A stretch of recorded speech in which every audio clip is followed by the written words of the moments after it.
Hello, overclockers, and welcome.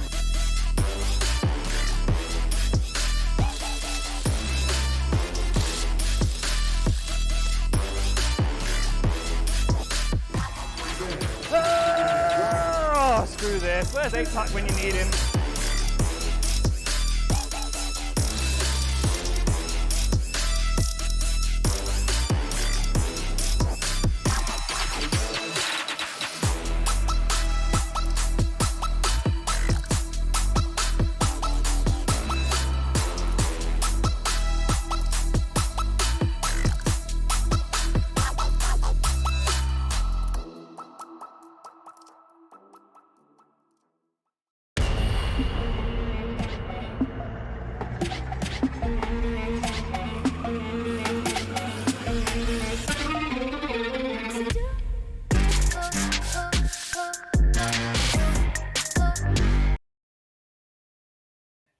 Hello everyone and welcome back to Epic32. My name is Warrior and this time I'm not joined by Yinsu. She just flipped out from that previous game and could not join anymore, and she said, let's forget about it. I'm just going to throw the skill to Eternal J.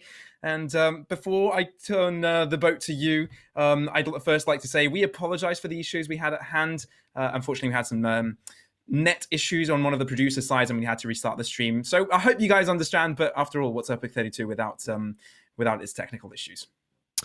Yeah, definitely had worse tech issues over the course of epic.LAN and epic.WAN history, so, you know, that's what it is. But, yeah, I definitely had to jump into this when I realized it was a show match. I thought we were going to be seeing the lower bracket finals, but now that I see Compton's server, oh, mate, I can't wait to talk trash. I want to talk all the trash about that guy. That is what this is going to be. And having seen what I just saw towards the end of that last map, it's going to be a fun meme, I think.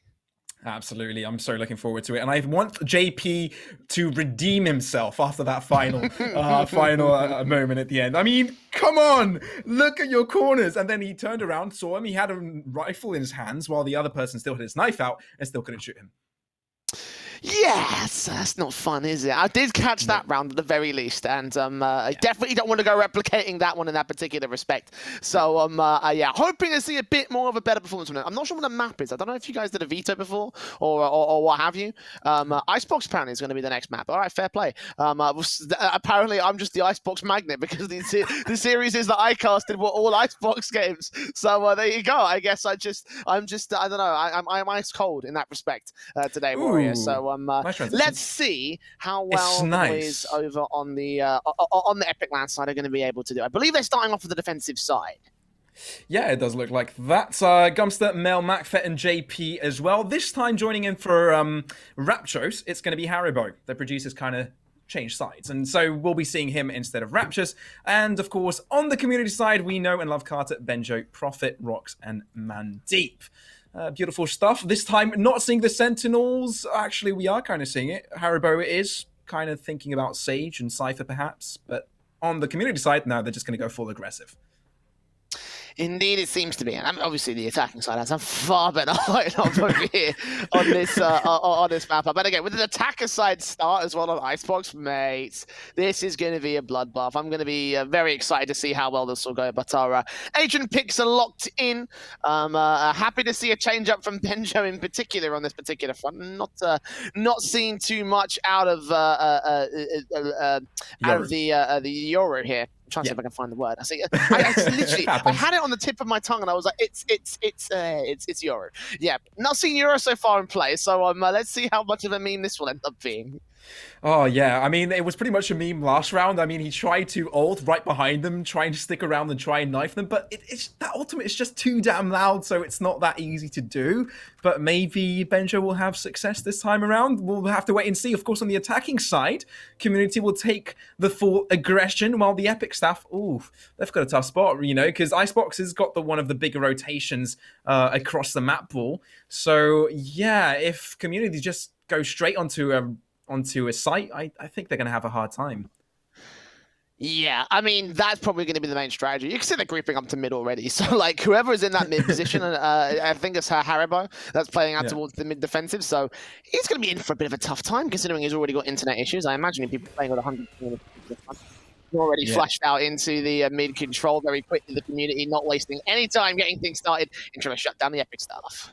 Yeah, and community going for the full flash comp. Haribo able to find one with the paint shawls, and Mactha, he's able to find a headshot. But all the rest go to the side of community. Carter, he's willing to burn down his teammate. Wrong choice of player, but sure, okay. Gumster from afar, he doesn't want to die. He doesn't even want to head to the other site, but yeah, won't even have a chance to go for the defuse because the spike hasn't even got implanted yet. And yeah, Mel with that sheriff, she's able to find one, but they're going to chase right after her.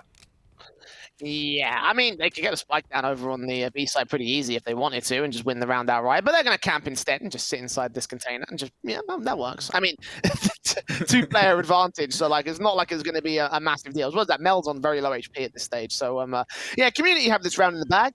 Yeah, I don't fancy that. I mean, Mel's been fantastic this weekend overall with her production, but I'm not certain those observing skills are going to translate into shooting skills here.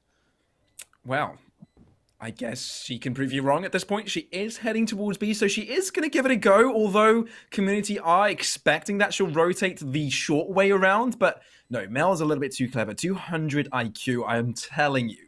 So she is heading towards the A site. Nice observing there. Actually, yeah, it's worthy of Mel's abilities. So, yeah, thank you for that. But thank you for that, Phil. And heading into this one. Yeah, I don't think she has much time remaining. She will try and go for a kill onto Phoenix on the other side. Oh, she's able to find one, but no time. I wonder if she will survive, but that's probably going to be the death for Mandeep. Yeah, Mandeep definitely going down. Mel just about escaping by like a few feet at that stage, but it is going to be around for the community side. And yeah, well played. Everyone crumbling to pieces, pretty standard stuff there. I mean, good defensive held there by the Epic staff, but yeah, I mean, just to take a look at the kill numbers by default, and you see how far ahead the likes of Mandeep and Rox were able to get in that particular respect. Yeah, it's going to be difficult again. These guys are very, very proficient at this game, so I'm expecting some absolute bloodbaths, is what I said during the break.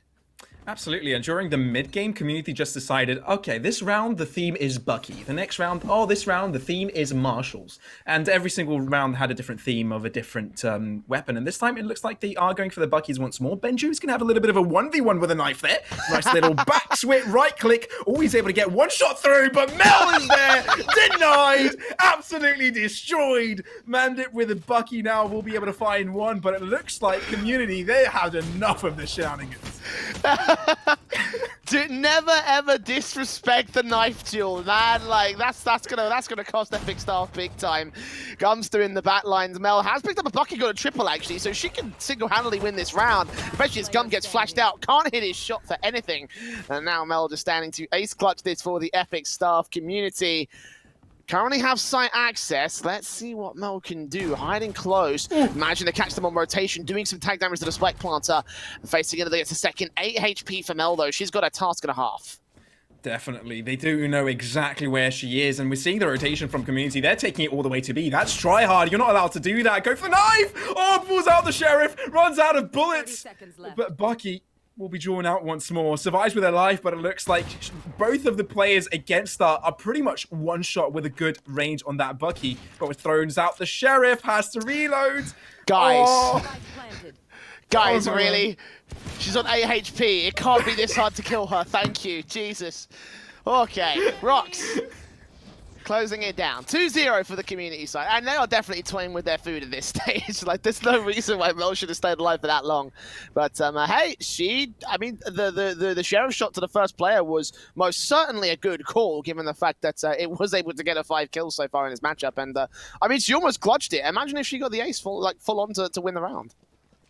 Yeah, it would have been beautiful. Already she stopped fragging her team before it was Raptros, but now he's not there anymore. So who's going to carry? And I think Mel has put on those shoes. But you know what we haven't seen? We haven't seen a full 5v5 knife round. And I think we want to see that. Give it to us. Maybe someone watching could type someone out in chat who has someone in that range of players added. So yeah, that would be good. I'd love to see a 5v5 knife round. It's ever so painful to watch on Valorant, but it doesn't even matter. Some kills coming through, nothing too action-worthy or mention-worthy. It's just Stingers doing their thing against the Epic staff. But Mel, looks like she will make it all the way behind. Although they have sights, onto one particular TP from Benjo. Spotted out Mel, played patience perfectly, and she was able to find a nice weapon to go. Like, Mel's doing really good, actually. Like, she's turning around for Epic Staff. JP also gets a kill on Rocks. But Mandeep there to shut it back down, deal with MacFet, get the healing in as well. Bladestorm is coming out from Mel. The fact is she's got an ultimate this early already. One player also being spotted by the recon dart. Mel's going to try to see if she can do some decent damage from this. Sneaking up, sees them coming through, takes out Profit.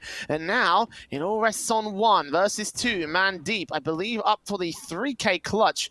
Don't think he's got any more frags prior to this point, but we'll see what he can do. Mel's still got Bladestorm. The Spike's also got to go down somewhere as well. Aldron will be seen, jump out the corner, and there it is for Mel. 3 kills to her name, and Epic Staff get there first. Did Mandeep just try and jump over the Aldron? It just seemed like that. I don't think it works like that, Mandeep. You need to shoot it or else it's not going to get destroyed. It's not like Mario that you can just jump over the mushrooms. Super Mario, I mean. Then, like... But it looks like there may be a 5v5 knife round going on. I mean, we have to confirm that at this stage. They've got rifles over on the staff side, but this does look like a mid-knife duel, actually. Okay, all right. Oh, yes. Oh, I'm on for this. My prayers have been heard. Flashes, though, that's pretty try-hard. Flashes all around, but they're even flashing themselves. They don't even care. First wing's coming in through from Breach. Not able to do much, but now he's in enemy territory. He get called out here. Yoru, he's able to use his ultimate, but JP, no! You disrespected the knife round. Why? You got to kill with his gun. Rocks, he's able to find one. Community will be able to win this through, but in what fashion? You don't want to call yourselves victors, and I think they're paying for it now. Epic Staff using the knife once more. Aftershock coming out. No! That does damage to his teammate. That's not how it was supposed to use, but Carter now draws out the Sheriff, and it looks like it is a 1v2 for the fast remaining kills. That's karma. That's karma is what that is right there. Epic Staff getting everything that they deserve, I think. Disrespecting the rules of the knife.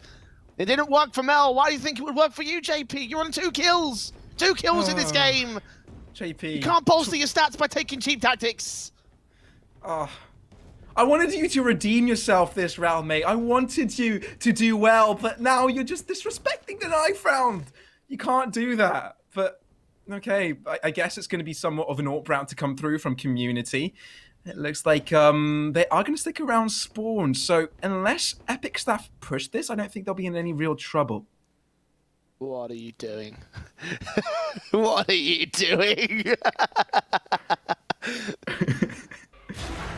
It might not even be necessary. Mandeep's for opening up the frags again. They're played towards this B site. Haribo does see Rocks out and does take him down. So there you go. 1 kill back for the Epic Staff side in a 4 versus 3. They are going to need that spawn player to come up good, however, especially as the operator from Mel is chiming through, being seen there by JP. The operator of the attacking forces now has got to challenge on towards Mel's position. They are sneaking up with that spike here, seeing what they can do. Mandeep is stuck in the thick of it, though. Really needs to get some support. Yeah, Epic Staff do really have a chance here. Isolate coming out here from Mandeep. Nothing that Gumpster can see unless he shoots that down. It took him some while to do so. Ooh, Recon Bolt does show you their position. Oh, Mandeep just chooses to shoot in between the 2 players that peeked out. And, yeah. Anticlimactically, the spike gets planted all the way to the other side of the map.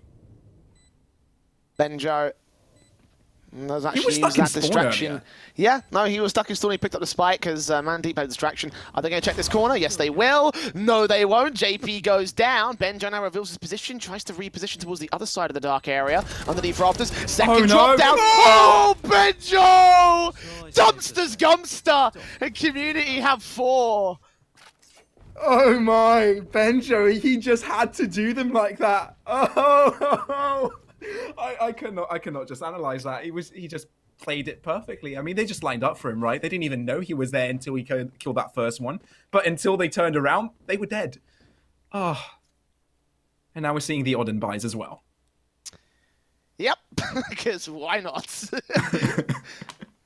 They can win with knives against weapons, against actual guns. So do you know what? Why not? let's just run out mid, holding mouse 1, and just absolutely ripping them apart. That's exactly what they're doing. This is like in Team Fortress 2 when you just bring out 5 heavies, 6 heavies, and just like run straight out and just hold down the button as soon as you see one player. 1 rifle is in play for Benjo at least, so at least they're going to have some semblance of an actual setup. But they've gained B-site access with no resistance to Epic Staff whatsoever. I think they were a little bit too overwhelmed there. Maybe a little bit scared, you know, all these bullets flying at them from massive weapons like that. I mean, you made the TF2 reference on Heavy, and I guess that's what Community look right now. They look wide, they look buff, and they're just steamrolling through them. Haribo and Mel are able to find two, so they equalize the playing field for a little bit, but that was a little bit short-lived as Benjo finds once more. Haribo gets shut down, but it's all up to Mel with just a slither of health. Spike planted. I think she was caught AFK there because she just flicked her mouse halfway across the screen. But Benjo with that third, nice and easy for the fifth. For the community side, Epic stuff.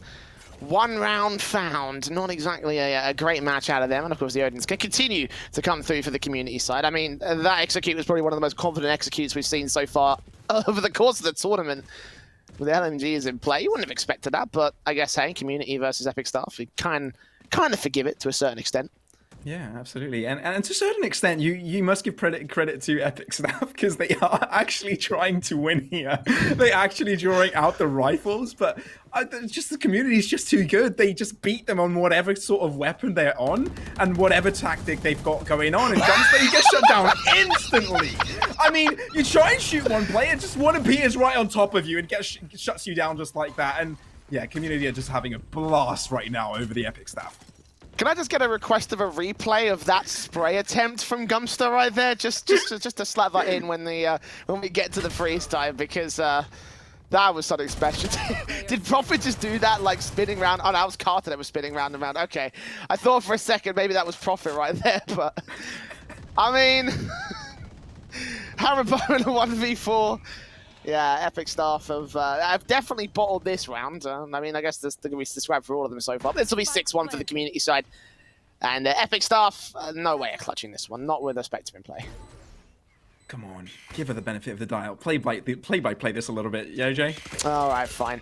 Mel facing. Tries to do something out here towards the backline position. Haribo. Try to catch off one, does get that first spray together, forced on a reload, but needs to get that secondary frag. Oh, the 360 from Prophet, not even a challenge. That's a 6 for the community side. Epic staff, 5 down. 5 down indeed, Jay, and yeah, there's a replay we wanted. Right, hold on. This is the esports lead coordinator. Can we slow that down? Play it again and slow it down. I just want to point out that is your esports lead. that just did that. We all are in his hands on this broadcast and on the admin team. This is the trust we have to have in this man. 1, 2, 3, 4, 5, 6, 7, 8, 9, 10. 10 bullets. All of them whiffing. Oh boy. We love you, Gumster. We love you, Tom. Oh, no. But now pushing through Epic staff. I mean, they're dedicating most players onto A. Haribo, I'm not quite sure if he's been spotted here, but it doesn't even matter. He gets walled off his own site. And run and gun is a thing, but Haribo is able to stop it through. Prophet comes in from behind. Does have Rolling Thunder, but it's not exactly going to use it unless he goes for that one Rolling Thunder into Mel. That would be so BM. Aftershock though. No, that won't connect. Mel repositions, but Prophet is able to find it. Oh, nearly an ace. But Haribo shuts him down. But it feels like community may want to go for a knife round. They're just delaying this right now. Spike planted. How about that? Oh, well, to say that, and Benjo actually faces Haribo, takes a quadra. So catching him off with that knife in hand, but will it turn into a round? This will be an ace clutch for Haribo, so hey, maybe subbing him out was the right idea. I mean, then again, you are losing Raptros, so that's also the other side of the coin, but alas. 7-1 for community up is Haribo. I mean, Haribo's got to go to Benjo here. Like, this has got to be an aggressive face from the defending player above all else. And Haribo's just going to wait here and does not need to move whatsoever. So that's what he won't do. And part of the time stuck by here, Haribo's just going to save the weapon. Yeah. He's doing this to us. He's saving on a show match. Like, Haribo, the respect I had for you is just gone down. Completely. But yeah, I mean, it's an operator. You'd want to save that. There's not much money on their side. I'm just going to give them that slack at that point. But yeah, I'm interested to see what community's tactic is next. And it looks like a couple of rifles are coming through, but I haven't seen the shorties come out just yet. When is that going to come through? We saw Bucky's earlier, no shorties this time. Just rifle standard, I think. Don't know what the players in the community, or the Epic stuff for that matter. It's pretty all over the place right now, isn't it? Yeah, I mean, what were you expecting? Community absolutely trouncing on the Epic stuff. Oh, this is actually going to be a knife round, actually. So, or at least one knife duel coming through between Benjo and I believe that's Gumpster downstairs. Oh, they're throwing in a flash as well, just to keep them distracted. Oh, that's not even fair, though. Community have so many flash players. Like, they've got Yo, they've got Phoenix, they've got Breach, they've got Sky, and they've got Raider. All of them! And then they looks just like knife round. Yeah, Standard. They just had standard stuff. Yeah, one player left for the Epic staff. Guys, and Mel can only do so much here. Rox does get caught off guard at least. Mel trying to get out of dodge. But bound for death, I'd assume. They're going for the knives, actually. And eventually Mandeep does catch up. So there you go. Falling to 8th to the community board, Epic staff. Oh, man. What's happened, guys? You got 5 rounds in the last map, and now you barely even touched 2. Yeah, to be fair, the first half previous map wasn't that great either. Only the second half, I think community just started to escalate the amount of trolling they did, and I think that's probably what's going to happen again. But at the same time, we're not seeing as many knife kills we did last time. I mean, we had 7 knife kills during the previous game, and now I only think we had a couple, maybe. No, we had a complete knife round. Okay, never mind. Forget I said anything. Your memory's about as good as mine, it seems. First kill in for McFet, rolling Thunder down from the defensive side. Spike under the defensive control. McFet's actually doing a decent job here in this round. 2 kills found, making it a triple. All right, maybe we might have an MVP for the Epic staff, so I'm going to continue following him as he wraps back in the backstab. Prophet will be able to get 1 card to trades to a 2 versus 2, but well, Prophet is tagged pretty low. Does not quite fall. Gumpster, what are you aiming at, mate? Gumpster, come on, please. Gumpster! Thank you. Oh, what is that crosshair, by the way? That's absolutely terrible. Disgusting. I mean, Yinsu, prior to this broadcast, prior to jumping in with Jay, she said, it's just going to make you want to quit the game, that crosshair. Look at that. Look at that thing. What is that? Does it move when he sprays or when he starts moving? Oh, come for you. Oh my god. Yeah, see? It hurts. Yeah, Yinsu was right. I do want to quit. Come man. That's our esports lead as well. Oh my god. How do I trust this man? I don't understand it. I've trusted this man for like well over 4 years as well. Like, what have I done with my life? Regrets. Oh, I love this. Okay, no, hang on. The community, they've had a setback, and now they're here. They're having a pep talk. Can you tell me what Banjo's saying here, Warrior? All right. Guys, look at these flashes. This is exactly what I want you guys to throw into your enemies' faces. And this is that's probably what's coming out. They're going to follow those Seekers as well. They're just going to let them know where their opponents are. One pushing through mid, the other splitting to the kitchen side of the map. Gumpster's able to find one, but now the dimensional drift coming in from Benjo. We'll look for the kill, but that just makes so much noise when it comes out. Won't be able to get shut down from that corner, but now he's got an interesting angle onto JP. Finds 2, and it looks like that pep talk worked, but all of a sudden, McFet, he's found one more, and it's all up to Rox right now for the community side. You do realise Benjo just sent his team on a suicide mission while he snuck around the back and killed off everybody from Epic staff. Rox left as the lone standing survivor and doesn't get it done. McFet with a 3rd kill in the 3rd round for the Epic staff. Well, recovering something going into the last couple of rounds of this map up. Or of this half, I should say. I mean, Epic staff, they're on their 3rd round, so doing good in comparison with the last time. They've got 1 more round here in the half-time, and I'd like to see them perform well and not get juked on against their opponents, but it's the Sheriffs to come out, so I can only imagine that they'll just get 1 tap out of the bat because I just cursed them. With a classic caster curse. Yep. The hunt begins. I love how community are going Sheriffs on the last round of the half, by the way. And the best part about it is that they can probably still win.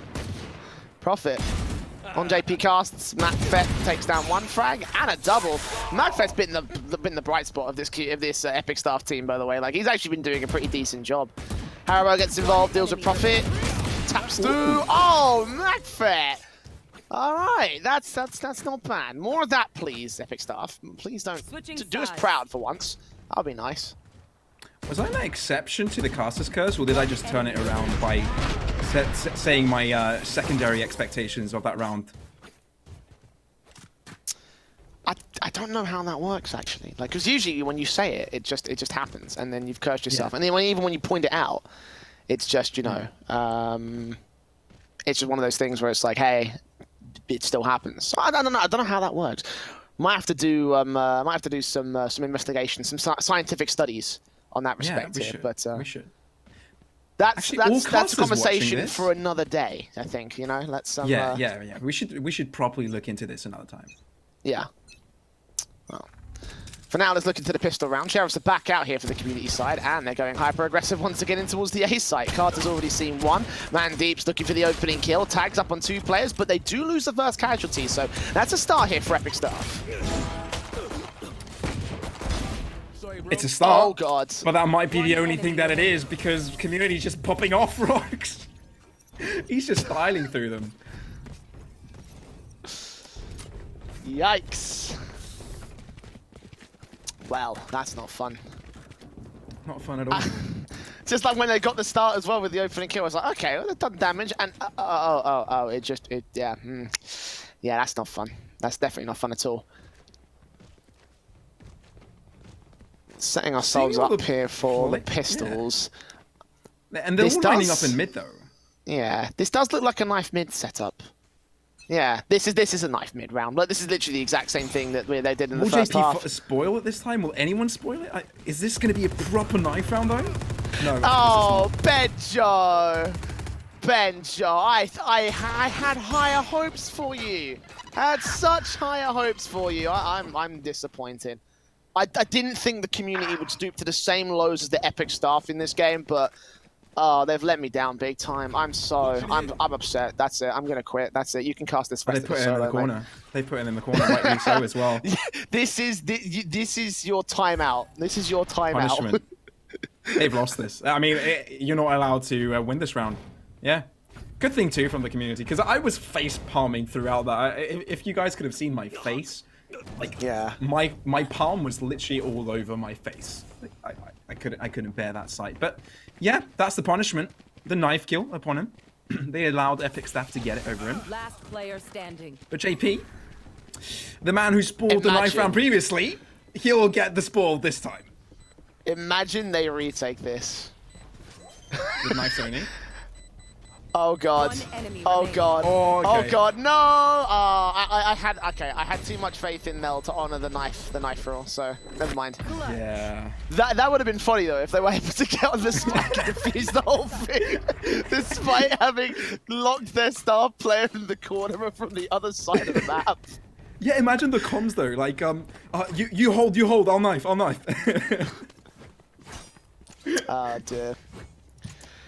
Well, that's staff up to 5, which is the same number of rounds they got in the first map, if memory serves me correctly. So, any further than this? I don't know. I mean, community right now, they are on technically the worst half, and they've got 4 rounds to have to take here to take this map up and take the series by extension.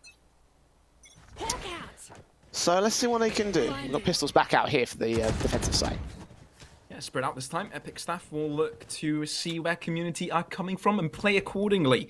Mel scouting. Oh, she had the. Oh no! The timing, Mel! Twice in a row! You hate to see it! Oh no, but okay. At least it's not as bad as dying to a knife kill as you draw out the showstopper, because that's exactly what happened the previous round. Yeah, already it looks like community are grouping up on the B side, while community, they have no idea. They're just going to peek them one by one and meet the same fate with a bullet to head from a sheriff. Oh, spike plant secured. Oh God. Oh, the pistol's about to be the rifles. Oh no, it's happening. Mel needs to find something to return this. Just getting out of dodge, trying to stay alive because she's being hunted, utterly surrounded. And there's Benjo cleaning up that kill, all left to Haribo. very far away from position here. Got plenty of players surrounding him. Catches one, knifes out for the second. Okay. Oh no. Banjo gets the knife kill. And Community have their 10th. Yeah, when everyone is playing with guns, Benjo just draws out the knife, right? But when everyone's playing with knives, he's going to have to draw out the weapons. Don't know how that works. Yeah, that's You didn't see anything, chat. No. That was Benjo tying his teammate's shoelace. Yeah, let's keep it PG-13 if we can, you know. Definitely tying shoelaces. You're right about that. There. Sometimes those boots can come really loose, and if you lose your boot in the middle of combat, mate, like you just step on a thumbtack and that's it. You know, you're out of the round. Like that's hard you to lose help. 30 gone. HP out of nowhere without even exactly. You know, like it's just you have to be careful about that. So good teamwork there from the community side. And of course, good teamwork getting another 10-5 scoreline here. Epic staff, they have full sport. How are they going to play this out? Oh no, never mind. Banjo's just going to take the fight straight towards them. He's wrapped around the backside. They know where he is. They know where he is, but they obviously can't do anything about it. And those 2 kills start coming in immediately for Rox and Mandeep. Nice cleanup. Haribo only 1 frag. And now JP Cast, the last man standing. JP trying his best. Oh, the man needs to get out of silver, but at the same time needs to get himself out of this game because he can't quite find the shots. 1 bullet remaining, has to reload, get some extra bullets into that shotgun, but gets knifed from behind because that's how we have to end it 2 rounds before this game ends. I love the amount of faith you have in the Epic staff. We've got 2 rounds left. They could still come back, but no, Community are going to get 13-5. Oh dear. Wow. This one's going about as well as you expected it, I think. I want to see a good day out for the Epic staff side. I would have thought they would have gotten 13-0 twice, but hey, there is some competency out there. Although I do have to say, most of it is resting on the hands of the, you know, the Valorant natives. I mean, look at those kill counts for Mel, Magfa, and Haribo. Gumpster, on the other hand, is doing terribly. And JP Cast, for a color caster, he is doing a terrible job. And I'm very disappointed that he hasn't done any more than this, so... Showstopper has come out, I believe, for the attacking side, and Haribo's been shut down immediately, so that's not even going to do anything. Carter opening things up, and Gumpster trades it back. Yeah, no ultimates either available for Epic staff to do anything else. Rox will peek through. JP not ready for that one, continuing in his dying streak. As Prophet just continues to hold down this A side. Gumpster now, 1v3. I was about to cast you, but you died. Match point. I mean, what was you expecting from Gumpster in a 1v3, mate? He's got 6 kills. He's got 6 whole kills. I expected him to at least survive for a second to give him that play-by-play, you know? Try and give him that boost, you know? Nah. Nah. Like I said earlier, I've known Gumpster for like over 4 years. I know he's never going to get 1v3 in his life. Maybe if we go back to Source, then maybe, like Counter-Strike Source, then maybe we could have seen him do something. But even then, the best he could ever do was probably just play matchmaking or just play on private servers or public servers, whatever. Same thing. Either way, it's never going to happen. Match point for the community. Going to go 2-0 in our show match. Epic staff. 7 match points to make work. And at this point, these 2 have just given up. These 3 have just given up, actually. Now what's the storyline behind these 3, right? Because it's just Prophet all by himself. It looks like they're kind of testing 1 player at a time. So, yeah, it looks like they're releasing 1 by 1. So Prophet has had a go. I'm not quite sure who went first, but now it's Benjo's turn. And now he'll try and go for it. This is epic. I love this. What a tactic. Benjo's able to find 1. Prophet was able to find 1 previously, but now with 1 kill, it looks like he'll give the tag to one of his teammates. This is amazing! Tag team! Oh my god. Oh my god. Mate, watch them win this. Watch them win this. Kill comes through. Fall back now. They don't have much time. They need to run though. Look. Yeah, they've got to act quick.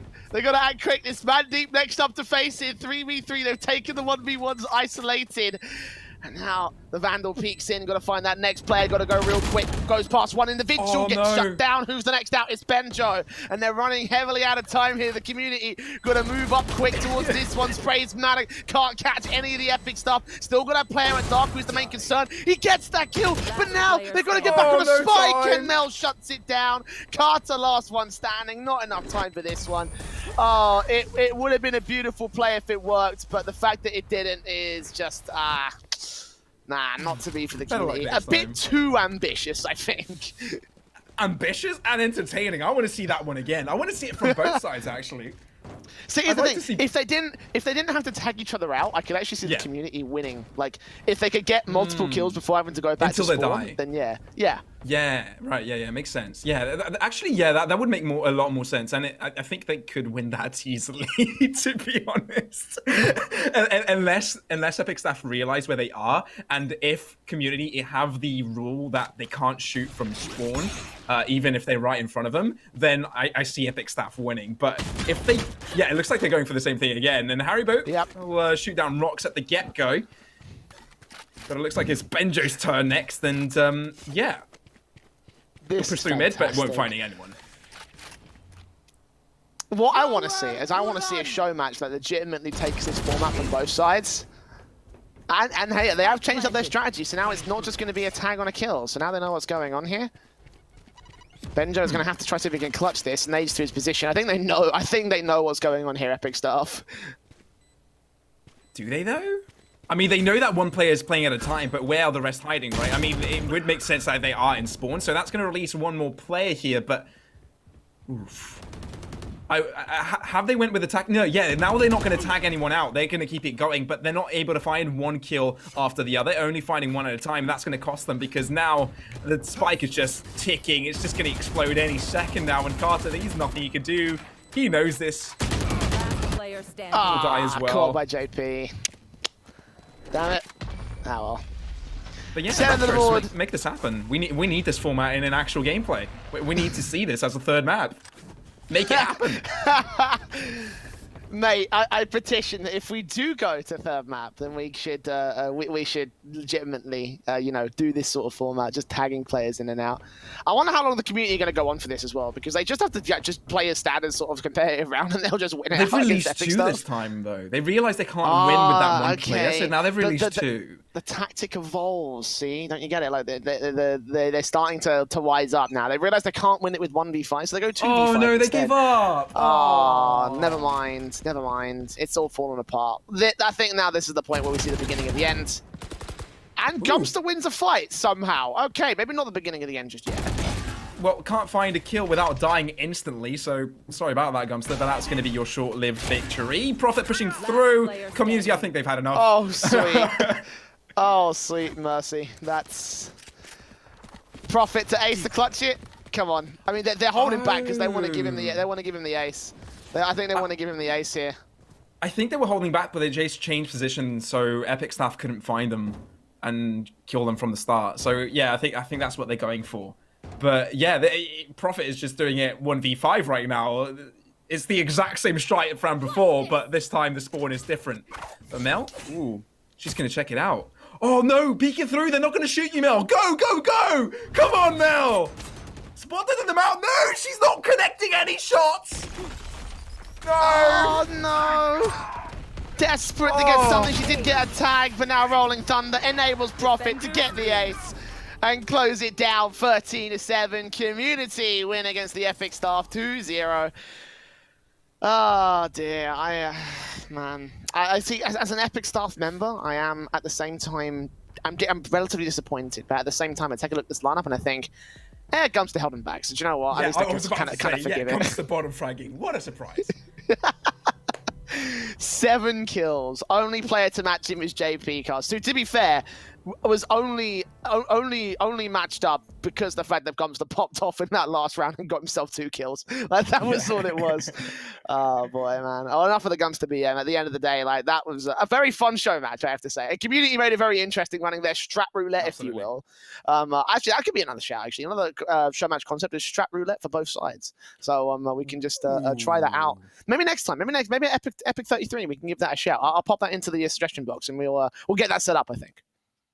Yeah, it does sound like a great idea. I'd love to join in on that as well. Maybe with maybe next time we'll be on the playing side of things, and we'd be ridiculed and made fun of. Yeah, you're never going to find me in server. No chance.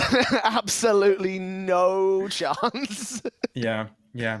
So I believe we've got word that there were 14 knife kills, so double the knife kills than the previous round. Also, there were some other things being said, but I couldn't quite pick up every single one of them. Although Sorry, my beautiful voice just overpowers everybody else. I am the royalty here. Okay, you listen to me above all else. Okay, which is a shame because I'm speaking half the time. So sorry, Raptuous and Phil, I'm just going to overpower you in this particular respect. But yes, I believe we might be doing an interview with Gumster in a second. Hopefully, I'm getting word on that might end up being the case. Oh, never mind. We're just going to play map 3 because why not? Oh, why not? Why not? Let's just do roulette. it. Let's just do it. Strap roulette. Yeah, hang on. I've got a good idea. I've got a good idea. Listen. Yinsu is able to call the strats on one team, and maybe someone else can call the strats on the other team. Like funny strats. How does that sound?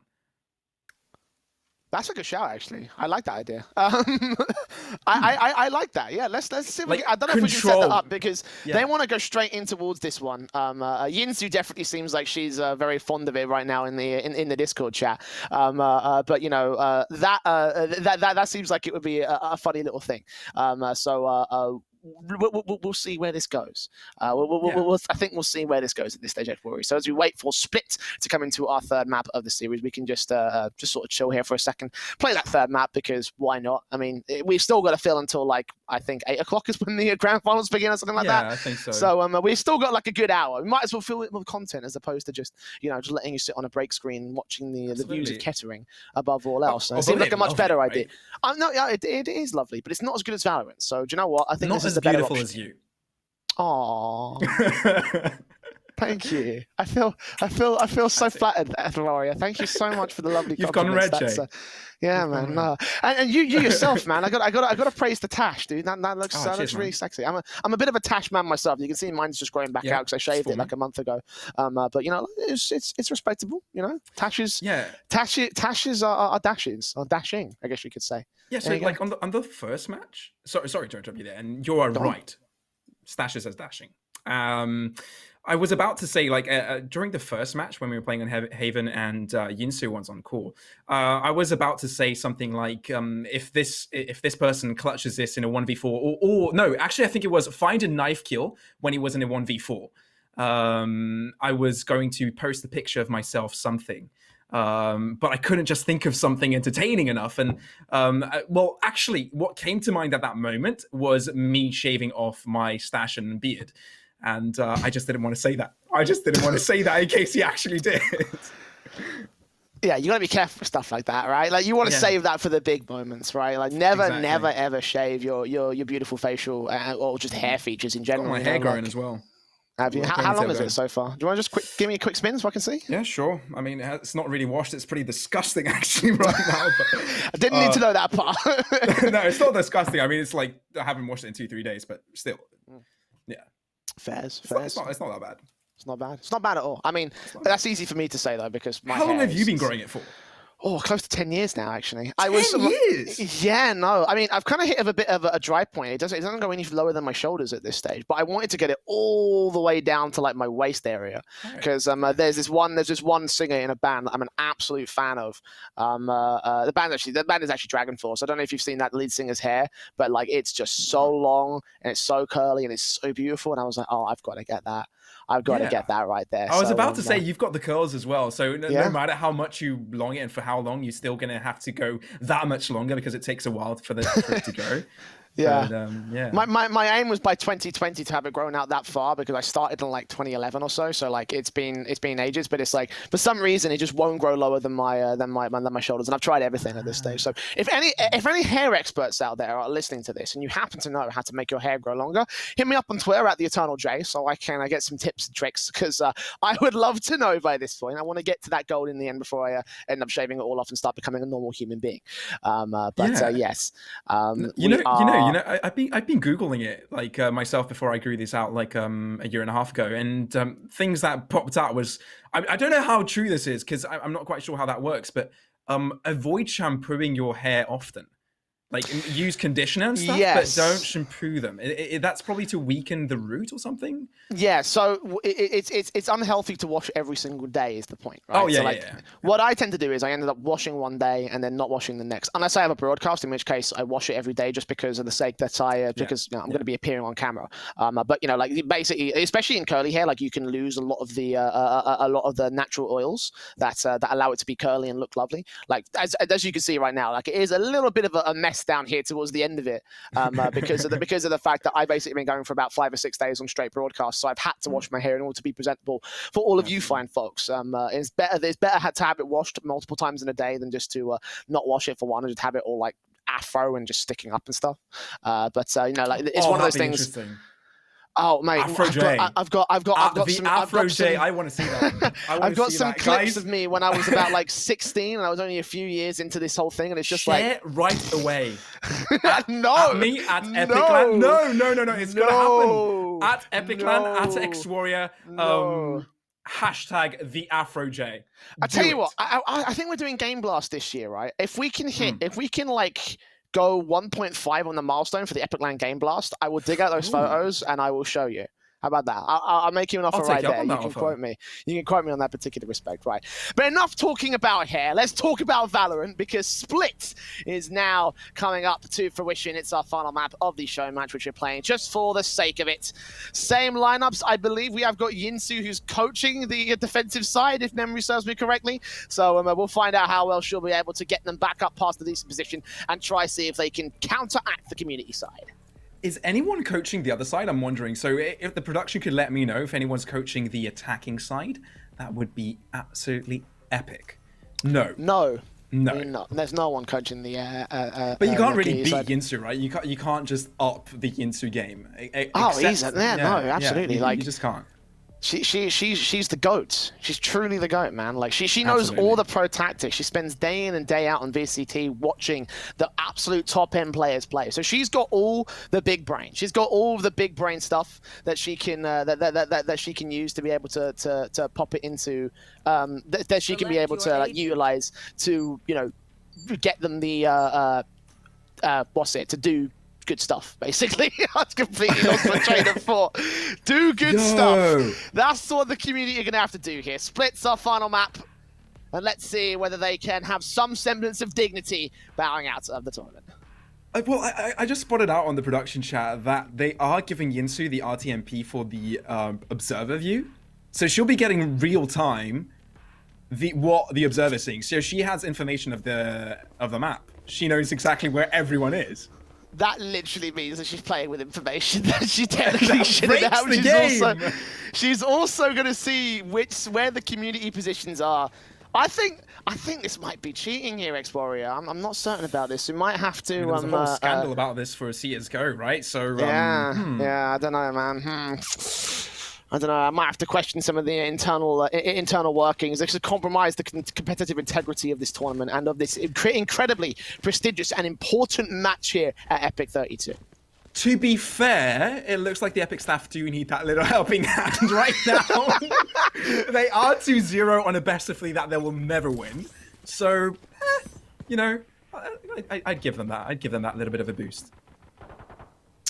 Well, here we go. Community on the attacking side. Epic staff going into the defensive, and they will start things off on the right foot as JP Cast picks up Carter. MatchBet peeks in towards that B-long position, taking out Rocks for a frag, driven away as Benjo can get the trade, and they can establish a spike plant from this position. Prophet's going to have to try push forward as Benjo does get traded. Prophet back on towards JP Cast with 3v2 for the Epic staff. Spike plant yet to be received here. I don't know if the community are aware that they have access to this, to all this information back here, but regardless, they will be able to trade it back, and our 1v2 4-man deep takes face and does go down to Mel. Epic stuff leveled up with Yinsu just like that. You know, they get the first win straight out of the bat, and just like that. Yeah, sorry, Yinsu, we are bowing at you right now because you made a bunch of nobodies into somebodies, and good job on that. Good job. It was the first round, and you've already proven yourself. Yeah, nicely done. Very well coached. GG, well played. I hope to see you in VCT. Epic Staff, on the other hand, I'm not sure whether their talents are good enough for that particular tournament. Right now, they are just focusing on trying to get through this challenge that is the community players. Still playing on the attacking force as they play towards the A main position here. Let's see what they can do. Caught in some traps. I believe that's the defensive cyber cage posted up. Haribo does get the first kill on Profit as Benjo presses in, trying to get some information back here. Mel pressing back forward from the back lines here from ramp. She will make her way in and try see if she can counteract the offensive line. They've extended pretty far forward. Haribo will still win the fight on towards one, not that second. Carter trades it. And Mandy forced off the spike plant, so that's going to be a kill for Mel as a result. Doubling up, lovely done. And now it all rests in the Viper, the last player standing for the community side. And just like that, Mel able to find 2 kills, and it's Benjo by himself. Ooh, he's BM'd forward during knife rounds, but that's his justice. JP is able to kill him in the end, and it looks like Epic Staff continue with their winning ways. If they can keep this going and get themselves this win, my word, it will be the quite show. But so far, we're seeing Gumpster bottom fragging, so until I see him on the top of that list, I will not be satisfied. So Gamster, make sure you absolutely step up your game because it's not up to par right now. Your KDA is negative. Come on, you can do better. Tom. I mean, to be fair, I think if an achievement for Gumpster will be the ability to get into the second bottom fragging position, not necessarily at the bottom of the board. I think maybe asking him to go so far as the top of the board is a bit of a stretch here, but we'll see what he can do. Rox's first casualty again as MacFet pushes forward and gets the information together, opening up the kill counts, opening up the round for Epic Staff. Face up from the community side, seeing another player back here, JP. Rotate back from the B site as they realize that A is going to be the play. Cyber Cage is up, comes to see what's coming. Oh, his aim is awful, and Mandeep can get the trade, but at least there's a response from Mel. Not even sure how Gumpster was able to pick up that kill, but now it is a 2v4. Not really favoring the community side once more. Epic Staff just stepping up their game. It looks like Yinsu just leveled them up so much, actually. But it looks like they're taking this seriously, right? I mean, the previous 2 games was a full-on fest of kills and knife rounds and Odin stacks and sheriffs and whatnot, whatever you may imagine, any sort of funny strat, but it looks like Epic Staff, they're taking this seriously. They want to leave this game with a bang, and they want to mark themselves with a win on the scoreboard, and so far, with a 2-0, potentially 3-0 win, they're looking like they're on a good track to actually do. Well, Benjo does get 1 frag to return, however. Sheriffs are out and does get shut down by the likes of Mel. Triple up for him. Up for her, I should say. Wow, I am terrible with pronouns, apparently. Oh dear, that's a very embarrassing clip. But 3-0 for the Epic Staff side. And community, well, they are just kind of struggling in this one, actually. I guess maybe Yinsu's an information advantage, and I guess the coaching potential. Like I said, you know, she's got a lot of knowledge. Gonna be able to utilize that to their favor. Epic Staff having a much better third map. Absolutely. Yeah, they are. And now they're going to be fully buying and against the weaker buy round of community. So they'll be looking like they're in a good spot. And look at the information. They know there's 1 player on B. The rest of the people are on A. Just go B. Yinsu, this is too OP. You can't do this. But Macfa, he's only going to find 2 spray down Epic Staff. They're just mowing down through them.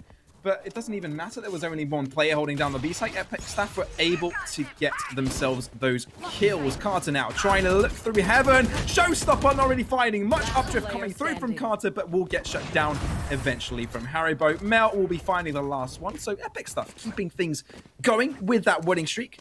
And yeah, absolutely devouring community right now. Yeah, Staff looking good. Community, what's happened? I mean, I guess probably it could be a positive change in the Epic Staff side, because that's the only sort of entity that's been changed up. I think community got to knuckle down and really figure out how they're going to approach this now. They can't be playing the meme strats anymore. I mean, technically they will win the series regardless, because best of 3 and they're already 2 maps up, but you know. Yeah, I guess that's how it works, really. Just play the third, play it for fun. And it looks like community, though, they're pretty much getting banged right now. I mean, Epic Staff, they're doing a stellar job. And with this rotation coming in, it looks like they're getting calls in as well. Rotations from the B site onto AJP from above, smoked out completely. They have no idea what's going on. Community, they're going to take it from behind. Rox in the back lines ready to receive. Carter and Prophet do get those first couple of kills. Haribo able to respond, but does get struck down before the ulti can come through. So, no, they do reveal enemy positions, but either way, Carter out with the Blade Storm, gets that shot off on JP, and now the community are started. 1v3 left for McFet, and, well, we're back into a semblance of sanity, it seems. It does seem that way. Things are looking a lot more realistic, and I feel good because I thought I was dreaming a second ago. Yes, same. But yeah, I mean, McFit, he's going to try and go for it. If he... I'm interesting to see what Yinsu gives him as a strat here. Does she just give the positioning of his opponents? But if she did, there would be no reason for him to be walking right now, right? I mean, he'll be looking at the right direction at the right time. She'll be telling him to put his crosshair a little bit further down. Peek coming through. It doesn't even matter if Makfa is able to know exactly where Mandeep is. It's just that operator holding down that angle will just give them that win. So community, yeah, balance has been restored. That it has. Order has been restored to the Force. Yes. Community now back up on the rifles. Operators in for both sides. Vandals, Phantoms, and the like. Slight limitations for Rox over on the community side, but let's see what he can do. In the semi-auto in play. Let's have a look at the play itself here. Out to the mid control, it seems, initially for the attacking side, but it's Mel that kicks things off on Prophet. Takes him down, and, well, Epic staff, despite the loss in that last round, are still going to be able to hold down control. We've also got a lockdown coming through and everything from the attacking side, so that might force some of the Epic staff away. I don't think Gumster is aware of what's about to happen to him here. He might get locked down. He looks lost, to be honest. He's making circus. If you look at the minimap, he's looking round and round, doing 360-degree turns. And yeah, it looks funny, to be honest. I'd love to see a highlight of that, maybe zooming in on the map, looking at where exactly he's looking at. But community will make their way onto the B site. And Benjo will try his luck getting himself onto heaven. But for the time being, Mel, I think she wants to pay back from what happened 2 maps ago, right? Because she got ridiculed early on. Especially with those memorable moments with that showstopper and the knife, not exactly at the back, knife right exactly in her chest. So that wasn't optimal at all. Ooh. I didn't know you could do that with the boombot. Did you see that, Jay? I'm not gonna lie, I wasn't paying attention. So she used a blast pack to make the boombot jump. All right, that's pretty cool, actually. I wasn't even aware that was a thing. Fair play. Fair play, I guess. It's going to well off the community side. I don't know if you noticed, I think there were 2 community players that actually got triple kills in that round. So was there a TK involved in that somewhere? But I can't tell. I mean, that was even a little bit of a weird little visual bug or something. Like, that was very weird. Yeah. Yeah, I'm not sure. I can't remember. A lot of weird stuff in that last round, I'll say. Yeah, absolutely. But yeah, a lot more, well, a lot less extravaganza going on this time. No more shenanigans and weird stuff to come out from community. They realize that Epic staff are playing it a little bit more aggressive, playing it a little bit, they're playing things up to par. And the fact that they have the info against their opponents and know exactly where they are, it really, really just helps them that much. Therefore, they are ahead 4-on-2, while the community will look to turn things around here and not lose their dignity losing to the Epic staff, because come on, you cannot just allow them to do that. Pick comes through from Gumster. I don't know why I thought he was going to Don't credit Gumster with something he shouldn't deserve right there. That was Haribo that started things off. Gumster missed every single shot. And now the attacking side bursts through into the A site. Spike plant will be secured. It's a 3v3 retake. It is indeed. And community, they get to defend this one. Epic staff need to come up huge. And every time it came up to a retake scenario, except for that first round, I saw the burn come through, and I'm not quite sure how that happened. Macfet will push through. Carter holding down his ground, but Mandeep is the man to get most of the kills. 3 kills to his name. Carter finding down the last. So, yeah, community, it looks like they've had enough and want to play this properly and end this in the right way. Yeah.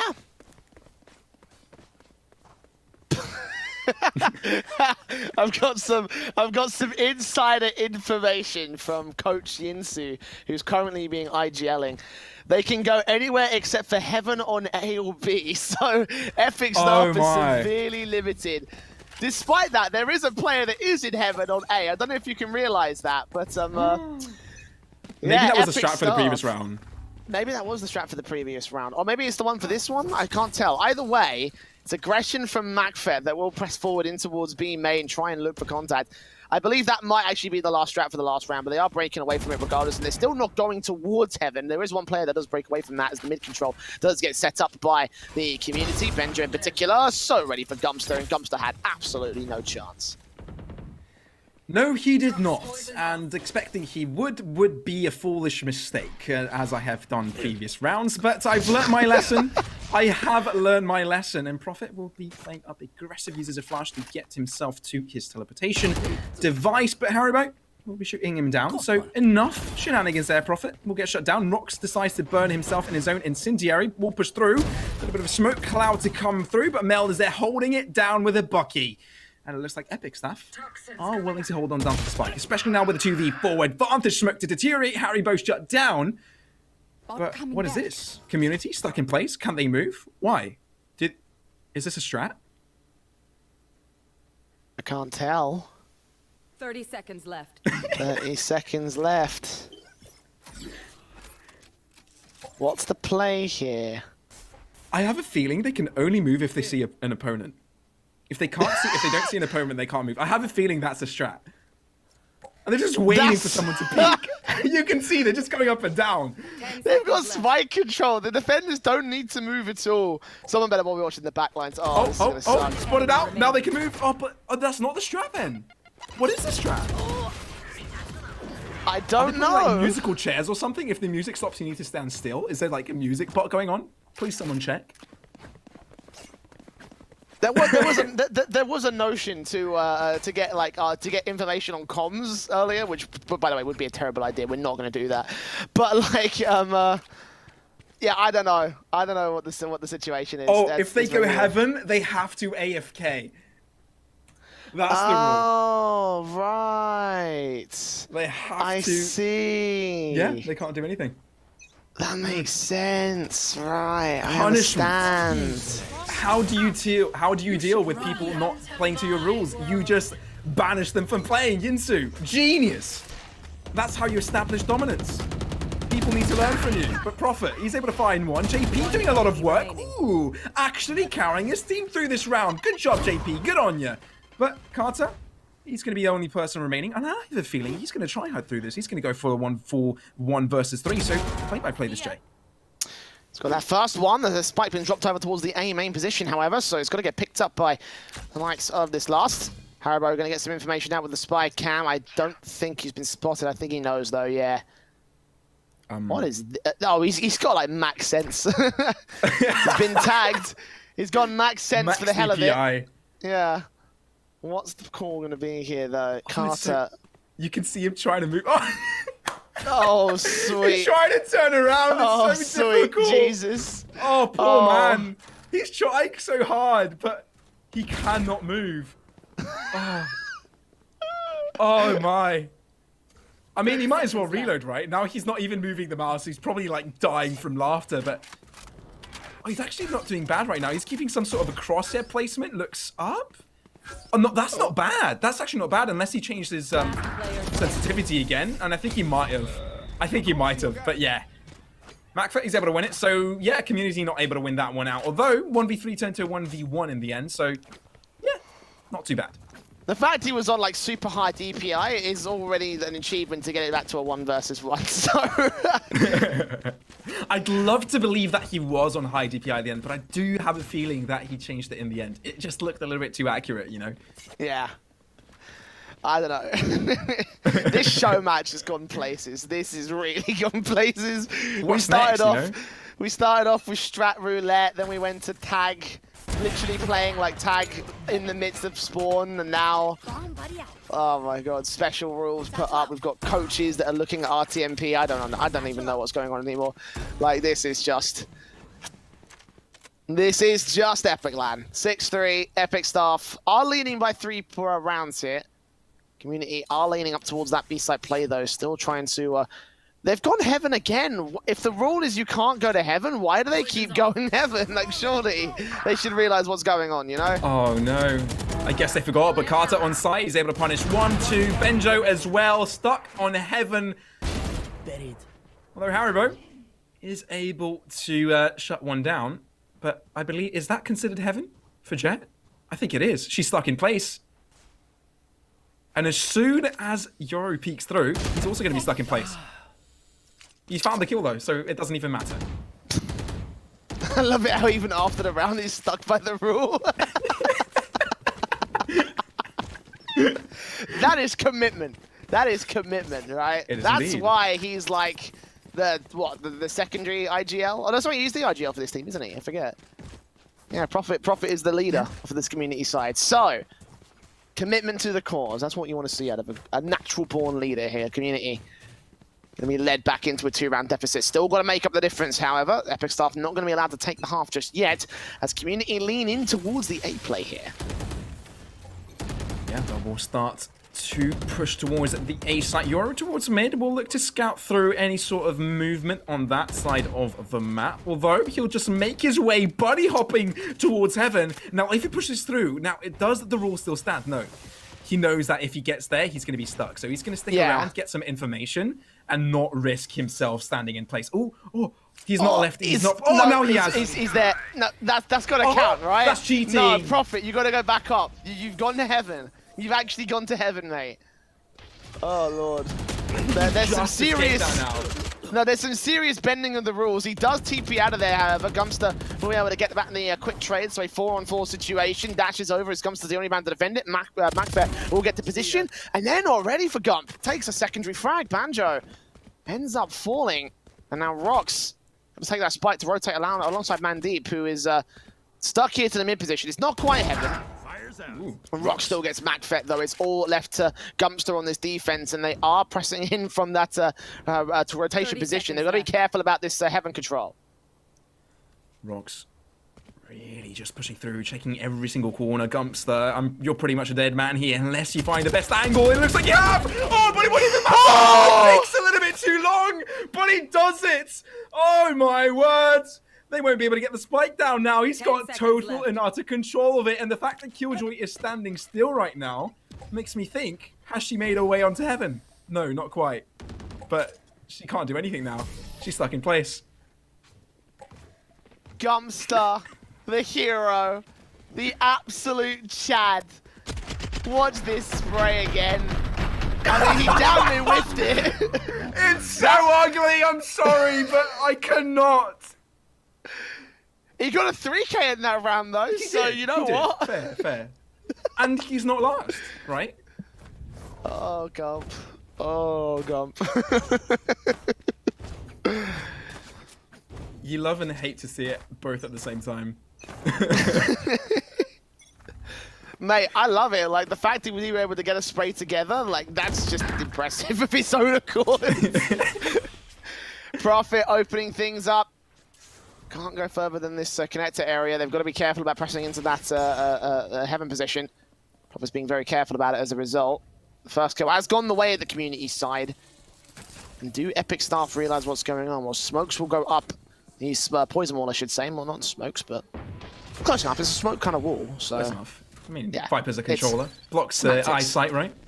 Semantics, you know.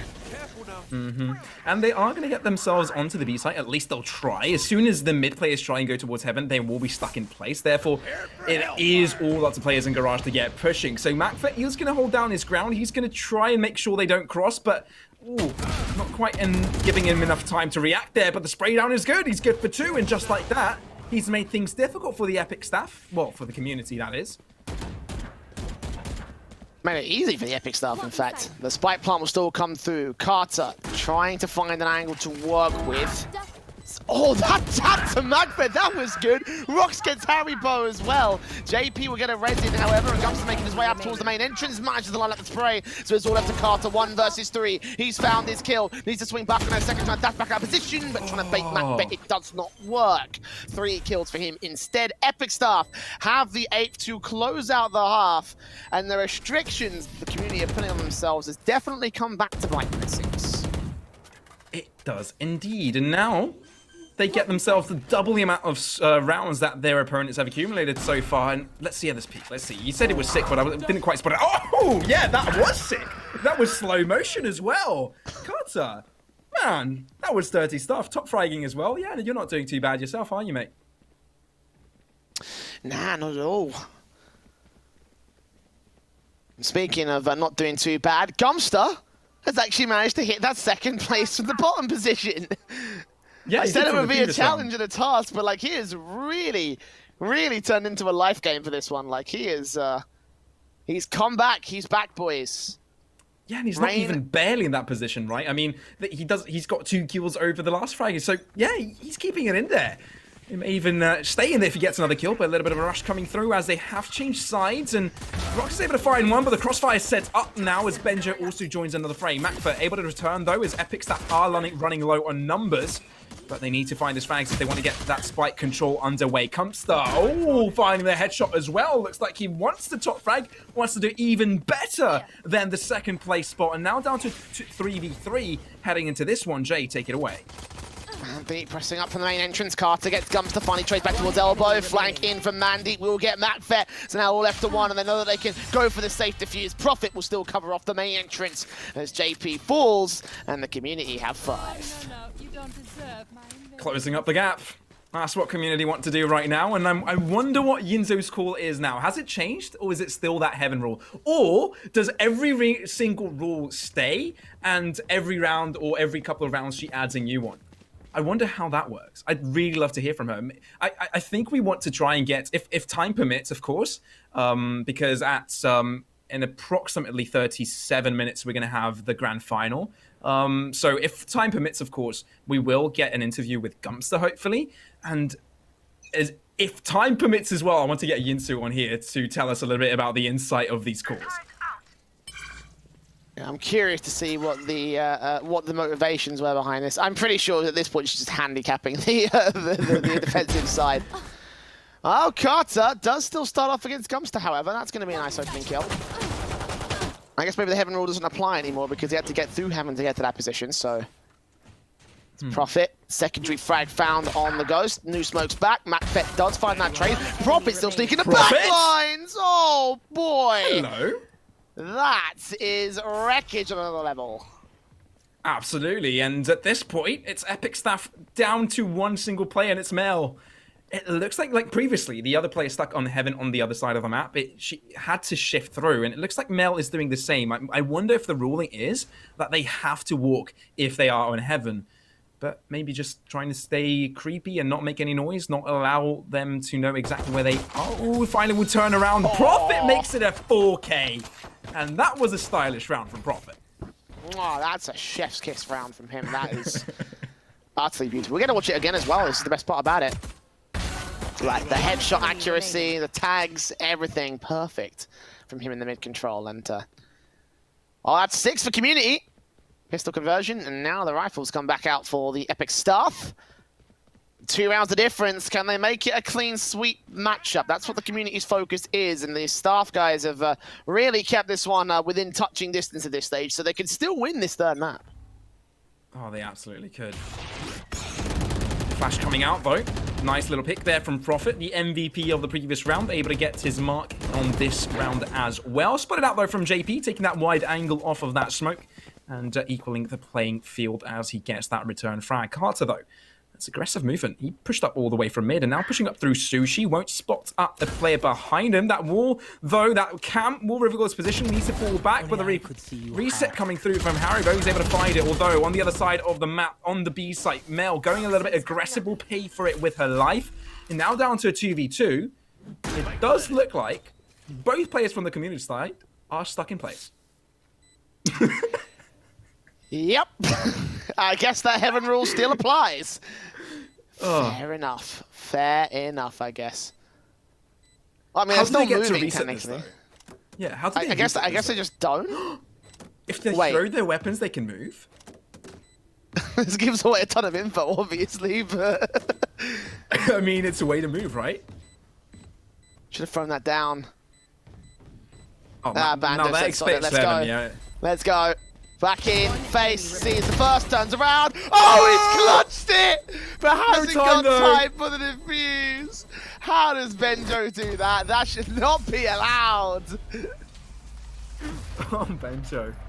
That's an interesting strike. I like that. I like that. Good creativity. And just like that, I mean, Community, it looks like they could have come back in the end and made that very entertaining. But Epic stuff is still winning, right? It's still in the 9-6 score. They'll be looking to get themselves on double digits. Although, I'll be interested to see what Yinta comes up with next. Because sometimes they are allowed on Heaven. Sometimes, once they get there, they need to stop. So I wonder if there's some sort of a rule when it's allowed, or Yinzo just calls it out of nowhere. So like, okay, guys, stand still. I wonder if that's how it works. But yeah, heading out onto mid, spread out approach here from Epic staff, and it's a nice little run it back to come through from one of the players from Epic staff pushing through on Heaven.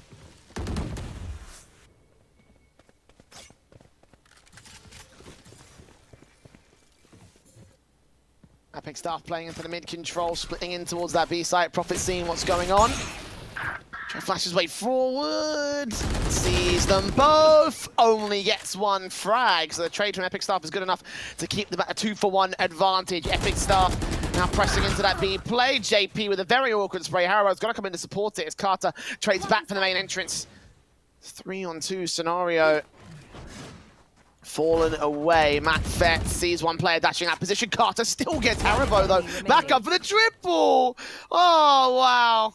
Suddenly Mel's alone in a 1-on-2 situation. Got to clutch this with Spike out in the open. It is right out in the open. Can't really take any advantage of it, although she does have a paint shell to use, and the jet is fairly low, and I think she used her dash as well, so could potentially find an easy frag there, but without any information available. Blast bot coming through to jump over, gain some info, spray down onto Carter. That's one kill. Now she needs one more. Spike still available. 20 seconds remaining for her. Move on.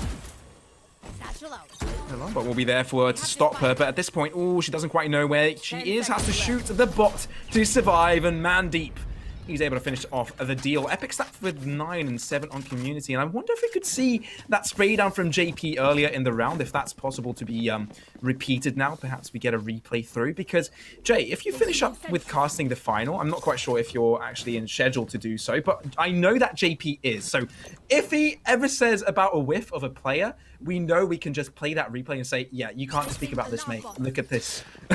Oh, you bet your ass I'm bringing that up. Like, absolutely. I'm going to put an interim request for Raptros to get that clip on replay and just be able to back it up, to back us up with it. So we can just slap him in the face with it every single time.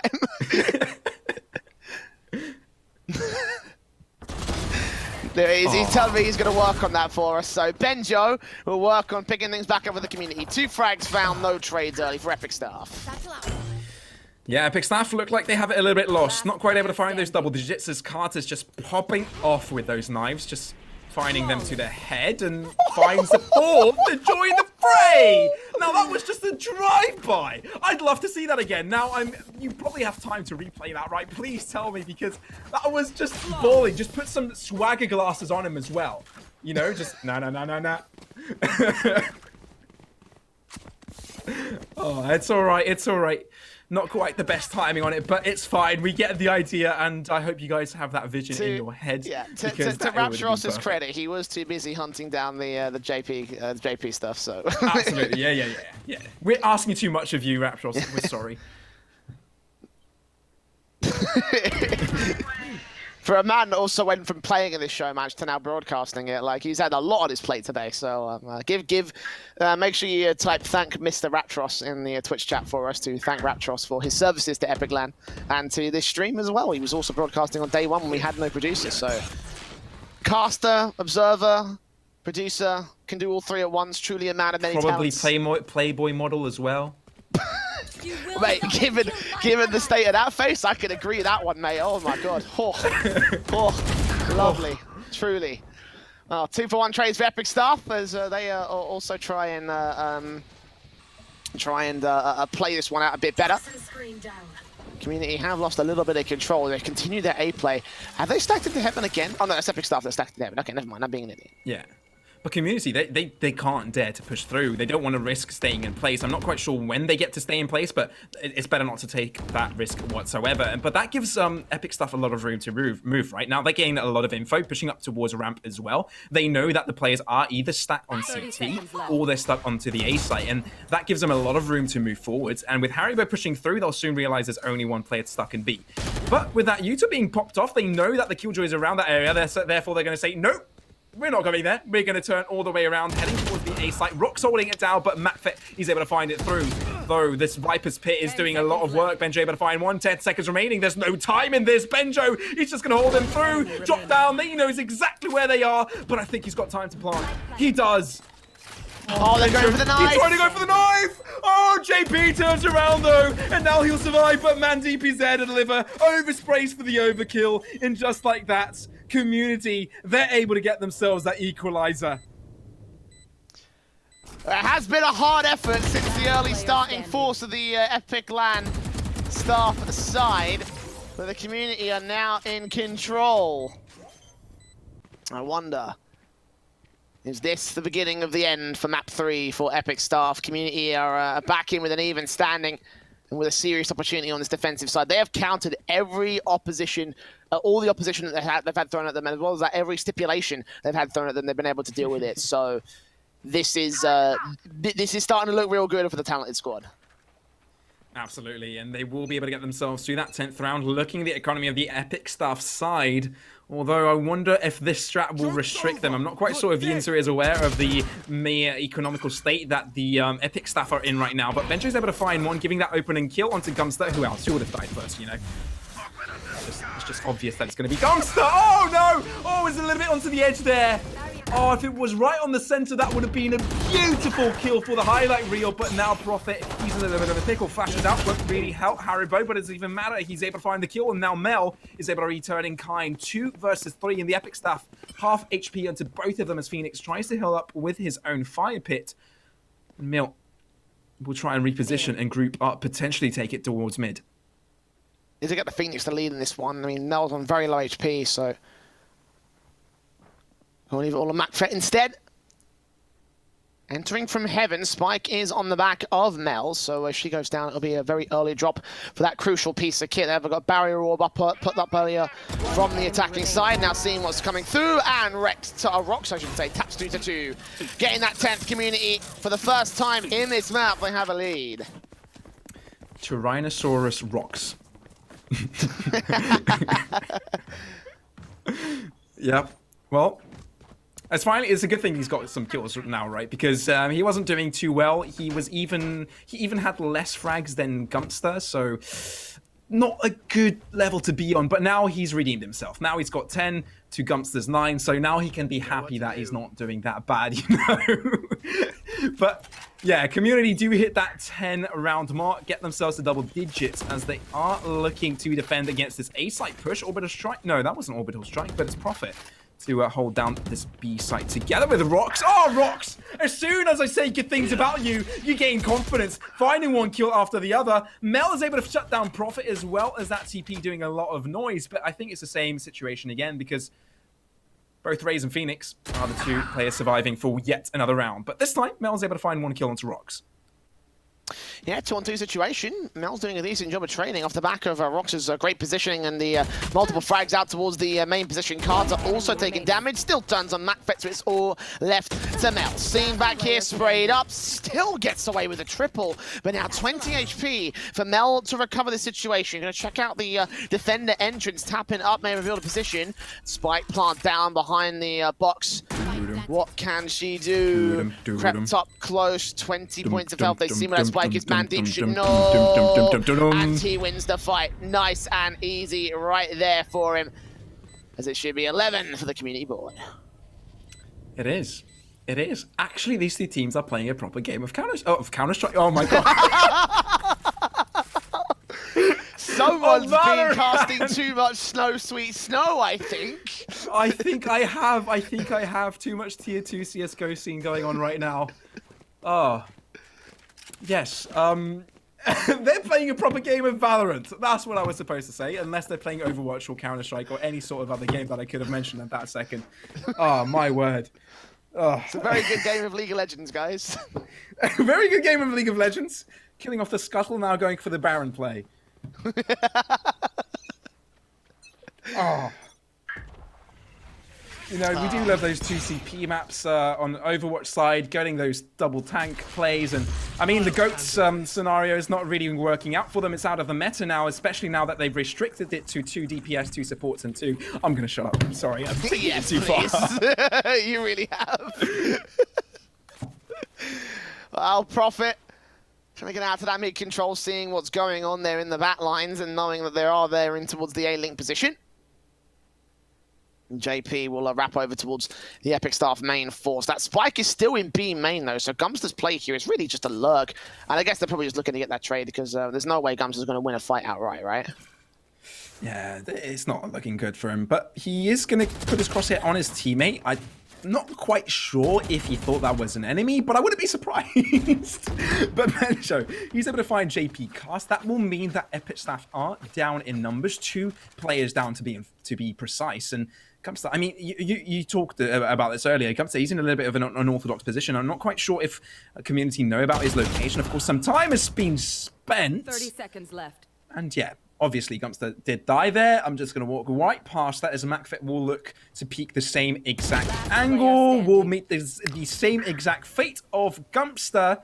And that will mean that Haribo will have to munch up on some Haribos after this game because I don't think he'll be winning this one at all. He'll need to find some comfort food instead.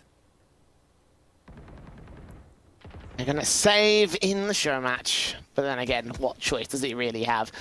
Community will get up to 12. Epic staff 3 away from the OT. Match point for Community once again. Match point. To win the third map, I should say, in a row over here on this side. And again, playing all 3 maps in this series because why the hell not? But the Community definitely have looked like the better side. This again, they've overcome so much. The best that Epic staff could throw at them. The incredible stipulations thrown in by Yinsu. Incredible IGL calls from her. Keeping the game even, to be honest. I mean, it's looking pretty even at this point. Yeah. But 3 rounds of difference. Community up against 1 final execute towards the A site. Epic staff. 1 final kiss to that good night.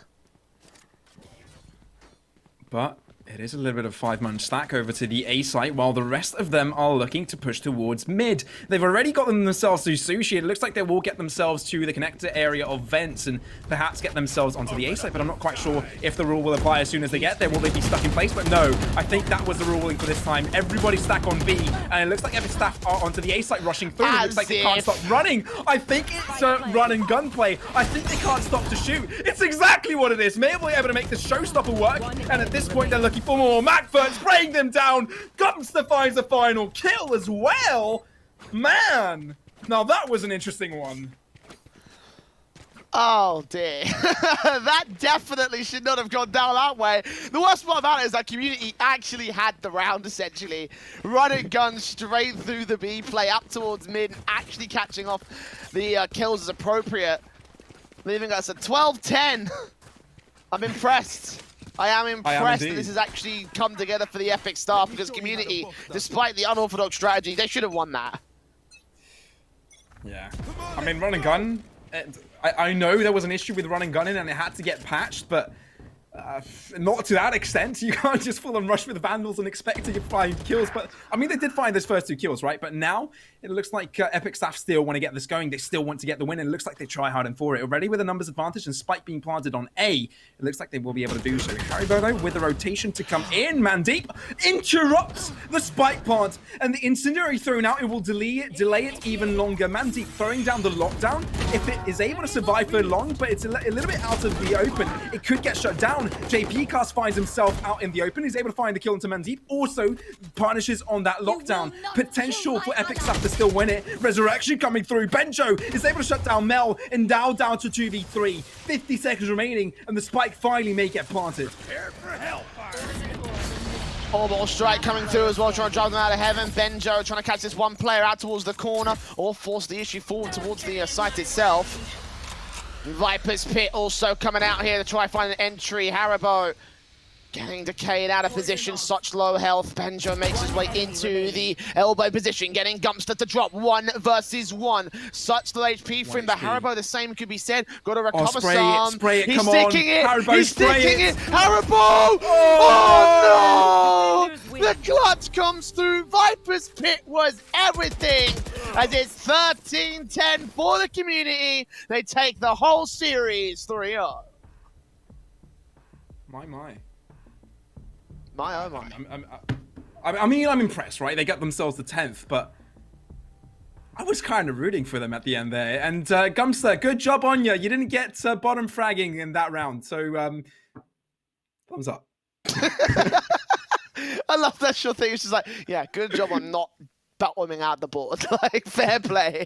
I mean, actually, to be fair, Gumpster had a hell of a game with that last map. So, like, that's actually fair play to him. Like, he shouldn't have gotten as many kills as he did, even though they were still pretty frugal. But you know, that was definitely an entertaining show match, and it was in the end an incredible showing there from the likes of the community. Like, that was a lot of fun. That was a lot of fun, Warrior, and I hope you had a great time as well. Oh, I did. I loved it, Jay. I loved casting with you during that one, and I hope everybody at home enjoyed that one as well, because I know both of us did. I know it was an epic matchup to come through. Did you? What do you think about this? Could you summarize it in a couple of words? It's just as good as the other show matches we have at Epic.LAN. I love it to bits, and there's definitely been a lot of fun. So definitely credit to them where it's due. Yeah, it was a lot of fun, and definitely a fun time for us to cast this one over here on the broadcast. But I think our shenanigans are over, because we are only less than 20 minutes away from the grand finals of the Intel Valorant tournament here at Epic32 as we head towards a very short break. It's time to get serious, as we will have our grand finals of the tournament. 3 days leading up to this point, and we'll close it all out. So do not go anywhere. We're back after this break.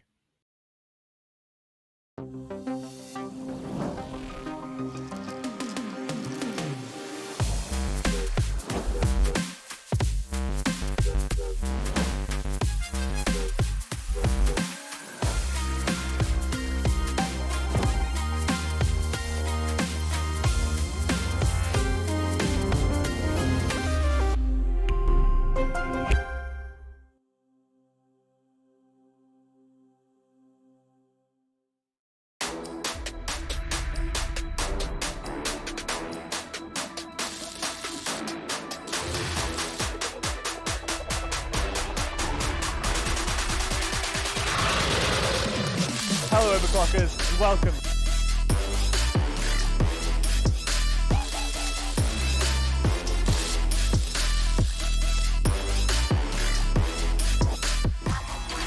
Oh, screw this. Where's APAC when you need him?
Hello, Overclockers, and welcome.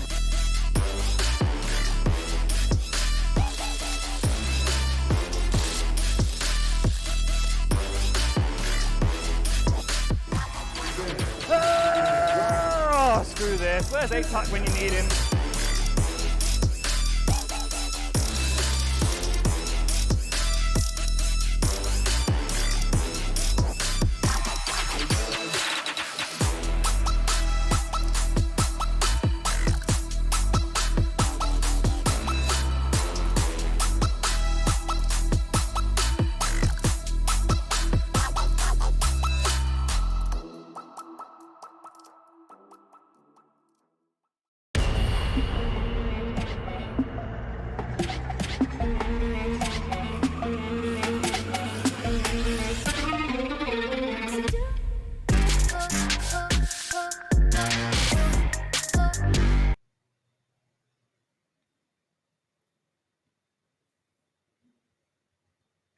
Hello everyone and welcome back to the Intel Epic32 Valorant tournament where we're going to head into the grand finals between Wave and Rix GG. I'm your host Yingsu and I'm delighted to introduce you guys to your casters for tonight's best of 5. It is the Eternal J and JP cast. Guys, welcome back to the show. It is going to be very, very exciting, but before we head into the final itself, we also have a pre-match interview set up, and that is with Rix GG's Lazza. I'm bringing all three of you into the stream now. Hi Lazza, welcome to the stream. It's always great to have you here at epic.LAN.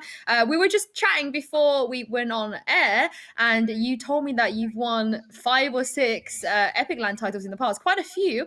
So how does it feel to be competing in the Valorant category as opposed to CSGO, and what would it mean to you to add this title to your belt? I mean, yeah, it's definitely a change of scenery. Obviously, I moved over, I think, like 5-ish months ago now. Ended up joining up with Rix with Fry at the time. We joined a new roster, which we rebuilt in January. And we've not really been that long of a team. We've been together since January. So this is our first proper actual event other than the VCT qualifiers, which we've been playing. The final one of that is next week. But yeah, I mean, I'm glad to be back to Epic LAN. Obviously, I wish it could be a LAN, but I guess in the future we'll be back to normal and back to LAN. Well, actually, it's a funny fact here because I think TSAC or Chak is really hard to call him Chak, as you know, Laza. Like he's just TSAC, right? Yeah, he's TSAC. He's TSAC. Yeah, but I think TSAC became the first ever player to win CS:GO and Valorant at epic.LAN. So, do you think tonight you can be the second player to do that? Yeah, I hope so. Yeah, I'm really confident going into it. I mean, obviously we had a 0-2 against them yesterday, but we kind of messed up a bit. Pistol didn't really go our way that much. I think it was maybe even or one less win the numbers, something like that. But we just kind of messed up a lot of rounds, which I think today we've ironed out a lot of extra stuff. We pulled out a different comp, and I think that in general we're going to be a lot better today, and it'll be a better showing from us for sure. Yeah. Well, talk me through the process. And like you said, you guys kind of started to play with a few different players, you know. I saw you debut at the home ground tournament back in January, so you haven't had that long. So how easy or difficult has it been for you guys to try and like iron out your issues and to gain that synergy that you need? Yeah, so I think we played after about a week together in that Red Bull event, and then we played 2 VCT qualifiers, and now this is like our first, I guess, proper event since then. We kind of went through like a whole trial process with Rix. Like it was a really like good method of how they wanted to build the team. There was a coach, which was Weber, and at the time Nilzinho, and they built the team up from the ground basically. Like they trialed, was someone for every single role, and we kind of just see who was fitting well together. Then obviously we stuck with us 5, and then since then, like we've just been grinding as like a 5, and just been like we have a massive mixture of cultures and like games that we came from. Like me and Fry came from CS, Latex and RCK both came from like high level Overwatch, and then Autumn kind of floated around. He kind of did the same sort of route as Mystic and Mo from obviously Fnatic. So we've got a very mixed experience some games. So I think it actually helps us more than a detriment because we have so many different opinions of how things should be done. Like perspectives, basically. Yeah, for sure. I think that is very useful. And before I let you go, obviously you got a Wave coming up. You mentioned yourself, you did lose to them in that series, I think in the upper bracket semi-final. What do you make of them as an opponent? And what do you think you need to do, I guess, in about 10 minutes time to be able to turn this one around and get your revenge? I think that a lot of times we lose games. I mean, I know probably a lot of people would say it. I think we lose the games ourselves. I think a lot of the time we're in positions to win games and we kind of let it slip sometimes. And I think that's going to be growing pains with a new team. Like I know Wave have been together like months and months. I think they've played like 60 something maps together on VLR as a 4. I know they've just changed the player recently, but I think that the one thing they have over us is they've got time, and obviously time is only something we can get in the future. And obviously, I think we just need to play well. We need to stick to what we know, and we just need to communicate. And I think that we have a really good chance to beat them. I think you do as well. Thank you so much, Laza, for joining us. Really appreciate it. And best of luck in your best of 5. Cheers. It's always great to have Laza on stream. Now, Jay and JP, let's just break down a couple of things he said there. Jay, I'll come to you first, about essentially like Rix's biggest opponent and enemy. You've seen them play a couple times now. Is that something that you would agree with? Or do you feel like Wave are still like a strong an opponent? I think it's a little bit of both. Like, obviously, like the fact that Wave are their opponents right here is definitely going to be part and parcel to that factor. Like, this is a very powerful team that Rix are having to take on here. I think they've never scored a single map against the Wave side, if memory serves me correctly. At least this main sort of like 5-man lineup. So, obviously, like Wave being where they are at, obvious favorites in the tournament. We had them rated as the highest seed for a good reason. But there's part of that is that it can be true. I think. I remember, even for Laza's individual career, like going back to his old days at Endpoint, it felt like that times. That was also a similar case for that particular time back in the CSGO days. So like there is a little bit of that of truth to that, and certainly for Rix, like be watching out for those small little mistakes that Wave can punish, and for them to try and counteract those mistakes going into matches and series. There is an element of truth to that, but it's not the whole story. Of course, JP, like Laza said, they are a new team. We've seen a lot of new teams here at epic.LAN, and a lot of them have done actually better than some of the teams that have been around for a bit longer. If we look at overall Peak as well, who managed to make it all the way to the lower bracket finals as well. How important do you think it is for these teams to be able to sort of gain experience like this tournament, especially going forward to bigger sort of VCT qualifiers in Europe? I think Laza actually hit the nail on the head. Time is the most important part of a lot of these teams. Development of coordination is not something you're going to generate straight away. How many solo queue games do you have where your team is coordinated? I'd like to think one in about 1 million. But we're looking at a Wave esports team that's been around since almost the inception of the Valorant series. We're looking at them. They're going to have the strength of combination and coordination and communication. They're going to understand a lot of the elements of the game. With no communication, they're going to make rotations, they're going to make plays as they go into site with the confidence that the team is behind them because they've run them so many times. On the side of Rix GG, that just isn't there. They're probably still relating much more on that verbal communication rather than that natural understanding of what the other player's going to do and the positions they're going to take on the retake and hold positions. I mean, in fairness, if we look at Wave as well, they do also have a new player coming in to stand in for this tournament, Cider. Although he has teamed with the Zeke and Carcass back in, I believe, Absolute Legends back in like the beta or just after the beta, which does seem like a long time ago, Jay. But it is still a new player on a new roster, even though he's played with 2 of the players on the roster before. Do you feel like that could potentially be something that could trip them up? Possibly, like whenever you make a new addition to a lineup, then there's always going to be some changes that come with that. And being a newer player in the context of this squad, it's definitely going to be there's definitely going to be an element of like, trying to feel out where he's going to play and how he's going to perform, and what his role will be first and foremost. I think you can try to get a decent idea as to where that will go, but again, like it's all contextual, and where it fits in the context of the greater team is what's really going to be important. Well, let's just talk about another topic before we sort of dive into the map vetoes. I don't think the map vetoes are in yet, but I will let you guys know as soon as they are. But Laza himself said he's won 5 or 6 titles here at epic.LAN, and I mentioned before, TSAG at Epic31 when he was on Summon FC became the first player to win 2 titles at epic.LAN, which is really, really exciting and not something I feel like we've had the opportunity to expose players to before. JP, what do you think about that?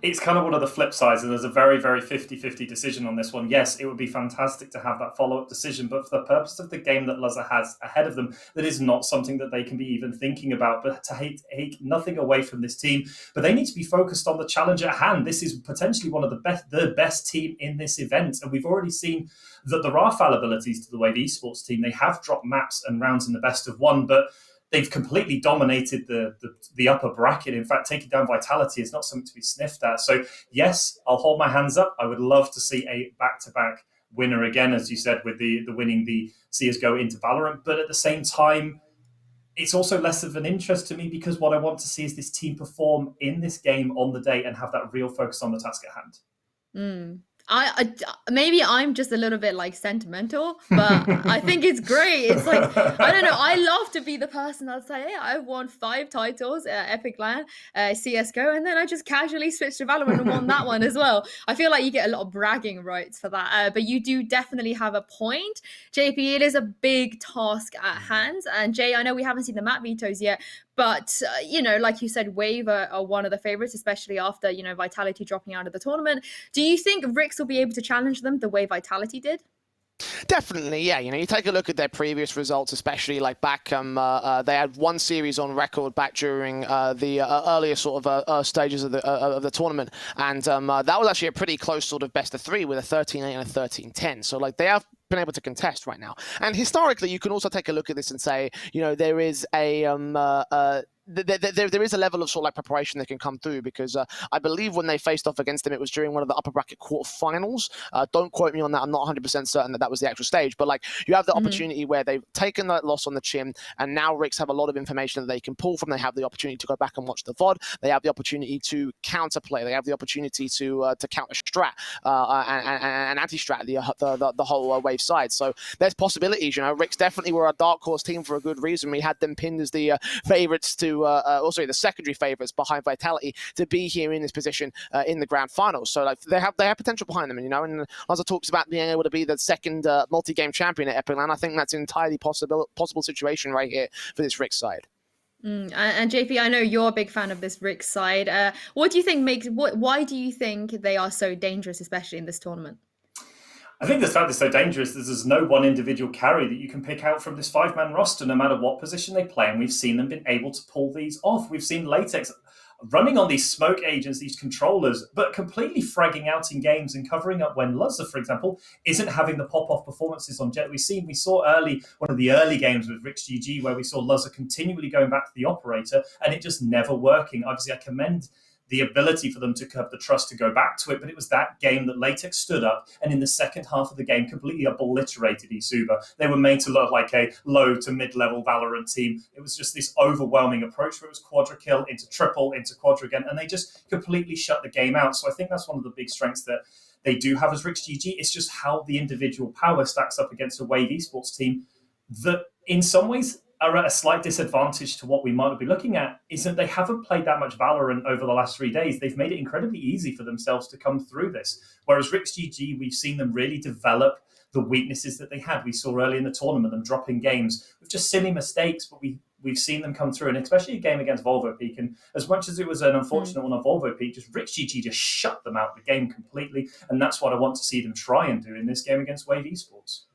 Jay, on the other side, what about Wave? Why do you think that they're, besides the fact that they obviously are one of the top teams in Europe right now, but what makes them so dangerous and what makes them ultimately the favorites in this tournament? Well, a lot of talent, I think, is the right appropriate sort of answer to that question. Most of it is down to their history being able to compete at that top end level. Unfortunately, I'd love to say I'm an expert at this game, and I'm just absolutely not. That's definitely JP that's the better one to ask that question. But at the epic.LAN level, you can just outfrag and win it. I think it will take a little bit more than that against the Rix side. But in terms of the talents on paper, like pound for pound, I would say the Wave kind of do have a slight edge over the Rix side in that respect. So it's going to come down a lot to tactics and being able to sort of like just to outplay the opposition more than anything else, because Wave can probably be able to just outpace the Rix guys. JP, a lot of the matchups we've seen in this tournament has kind of been down to those essential carries. We've seen them on the Vitality side with Vac doing so well on that Jet. We saw that on Volvo Peak when Alorente was popping off. And of course, with this Wave team, you have Carcass and you have Muri. Tell me what's so good about these two and how much potential they have to be able to carry that team as well.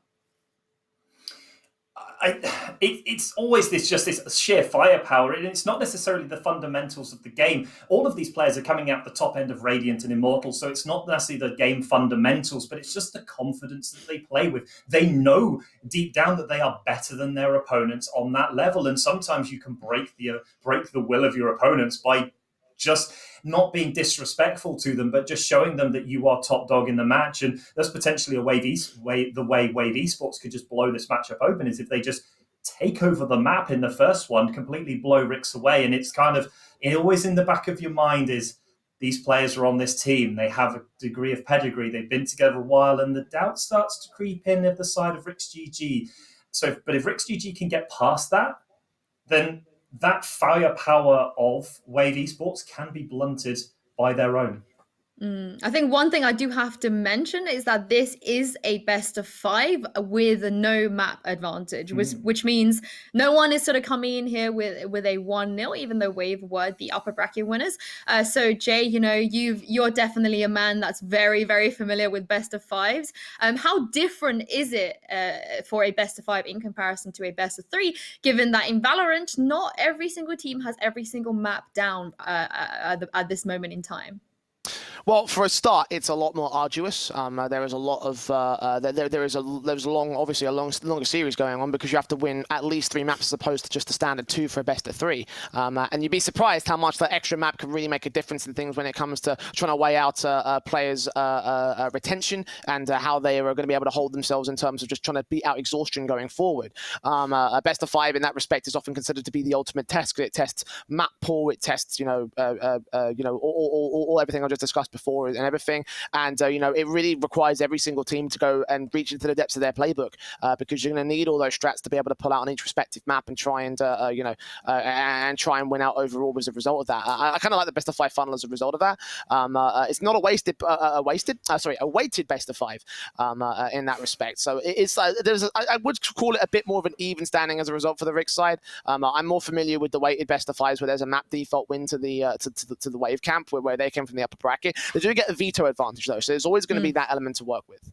JP, also just to extend on that point, they can't ban maps anymore. They're not here. They can't just be like, oh, we're not comfortable playing on one map, we're gonna get rid of that and just hope for the best to try and go for a 3-2 or 3-1 or something. Because in the past, we have seen teams to kind of like maybe sacrifice a map on that best of 3 and take a 2-1 win because it's not as glamorous as a 2-0, but in the end of the day, a win is a win. But here, they can't shy away from that anymore. If they're weak on something, their opponents know. Like these guys, they have coaches, they have analysts, they've done their homework. They might either try and sort of play the map that they're comfortable on, sort of come out the guns. No, what is the saying? Like come out the Gates, guns blazing. Gates. That's it. Thank you. They can just sort of come out the gates being like, okay, I'm going to force you guys to play on the map that we're good on, regardless of how you feel. Or they can be a little bit more strategic. We saw that Wave yesterday, even after losing to Team Vitality back at the home ground tournament 13-0 on Haven. They came out and went, we're just going to pick Haven first. So there's a little bit of a mental game there. And between these two teams, there's definitely a scenario where I do feel like one of them is just going to force the other team to play on something they don't usually play. What do you think about that, JP? It's hard because I always feel that if you're going to come to these events, you need to have a strategy for every single map. There are only 5 maps in Valorant. There isn't that much information to be gained, but I think if you're on the side of Rix GG, you're looking to take the advantage. You're looking to play on the comfortable maps in the first 3 or 4, and then you're hoping that your last one isn't needed at the 5th. And obviously, with Wave having that map veto advantage, then that can put you in a difficult position. Having seen the way they've been playing, I think the Rix GG definitely want to be hitting Ascent. They definitely want to be hitting Split, and potentially missing out Icebox and having that as the last map potentially because we've seen them have some really good games on those 2 maps. The Bind is always going to be your typical, I think, mid-match game because it's kind of everyone knows about it. But it'll be interesting to see. I think Wave have a lot more power in this one because if they feel there's any weaknesses, they're just going to exploit it and they're going to drive it home in the first 3 maps and they're going to try and pull out any of the weaknesses out the Rix GG side. But it's hard because we haven't really seen as much of these 2 teams faced up against each other because the caliber of the opposition they're playing is very varied. And we have seen not the full amount of maps that Wave have gone as well. We don't necessarily know where these teams are going to have their weaknesses, but I definitely think that Wave probably needs to target Rix GG on the Icebox map because that's potentially one that I think Rix want to avoid. But then again, Rix want to be taking Ascent as fast as possible because that's where they've always shown out to be their best results so far. Well, it's funny that you say that because the map vetoes are in, and of course, Wave picked that Haven. Zero surprise there. And like you said, Rix, they need to get Ascent in ASAP Rocky, and they've done that. So we're going to go for Haven, then Ascent, followed by Icebox, which I feel like definitely favors Wave, and it's definitely no coincidence they've decided to choose Icebox out of the 3 maps that are left. If they then goes to a 4th or 5th map, we are going to go to Bind, followed by Split. And it's interesting that Rix picked Bind over Split. Like you said, JP, you know, you probably expected them to go Split ahead of Bind, but they probably do have something in their pockets. So like you said, going into these grand finals, they're going to do their homework. They're going to have some strategy. And now with the map vetoes in mind, Jay, who are you favoring? And give me a prediction for this game. I'm going to favor Wave in this one. I'm going to go... I don't know how... It's going to be difficult to pick a map series. I'm going to go, I think, 3-1. I think the Wave can possibly win out overall. Like that Icebox in particular, I think is going to really shut down Rix's confidence. Being such an attacker-focused map with Wave having the firepower advantage, feels like to me that that's going to be where they can really sort of win out this series if they can get that one in confidently. But yeah, I think Wave are going to take this series. I'm going to go 3-1, but it could go all the distance, I think. What about you, JP? Who are you backing? Oh, the $1 million question. It feels like a poison chalice, this one does, because if I vote with my head, it's going to be different to my heart. Go with your heart. You have to always go with your heart. I have a lot of faith in this Rix GG team. I don't think they're going to fall down, but I think my heart says at the end of the day that Wave are going to be the team that comes out of it. But I fully believe that this Rix GG team can take maps off of this Wave esports team. So I'm going to go with Wave, but I think it's going to be a 3-2. I think we might be going to all 5 because I really think that this Rix GG team is much better than we do think they are. I hope we go to an all-5, and I'm probably going to back Wave as well and go with a 3-1. But the players are ready. We are going into the first map of this grand finals best of 5. It is Haven between Wave and Rix GG. Jay and JP, take it away. Well, the past 72 hours have led up to this very point here. JP, you have witnessed the vast majority of it, so you are definitely geared to make an appropriate decision on that respect. Haven, our first map, of course, as picked by the boys over on the Wave side, but definitely going to be an interesting one here. A lot of history on this particular matchup. It can be close. Rix can give them a run for their money, so this is where we're going to have to start things off. Well, I hope Rix can give them a run for their money. They need to pick up 2 maps if my prediction is to be correct. But at least starting out on Haven, the thing I do like is they've gone for a very stable team comp. We recognise all these agents as their preferred choices. And I think the difference is really going to be looking at the side of Wave. We're seeing Zik picking up the Sentinel, pick and Killjoy. Karkas obviously going back to their normal aggressive alongside Muri. Cider is picking up the Brimstone. And I think this is the one that stands out is most people are still towards the side of Omen on this map just because of the pure size of it, but they decided to go with the Brimstone. Nico is going to pick up the Sky, and Muri again aggressively on the Rage. So it's going to be the competition of who has the better duelist, and I think that's where the fight's going to be. The biggest decision making on this one is between RCK and Nico. We're seeing the Sky versus the Sova, and logic would dictate that this is a map that Sova wants to play on, but also Sky gives you so many more flashes to get you onto site and the Seeker's ultimate for the information. So in some ways, I think it's going to be more the battle of what information can be gathered, and then when the duelists go head-to-head, who comes out on top. Well, Rix off on the defensive start, and we have seen several times over the course of this tournament how when they lose those opening picks on the defensive side of this particular map, they get spread so thin that they don't know how to really adjust and sort of get those retakes together. So opening duels will also be something to focus on here for the Wave side. As we get into the pistol round, it's the grand finals of Epic32. The Intel Valorant tournament will come to a close in the next 3 to 5 hours. Let's get things kicked off here as RCK tries to get off in the aggressive start here. It's Fry with those 2 frags to kick things off. Muri trades back on Fry of his own right, off back in the corner is going to get dealt with. Nico makes it a double up for a 2-on-2 situation. Spike plant can't yet get secured. It's out in the open. The defensive still has presence here, and it's all going to be left towards Zik now. Last player standing, moving up towards the site itself. Will grab that spike. Not going to go for the immediate plant. Faces in against that Sova Siege. Both players spray back on RCK to a 1-versus-1. Fakes it once, but Lactex will close down the final kill and secure the pistol for Rix GG. And how many times have you said that name as play-by-play? It is Fry who is holding it down, supported most ably by RCK. And the two most dependable members of this rich GG team step up to the front in the first pistol round and completely shut down Wave. The flurry of trades came early. Yes, they were there, but Rich GG got the advantage. Just Fry's double to open up just puts them at such a disadvantage with the plays, and RCK is always there, and it allows them to rotate the other players in, and Latex does finish it off. But a fantastic start, and the buy coming in. Marshall's, Bulldogs, and Spectres versus the Classics, and not the ideal start for Wave, but they always have a way to jump back as we come into this B-side push already. Paint shells in. Going to go through with a lot of damage being dealt in return. RCK2 frags Carcass is able to get response back in, and for the most part the defensive forces will just clean house against these pistols, but a spike plant secured at the very least, so getting a little bit of a bonus there for the Wave side. But Rush Tactics just hoping to get something miraculous together. It was never really going to be a massive victory for the Wave side. Rix again with the anti-eco. Round 2-0 to their board, and now the Vandals can come through for the Wave side. Not ideal for the side of Wave. They would have hoped to have done a little bit more economic devalue to the side of Rix. They only ended up taking one player with them. And in fact, the RCK, who did go down, is just going to go on another saver buy. They're planning to go for the full buy next round, use this as their bonus round. And Wave need to slow things down. They've been super aggressive on the pistols, but I don't think that's going to work on these aggressive rounds. But they're going to use it now. They're going to 5-stack towards C. And you never know. They may end up for the slow push as the smokes come out to deter any push up through this C long position. As Carcass first out of the gates, Latex is checking for information from the C-long control, will not be able to see where they're coming up from here.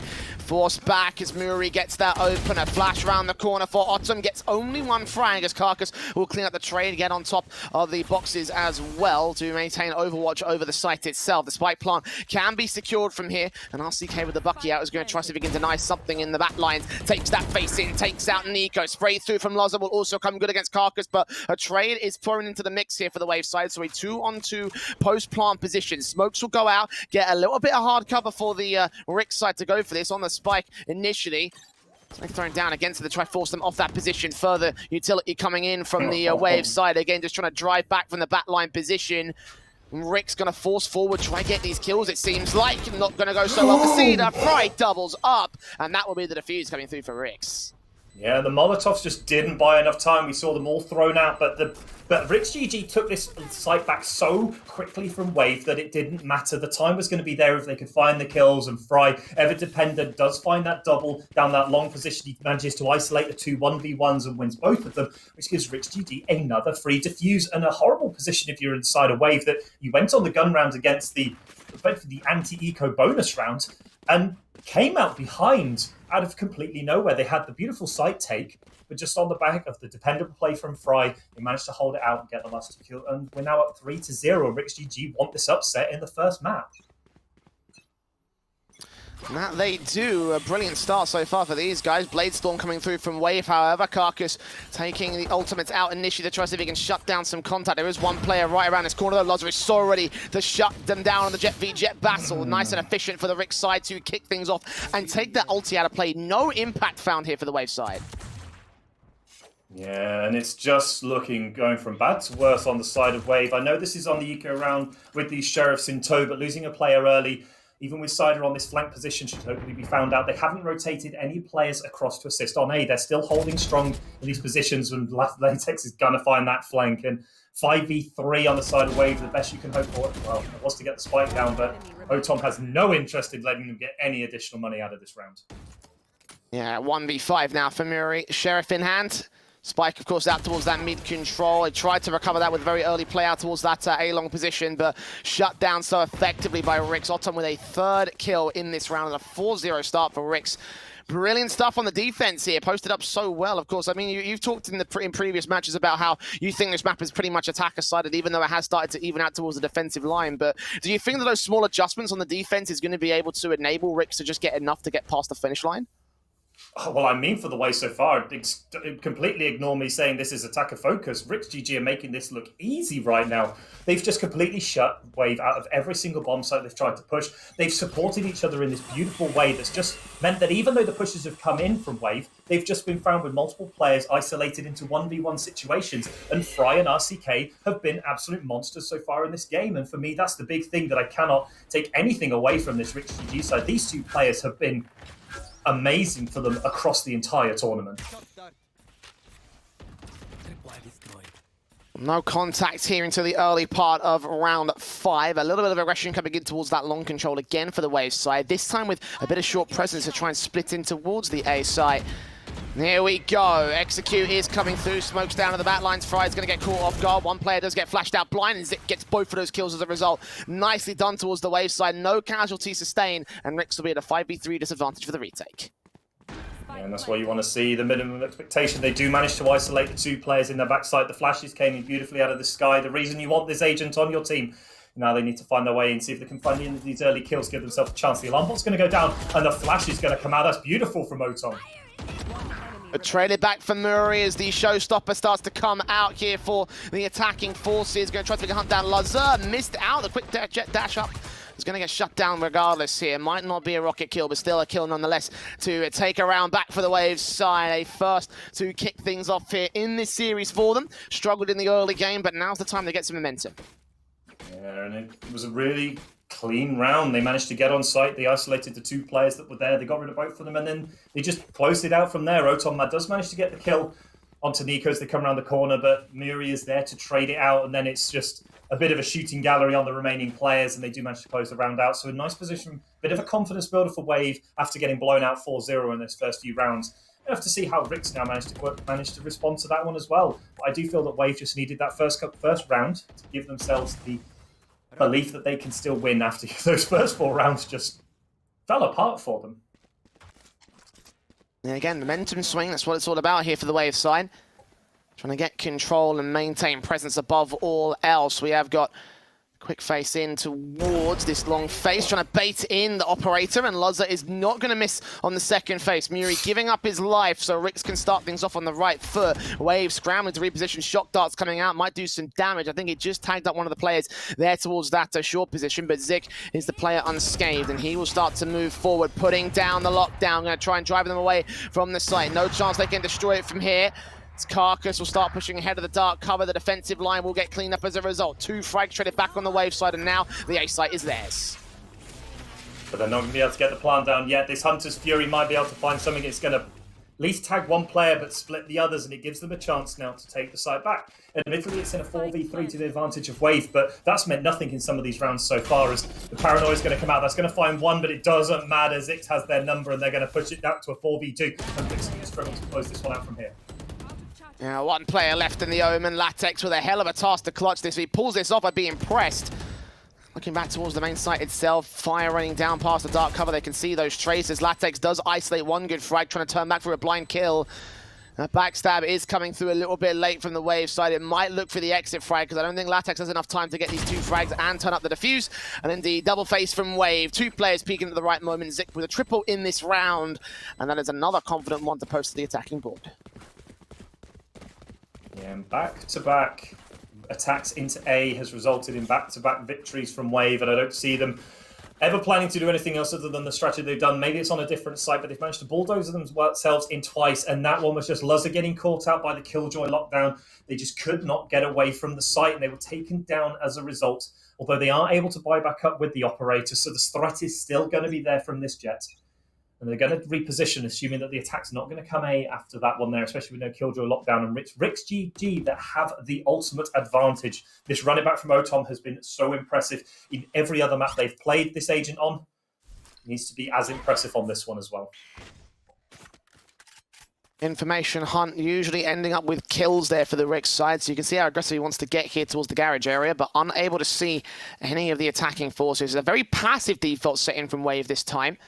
It does allow a bit of an aggressive face in her from Rix GG. You can see Otom is eventually going to start pushing forward here, and he might use the run it back now to try and hunt for these players. Or will he even bother with it? I mean, they have got a bit of map control, being very silent about this, hearing some footsteps And he peeks in completely blind, not using the running back at all. This is very risky of his own right, but still makes it work against Muri. Carcass falls to Fry first, so it's a 5v3 advantage for the defenders. Yeah, and they're now aware that there is still an operator in play, and that might make them a little bit more tentative on some of these pushes, but they've decided that Garage is the place they want to attack into as 3 players, but there's a whole host of opposition there for them. They need to be careful if they're on the side of Rix. They're not looking at all their angles, and they don't necessarily have all the security. As the tripwire goes down, the jig is up, and they're going to be hitting this B side, but it is Fry who is there, and if anyone's more dangerous at holding a site solo, it's going to be Fry. Simon Cage is about to disappear. They have been allowed to cross out, however. And Fry in the backlines behind Platt, dealt with by Nico. One trade for the Wave side as they gain site access. What more can they do from this? Locations revealed here by a recon dar. And Zik still held towards that back corner. The operator of Loza trying to see if they can hunt him down. I believe it's Hollingway got in the way there for that kill. Now Blazestorm coming through. Otom takes that first frag, not quite that second. Nico dealt with by Loza though. And C is left alone. Spike in the open, waiting for Dark cover to clear. Sees one player, but no. RCK deals that killing quick enough. Hot hands might stall them for a second, but the defuse will still come through for Rix. Yeah, and I really like that push down that long elevation by Rix with multiple players. They know that the Brimstone ultimate is available, so just trying to hold the site and then defuse the spike is never going to be an option. The Molotov went in first, and of course the Orbital Strike is another great post-plant position ultimate to play, but in a 1v3, they made the aggressive play down long and just didn't allow Wave ever the chance to set up those post-plant positions. And even though it looked like they had the advantage when Free went down so early on in that round, the rest of the team was able to pull out. Nice little play from Otom to draw the attention away, and the rest of the team just cleared up from there. And a great start for Rix GG, 5-2 to the good, and with the, I would say, the flow of the game with them so far. Indeed, yes. Rix, despite a couple of issues, may not be allowed a full-blown amount of control at this stage. Wave have taken a couple of rounds away from this, but still able to maintain their position on the Rix side. First frag does go the way of Carcass, kicking things off on the right foot. Zik takes a secondary frag, and Lazar back here with the operator takes that first kill. Oh, missing out that second shot will cost him his life, as Cedar also takes out Latex elsewhere on the A-side defense. 4 players there, and all of them end up falling, leaving it all on the Cypher. Backed up here for the Rix side. Fry has got no choice but to save his rifle. Yeah, definitely the exit frag is going to be looked for here on the side of Rich GG. And again, it was just that A hit. The Carcass made a beautiful play, managed to find Otom, who had hidden in that last position behind those brick stacks and wasn't able to convert it into anything, sectioned off from the team by a beautiful cloudburst from Carcass. And just a beautiful way to attack. And it's hard to really fault what Rix GG did. They just got outplayed on that initial assault on the site. And I feel for Freed right now. He's kind of stood here going, well, where did everyone go? He was still running out of C as the 4th player did go down, and Wave just bulldozed it the way in again. And it feels like this brute force approach from Wave is having, well, I wouldn't say 50-50 results, but it's not 100% working all the time. But at the same time, Rix GG haven't been able to fully shut out these just upfront rush assaults that have come in from the side of Wave. And that's always a question mark you have to have when teams aren't able to stop those sorts of rushes, because it's always that coordination thing, use of utility, but they need to find a way of shutting out some of these rounds from Wave. But Wave also need to try and work out if this is the only strategy that's going to work against Rix GG, or is it a strategy that's going to help them get a few initial rounds and then they try and default off for another couple. 2 rounds of difference here. Wave have been able to make up a little bit here against Rix, but Rix obviously still leading by quite the margin. Backed off and not being allowed any sort of contact here in this early phase. Lots of information being gained by the Rix side, though. These recon darts have been so effective at finding these players where and when they're necessary.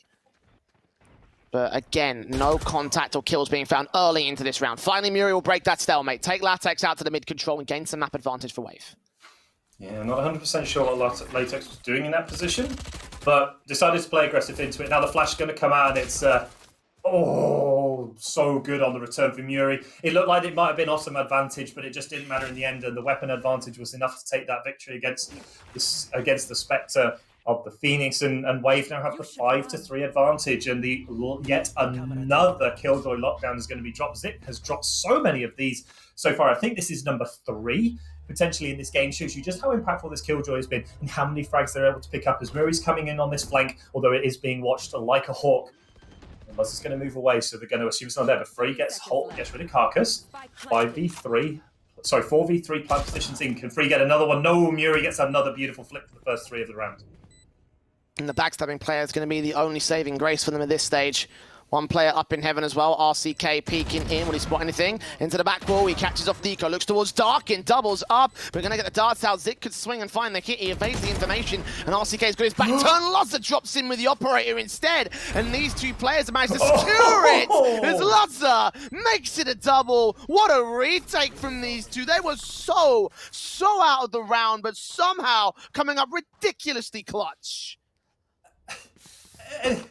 It's just one of those ones I do not understand how RCK and conversely Fry at certain situations can just consistently do this. They do it round after round. You put it in their hands and they will deliver for you every time. Backed up by Luzza, obviously on the operator to provide some of those one-shot kills, and in the eventuality, Cedar just wasn't able to do anything into Luzza and the operator, but RCK is just making magic happen. And again, the lockdowns keep coming through, but it just hasn't seemed to matter on that one. And they just had the number of the side of Wave. They were able to blunt the offensive and a 6-3 advantage on a beautiful retake from RCK and Luzza. A 3-round advantage being gained here. Ult is coming out. Look at Muri getting very aggressive here towards the B side. Not catching the kills. Does force players away at the very least, and does get a bit of tag damage on towards Carcass, so Rick's taking a slight HP advantage here for this retake, but Wave full frontal in through the mid-control, going to establish a 5v5 post-plant position. Rick's still fighting out of garage though. Autumn takes that face in towards 6 to the sniper's nest, spray through on the second player, not quite as successful as Wave get those trades together. Information has been spotted, Fry is forced to held back, however, and now the entries can come through. One player at the back of the site, that's Muri, in with a frag on Latex, still holding position. Luzza can trade into return to a 3 versus 3. Carcass, however, still with the entrance, finds RCK next, and Rick's down to 2 individuals. Have got high ground advantage. That operator of Luzza hoping to catch something, but unfortunately too much presence from Wave. Rick's opted to fall back and save their weapons, as it will be a 4th for the attacking force. Yeah, and well deserved. A beautiful attack. They set it up well. They completely dispersed the site as Muri came in with the showstopper. And although the showstoppers across this tournament have generally not found any kills, the amount of space they've been able to develop and generate has been absolutely incredible. And that's all it needed to do just there. It completely opened up the B side site for the side of Wave, and they made it work. They then positioned the spike in such a perfect way that they could just spam the utility through. And we're seeing Rick's GG going on this sort of saver half by round. The operator was safe, so they can hold on to that one. 2 rounds left to go. You need to make sure that final round you have a full buy. But the main thing for Rick's GG is they have hit that crucial 6th round. They can no longer be behind after this half. And we'll see the ultimate come out from RCK. So I'm going to find anyone. Big impact from ultimate. So I'm going to use, but Carcass is already in and Paranoid out. Oh, Latex with 1 good Sheriff kill, but that's as far as it goes here. The pistol unable to do much on this stack-up offensive again. Wave full send into the B side. They attempt to try and deny the spike point at the last second, but Autumn missing a shot allows Muri the perfect window to take him down before any more damage is done.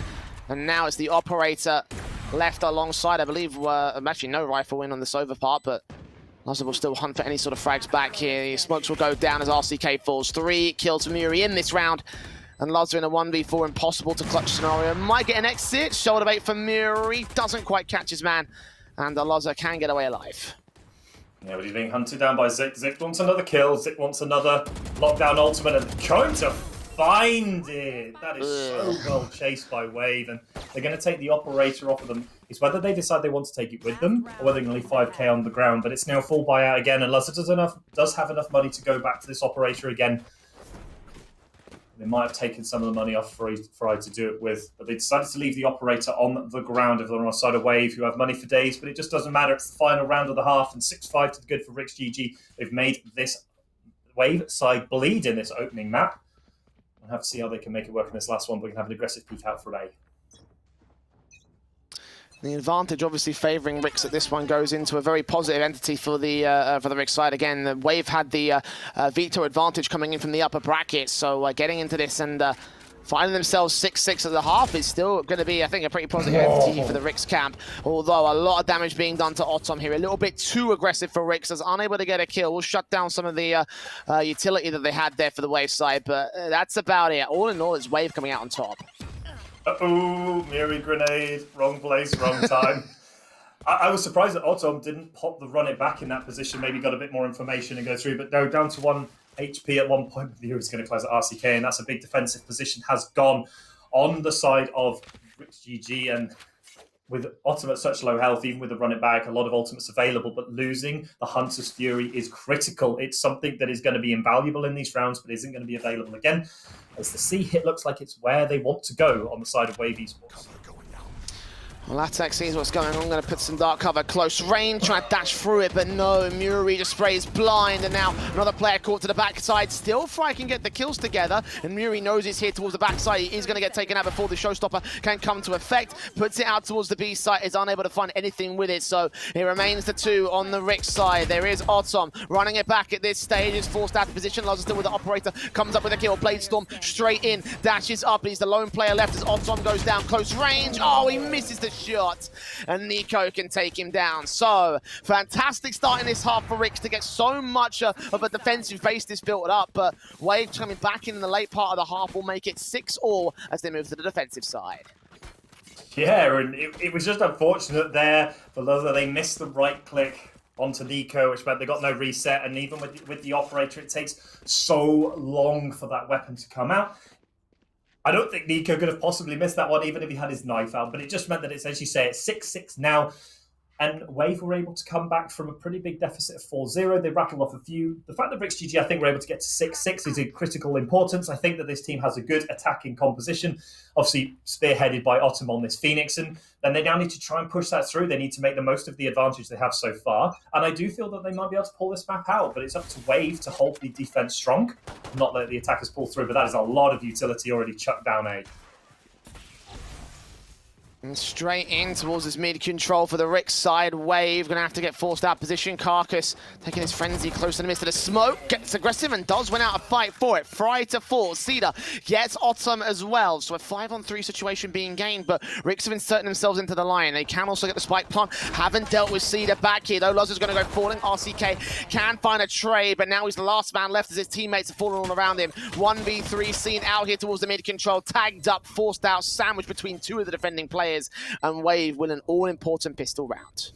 And just like we saw in the opening half of this game when Rix GG were on the defense, Wave do exactly the same. They get a beautiful push with the stack onto A, and even though the B hit comes in, it just doesn't matter because the retake is so strong. They shut down Otom to start out with, and then they managed to pick up Loza as well. And it's RCK left alone, 1v3, and just too many targets from 2 different locations. Was beautiful, and it was the fact that Carcass was able to get up and personal with Fry. They took them out with the utility out, and I don't think anyone was expecting the Jet to be pushed up in that position, but nice free easy kill. Utility out versus a frenzy is never going to end well for the Cypher, and it means that Wave now have a 7-6 advantage and the full anti-eco buy coming out.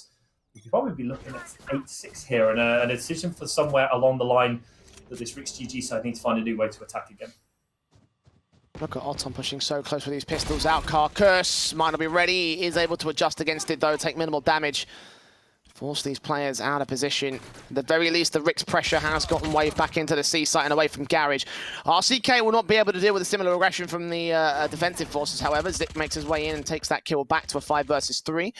Latex is pushing up from the mid control and towards that B site as Loza gets taken out next to return. So, no luck for Rix on these pistols. Not a lot of damage being done either. No casualties sustained. One player in the corner seen there. Takes a spike planter. Latex will respond to a frag, but Nico is able to deal with it. Only an SMG drop there towards the B site, so not losing much here for Wave. Yeah, probably not enough damage being done on these eco rounds by the side of Rix GG. It was a good opportunity to take some money out of the pockets of Wave and force them into the potentially an eco round of their own, but they weren't able to. But it does mean that we're now going to see the playset of Vandals and Phantoms coming out across the Rix GG side, and the weaponry advantage now sits with the side of Rix.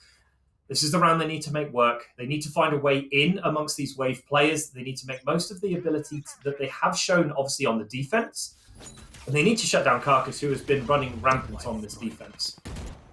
And we mentioned him in the pre-game as being one of the main guys to watch out for in the Wave side. And in this second half, he has been the most prevalent individual. Look at how far Carcass is pushing up now. All the way up to position, so far up the long control. The smoke obviously buying him the cover hit he needs here, but the question for Rix is, do they read this position, or are they just going to be distracted by Muri, who takes face in? No. Otom falls down towards Carcass. That's going to be a nice opening kill, and again, he kicks things off fantastic for the Wave defense. Yeah, and leading from the front is Carcass. They don't want this enemy position to ever get a chance or get a look in. They're going to find one player on this long position. They know that from the boombot being shot down. They aren't sure how many players are there, and there's still no rotations coming in from the Killjoy or from Brimstone. They're still holding their positions until they get the full execute information. But this is where it gets dangerous if you're on the side of Rix. If you hit this site and there was 4 people there, it could become a bit of a bloodbath. But at this point, they're going to be hitting the site. There's going to be one person there, and it's going to be effectively a free plant. So I have to see what Muri can do from this up high position. They're going to hear the dash coming in. The smoke's going to come out. They know something's up. They know something's amiss, and the plant's going down. Wave still having the advantage here. What's the play for Muri? Putting satchels onto the sights. Trying to force RCK away. That's not too bad. It does stall for time, but doesn't really do much other than that here. Rix still at the player disadvantage. Wave have not found a kill to make it a 2-player advantage. And they're still suppressed out towards the main defensive entrance. Now, here they come. Carcass, a bit of a breathing room here. There'll be some recon bolts that will get some information back for the Rix side, but 3 kills coming in for the main rifles. Carcass was the latest trade back for the Wave can, but Fry and Loz are still playing the dynamic duo role and getting their 7th on the Rix board. Wave bottlenecking themselves into the site and gifting the round to Rix. Yeah, and that was from numbers disadvantage. It was a 4v5, but they couldn't make the player advantage work on the retake. And as you say, Luzza and Fry, they're very much their dynamic duo on the side of Rix GG, able to hold it down, able to hold the positions, and they turned the retake into an attack, into defense again, and they just sectioned off each player. They managed to collect the individual 1v1s, and Luzza then hidden in a corner, was just able to pick up those last few players, and a great round on the side of Rix GG. Stemmed the bleeding a bit with Wave getting so many rounds back-to-back. 7-8 forced them into a bit of an uneconomic advantage. But Carcass does have the jet knives out. The blade storm has been popped. We know how deadly this can be. Molotov's going to stop the immediate push into side B. Boombot will come through and try to force out some information onto the early part of the Rix side. Obviously, with a round win in the last one, they got a bit of a contest from the Wave side. They have got the Blade Storm in from Carcass, who doesn't really want to lose another one back here. And obviously, he's been a clinical entity for the Wave side. He's clinical with his aim if he wants to try and open things up. He's got Otom on the other side of the garage area, and he's not going to over-aggress here. I think they might know that the ulti's out on this part of the map. Yeah, but that sound cue from Sky's ult from the guiding light is going to give them some information. There's players there. Obviously, the sound cue when he goes blinding, but Carcass is going to come out and going to find Otom, but get traded back, which is huge for Fry. They're able to do something back into, and it's now a 4v4, and it's always advantage to the attackers if we can make it work. But it looks like Killjoy is about to find a tripwire. That gives up some information. The shot darts are trying to find. Oh, they are going to take down the alarm bot. 30 seconds left. Try and clear out the corners here as they try and enter towards that long control. Zik still sitting back here, however. Taking face, doing a bit of damage, not quite getting the kills, but at this stage the main aim is just to try and stall for time here. Suppressed towards the long edges, they're going to push forward over the utility. Still got one player close. Muri does get Luzza for a frag. Okay, Nico following suit here on the defensive line. Wave have fended off Rix. They're falling back towards long to save their weaponry because they're dead out of time and dead out of chances. That was an incredible predict by Muri. They didn't see Luzza exactly where they were, but they predicted the position the jet was going to be, and the rocket does its job. It takes the jet out of the game, and then Nico is able to get rid of Fry as well, and it just looks so good for the side of Rix GG. It looked like they're going to be hitting an empty site, but Zix didn't want to let him in, and Nico was there to support as the whole team flooded across the site before Rix GG could even set toe onto that A-bomb side, and 7-9 down for Rix GG. Buys in again, weaponry is still there, but it's looking a little touch and go right now if you're on the side of Rix. And they need to start not trading out rounds, but they need to start getting multiple back-to-back. You know, Wave 2 rounds in the lead. They've had to work for this lead, but been able to maintain it since they've had it. Rix having won so far in this half. The defensive line needs to find a little something more. Latex, again, is going to give up some information to the defensive side. And Cedar's just happy to put some smokes down and ensure that he can't make much progress out here. The default's in play for Rix, hoping to catch some aggression, but it's passiveness in general from Wave. They don't want to give up the opening fight. Yeah, we're going to see the Overwatch coming out there from Sky. They're going to see it's destroyed, so they know there's at least one player playing in that sort of grass garden area in front of the double doors. But not anyone has been forced out of position. 2 players are playing towards C, which means that in theory, if they can remove Zik, then the A site is open for business. It's so hard to attack into a Killjoy with all the utility out. It looks like B might be the place they're going. Only one player available there, but it is Carcass. And if anyone wants to be defending this one with the crosshair placement like this player does, then it's always going to be scary. Muri's going to hide within the smoke. Carcass is going to remove the first player. I know exactly where. Muri follows suit as well for Otom. A bit of information going to get gained towards the Muri side, however. And the spike will get planted as they all get paranoid here. Rick's doing a good job of denying vision away from the Wave side. But a 4-on-3 situation. And Muri checking position. More information being gained here by Wave as Hunter's Fury starts to come out from the attacking forces. Fry and Latex using that info to get Zix and Nico and Cedar. And suddenly, all the kills go the way of Rix. 1v3. Muri left alone. All of a sudden, the disadvantage is Rix had everything against them there in that post-plant position, but since then, they've come back out on top. And it was Fry with the triple that just completely denied Wave. And the fact that they were able to control everything from the A side of the map all the way up to the spike just meant that they had a position to set up the RCK for the Sova Hunter's Fury with no threat from any of the Wave players getting there. And that was the difference maker, I feel, in that round. It allowed Fry to have a bit more sort of ability to play aggressively into them, but also to give RCK the opportunity and the space to use the Hunter's Fury with no risk of being picked off by any of the teams. And Autumn there holding their hands. And just a great hold on the side of Rick's GG. And Wave must be scratching their heads wondering how did that fall apart so much, because it was looking so promising for them when they did hit that round. So they do hit a small break, a small pause now. And it was just really interesting when you looked at the mini-map, and if you'd imagined you'd have coloured it all in different colours. Instead of it being horizontal line, it would have been a vertical line, because everything for B2A was controlled by the side of Rick's GG. And the space made was great. I mean, Fry's crosshair placement and ability to pick up 3 kills within that round probably made more of a difference than any other, but it was the fact they were able to launch the ultimates with no threat of response from Wave that allowed them to clear the space, get the individual kills, and close out that round. It means Rix will be back within a single round deficit of the Wave side. Make up the difference, of course. Just need to get a single good offensive, and they are up against the rifles back in from the Wave camp, so need to be careful about these defaults. Again, going to go semi-passive. We've got Predators out on the part of the Wave side, getting some information as to where these players are at. At the same time, smokes go down, and the Owl drone will get a bit more, I think, for the Rix camp. Carcass forced away. They know they did go aggressive, but are they suspecting that only one player to be the one in that long aggression? Well, also will check corners and realize that that basically is the case. And again, Wave playing the info game, but Rick starting to take map control.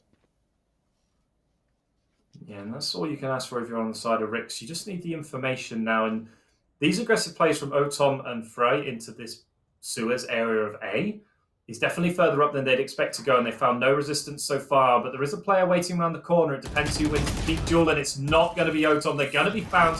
They're going to activate the Seeker's ultimate, and unfortunately, Fry decided not to push up with them, and it's punished for it.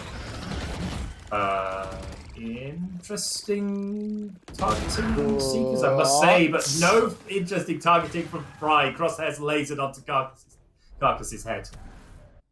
30 seconds. That might have cost Carcass his life, actually, thinking that he was completely safe up there.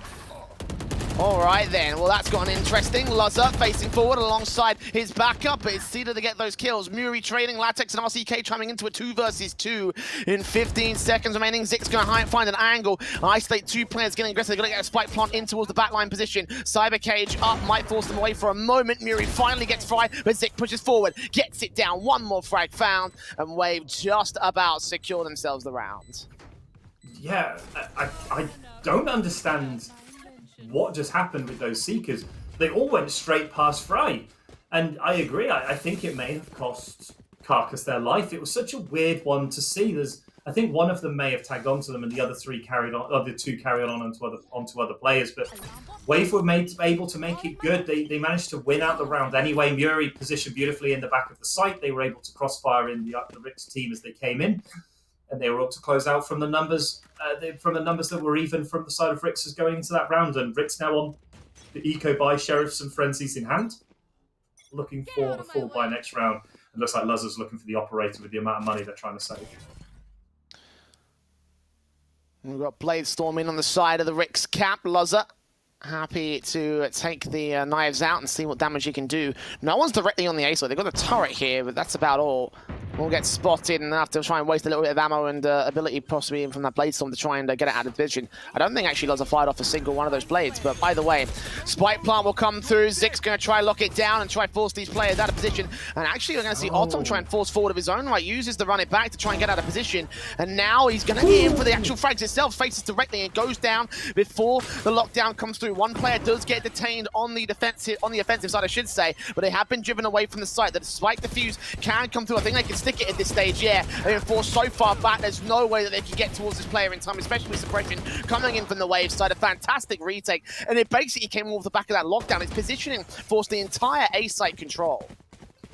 Yeah, it was so unfortunate, Otom. They went to try and kill it, but they got caught between the proverbial rock and a hard place. They made the decision to go for it, the lockdown. Then they switched to Zik as he came around the corner, and it meant that they didn't get either of them. The run it down clone was shut down, and then as Otom went back to try and get it, yes, they get the kill, but the lockdown succeeds in going off. And the weapon disadvantages that Ricks did have of Sheriffs and Frenzy's pistols just at that point when you're at a distance just don't seem to matter as much against the rifles that were in the hand of Wave. But it's flip side the other way. They now have rifles back in hand, but oh my goodness, Wave. Muri does take no liberty with fools, but the ultimate goes up into heaven and does pick one up, but it's traded straight back out by Nico.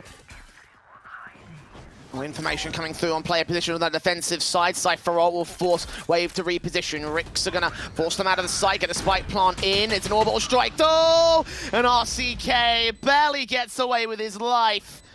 Damn, it took him all down.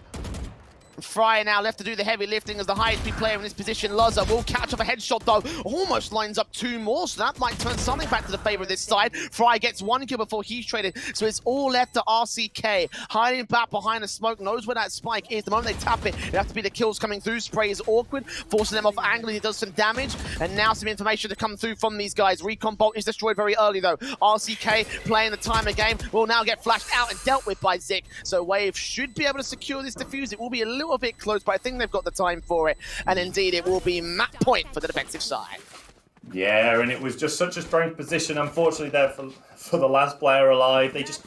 RCK just couldn't quite get up there, but the health bars on the side of Wave were so low as well. It was very, very close. It could have gone either way. Unfortunately, the initial spray down that went through the smoke wasn't able to pick up Nico on that initial diffuse tap, and then it's just a 2v1 situation, and a guiding light was still available on the side of Wave, and they converted that into the final kill to give them the match point. So the map point lead in this game up 12-8, and Rich GG are back up against the wall. Need to find something special to dig themselves back to overtime.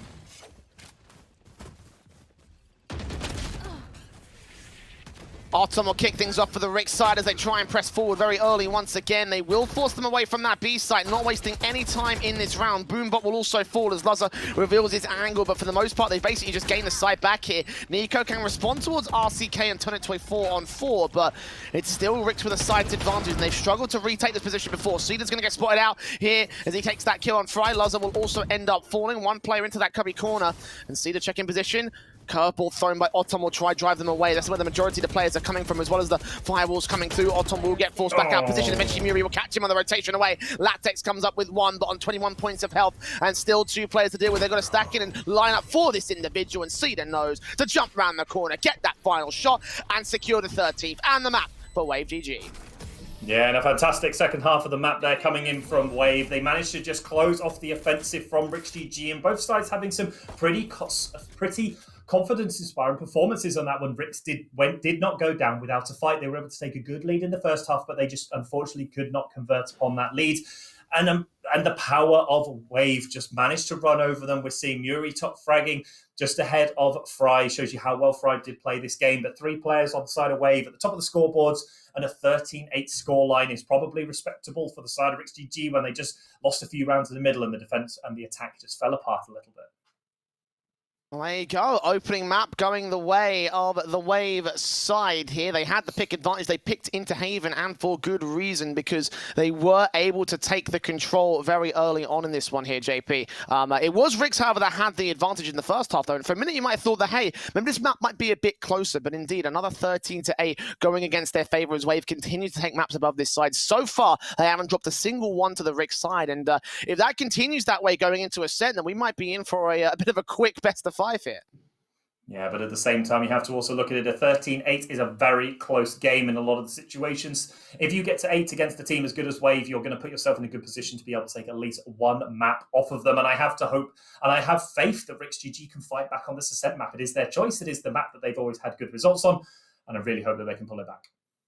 Indeed, we do. It will be a map that's not been played between these two sides, but we're going to set that one up as we head towards a short break, so do not go anywhere. Map 2 of the Grand Finals coming back after the break.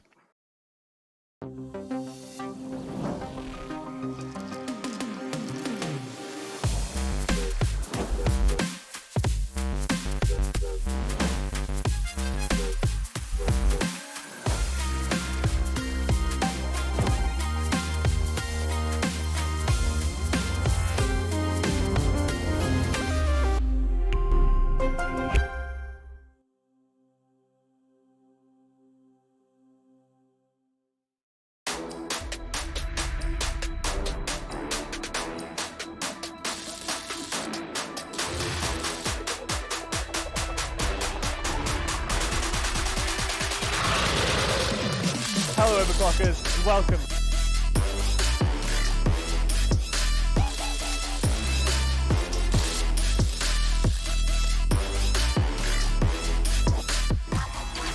Oh, screw this. Where's A-Tuck when you need him?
Hello, Overclockers, and welcome.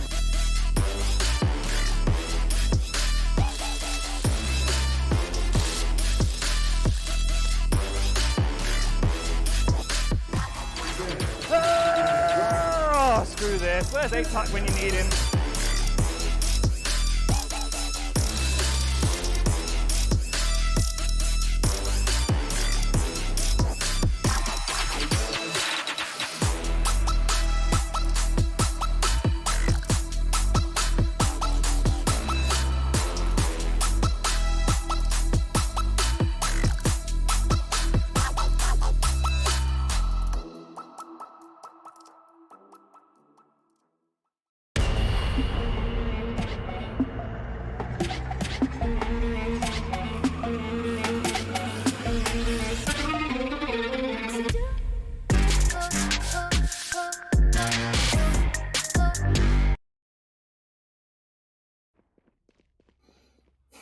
Wave walk away with map 1 of the Grand Finals. Now Rix's chance to turn things around. It's on to our second map, their pick of Ascent.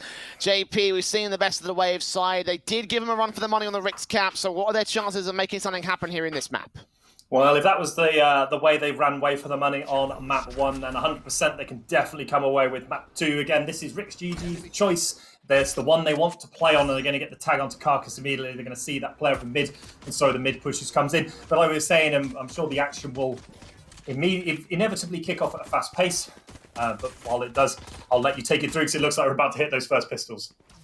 Yeah, straight up to the mid control here for the Rix side, seeing them try and dominate that mid position whenever they try and play this map out. Forced away on the part of Wave. Rix gonna get into the passive position, so they go back towards this short control instead towards the A play. There is nobody out here towards the main entrance, so instead it's just going to be information gathering and rotations coming in from the defensive line.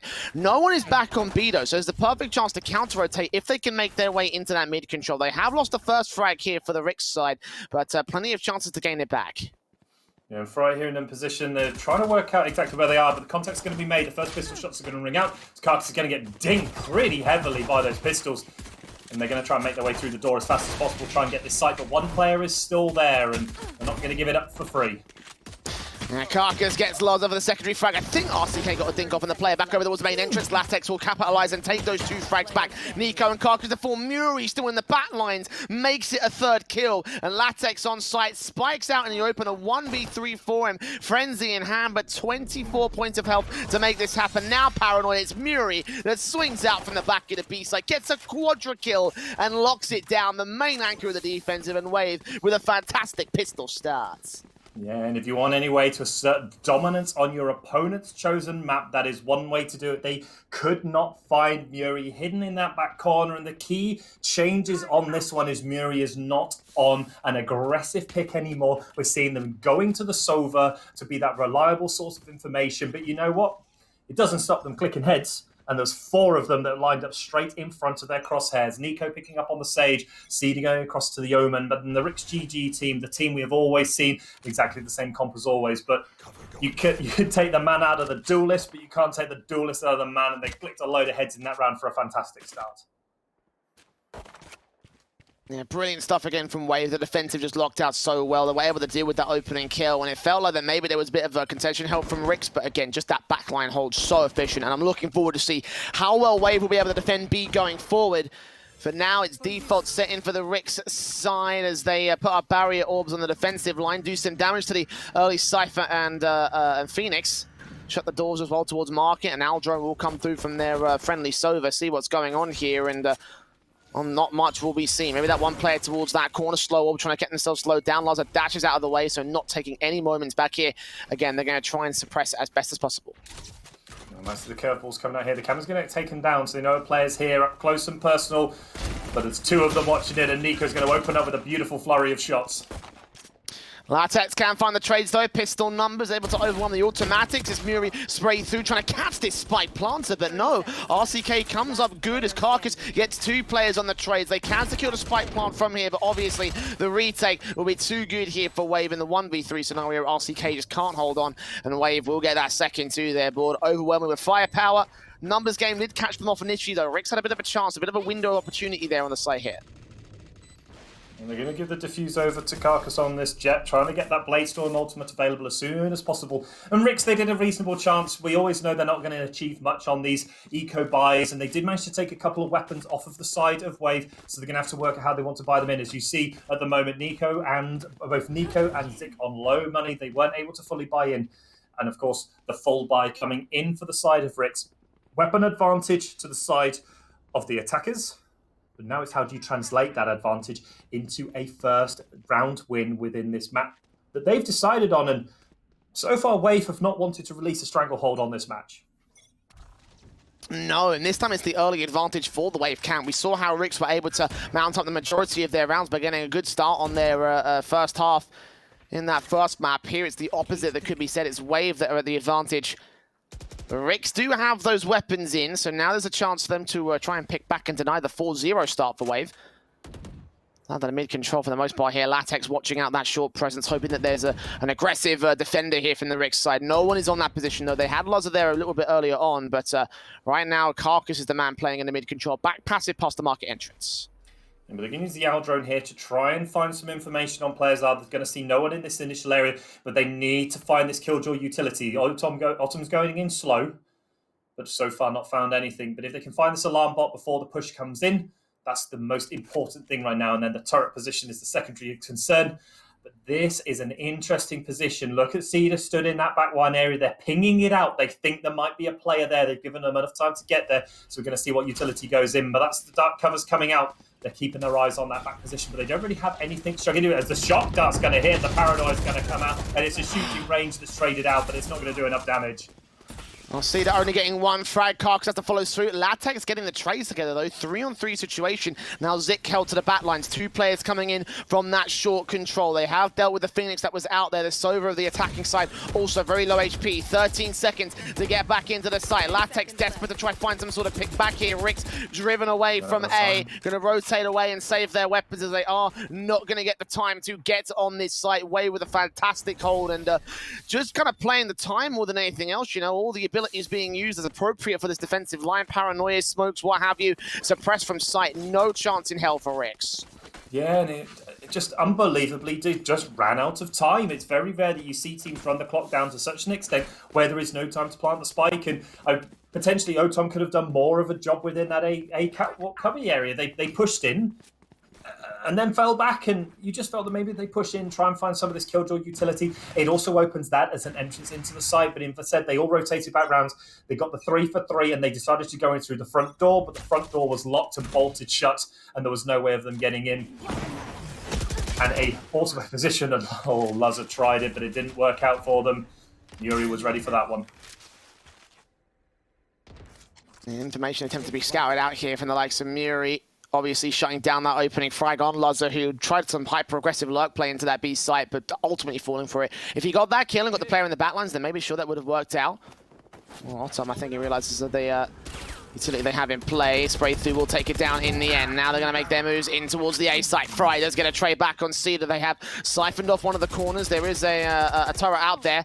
Will not be able to get any damage in particular for the defensive line. The spike can make his way towards site and get planted by RCK. And a nice position to go into here. 4v4 does favour the attackers if they can set these pipeline positions, but Muri is going to turn that into a 4v3 with a beautiful shotgun. And one player, oh no, they found him as he went through, and Odom's going to go down. It's a 2v3 as Fry does get one back, but it's just not enough, and it's going to be hard for them to close out this round. Yeah, Nico held towards short, dealt with.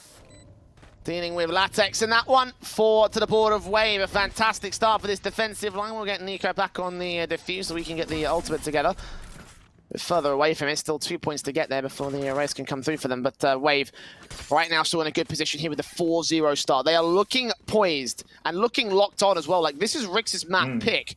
And although they have still plenty of rounds to go here, obviously going into that second half is where things can still turn around for these guys. Taking a look at their current prospects, like, you know, to get this bad of a start here at a 4-0, like, yeah, Wave were able to turn it around, but it was a difficult affair, and Rix may have just as difficult a task ahead of them.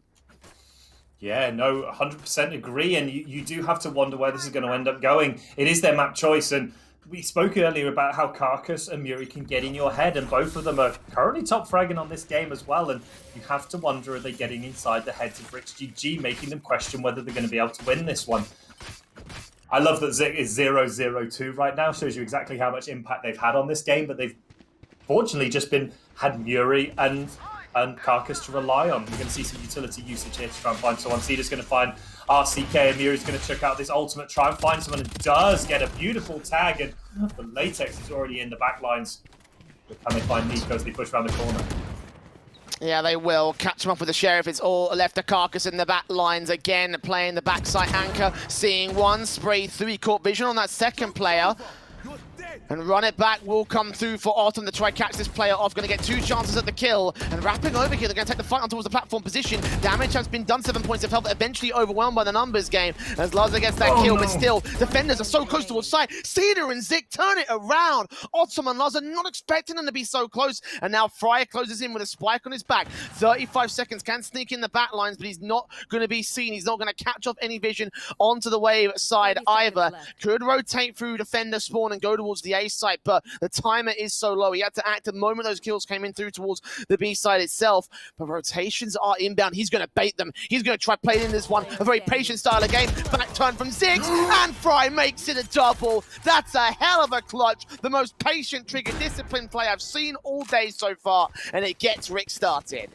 And it all potentially came off the mistakes by Wave. They pushed out for no reason whatsoever. They had control of the spike. They get a beautiful kill as Otom goes back to it. Fry goes and hides in this corner. And I'm not quite sure what Wave were doing. They had no reason to push out. If the spike goes down on A, you have 40-odd seconds to get there in a 2v1, and a potential throw there on the side of Wave that allows RixGG to get straight back in this game, albeit on a bit of a saver round, and 1-4. It's a really good... Oh my good lord. What a shot from Carcass. Takes down RCK before they can do anything at all. Laza has Blade Storm available, it's broken it out to try utilize here towards that mid control. Now that they have gone hyper aggressive here, but only that one kill for the operator as Wave just open up the round and decide to fall back, not opting to go any further forward than this. Laza's got to be the man to try and initiate the fights, but nothing is going to be presented to him here. The Rick side is suppressed. They will make their way in towards the A main entrance. There are two players to defend it from short and garden. So we're putting an alarm bot back here to try and stop the aggression to come through. But again, it's all down to this main execution. Yeah, and the scary thing for the side of RixGG, it was your Sova that went down first. The information is not going to be free flowing to the team, especially in a 4v5. Sova is potentially one of the ways that you do get yourself into this site. You can get the early kills, get the information, and use that one. But Otom's found some more of Killjoy's utility. They're going to push in. The flash curveballs are going to come in. They're going to try and make their way onto site. Try and find the utilities. It does come in and close this door. Players are going to come through.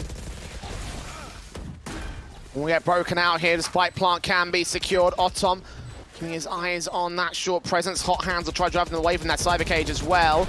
Spraying through onto that heaven control. No one is going to be seen. Wraparounds in as the defensive players make their way forward still. Otom's going to get those two kills. Carcass and Muri to fall. And now a 4 versus 3 ensues. See, they can get the trade alongside Zik entering for the short control. Nico comes up from heaven. Laza gets a trade back of hell. And the defuse coming through from Zik. Laza can't get the swing. He's got to get towards that diffuser right now. And they're still on it. Wave, no need to move. He will get an exit frag, but Muri with the trade. And all the information going the way of the defensive allowed them just to hold it down and secure a 5th. And you see how important Sovas are in this game. Able to glean the information of enemy positions. Was lost in the first 5 seconds of the round due to Carcass having a beautiful shot with the operator. They did end up throwing the operator away in favor of the rifle for the retake, and they weren't then able to recoup that operator. But Wave are just able to, apart from the one round where they potentially made the mistake of pushing out, they've just completely shut Rix out of this match so far, and absolutely nothing seems to be sticking that's thrown at the wall by this Rick side, and they need to make some changes in what they're going to do. At some point, they need to find a way in to make this Wave team pay for the patience they're having. We saw the aggression that they had during the map when we were on Haven, but this map, they've just decided to play incredibly patiently. But again, this Cypher is going to get absolutely obliterated by Cedar. Lovely. Double kill going to go straight away. Oh dear, my goodness me. That position is so well known in solo queue, and then making it work in higher levels of play as well is always something scary. And they are going to get 2 back, but it's still a 1v3 situation now. And Laza forced back with a shock dart, 33 points of health, and again, just that Omen being played so well in from Wine. 2 kills found thanks to the paranoia. And from there, well, Laza's basically got no more options available to him.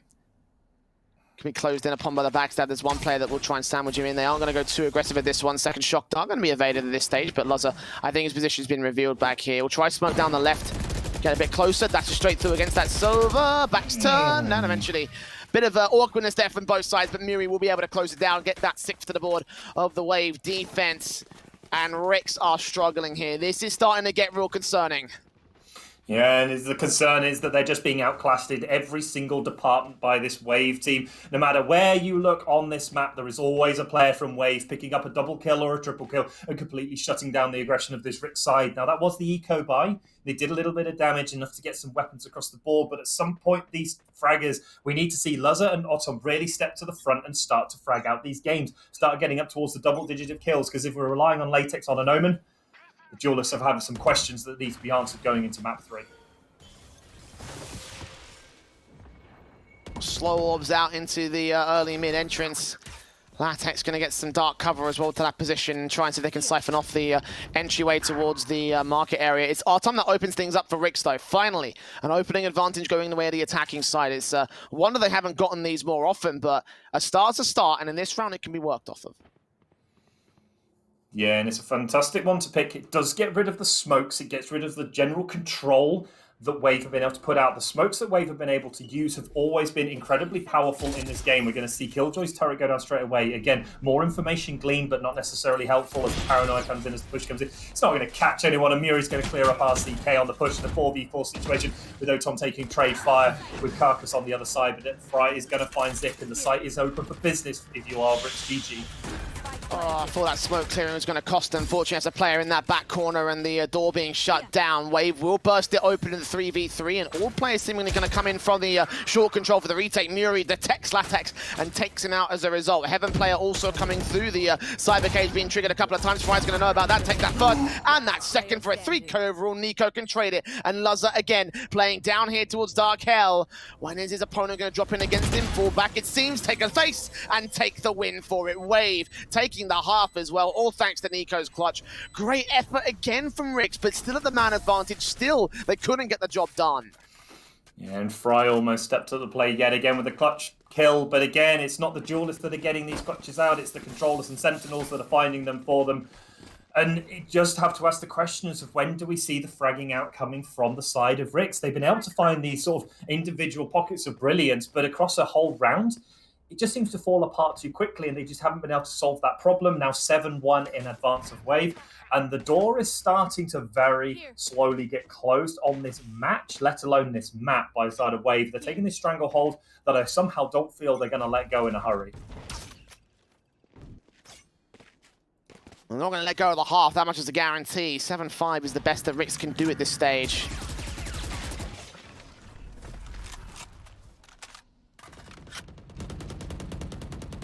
Where do we go from here? What is the call from the attacking forces? Well, they're down to pistols for this round, so there might not be much left into the ninth of this matchup, but what's the adjustment in particular from Rix? What have they got to do to fix things up? Because this is their map and all. Like, I'll re-emphasize that in terms of the picks. Wave had the map pick advantage, so they got the first one on the board. Rix felt like they were prepared for that one. It seems like they're completely lost coming into the second. I somehow feel that Rix purely are working on the advantage that it's a long way to go to the finish. As long as it does feel away at 7-1, there's always the chance that it can come back. This game isn't decided on individual rounds, it's decided on who hits the magic number 13 first with the 2-score lead. It's just they've got to find a way of stopping. The Wave just seem to be able to take multiple kills, and they always seem to be in the right place at the right time. They are going to smoke off, even though it's weapon disadvantage. The shot dart's going to come in, but Muri's going to push through with no respect at all for the side of Rix. It's going to find one, and absolute downs on the other one as Nico's going to support them, and it's just all Wave all the time. No matter what they touch, no matter what they do, it's always coming up Wave, and another almost flawless round takes them to 8-1, even against the pistols on the side of Rix. And it's just ever flowing more into Wave's favour. They don't seem to be able to get a grip in the game if you're the side of Rix, and Wave just seem to be on a mission to show how good they can be going back to all the further tournaments around Europe and the VCT. I can't say I'm overly shocked that Wave are doing this well against the Rix side. But I did hope for a bit more of a contest from these boys. You know, I hope that lower bracket one would have got them a bit of momentum to come into this match with. And again, that first map looked promising, but this second one, I'm just kind of shocked that it's not really been as frivolous for this attacking forces.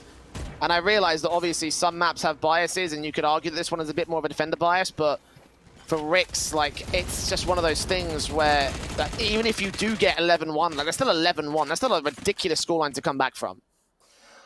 Yeah, and the more and more we play these rounds, unfortunately, the more and more realistic that 11-1 scoreline looks like it might want to be. And bearing in mind, map 3 is Icebox, which can just be a disaster for anyone who plays it who can't get a grip on that map. And the way they're playing Ascent, it doesn't feel like they're quite as coordinated as they were before.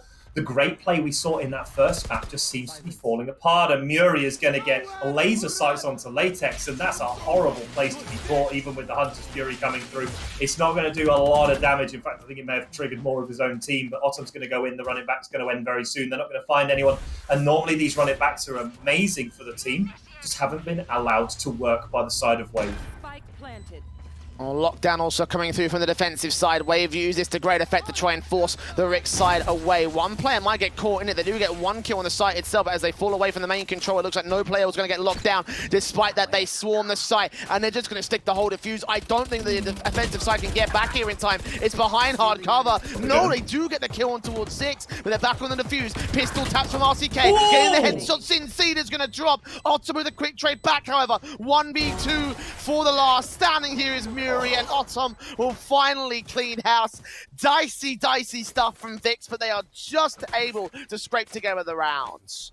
And if you could see the smile that is on my face right now, you would understand how much I love that round. This is a Spectre spray down of the spike. They didn't put enough bodyguards in the way. And then a pistol kill. You cannot allow people to do that. The bodyguards didn't work, and in the end, it was Autumn, Fry, and RCK who pulled them kicking and screaming across the line to the first round they've had in a while. And 8-2 down doesn't look great, but there's 2 to go. But what a fantastic round for Rick's GG. And Wave just were caught napping on the retake. They didn't think that the players would be back in position so fast, and they just never put anyone in the way of the spike. There was no secret service for the plant diffuser, and they ended up losing the round accordingly to it.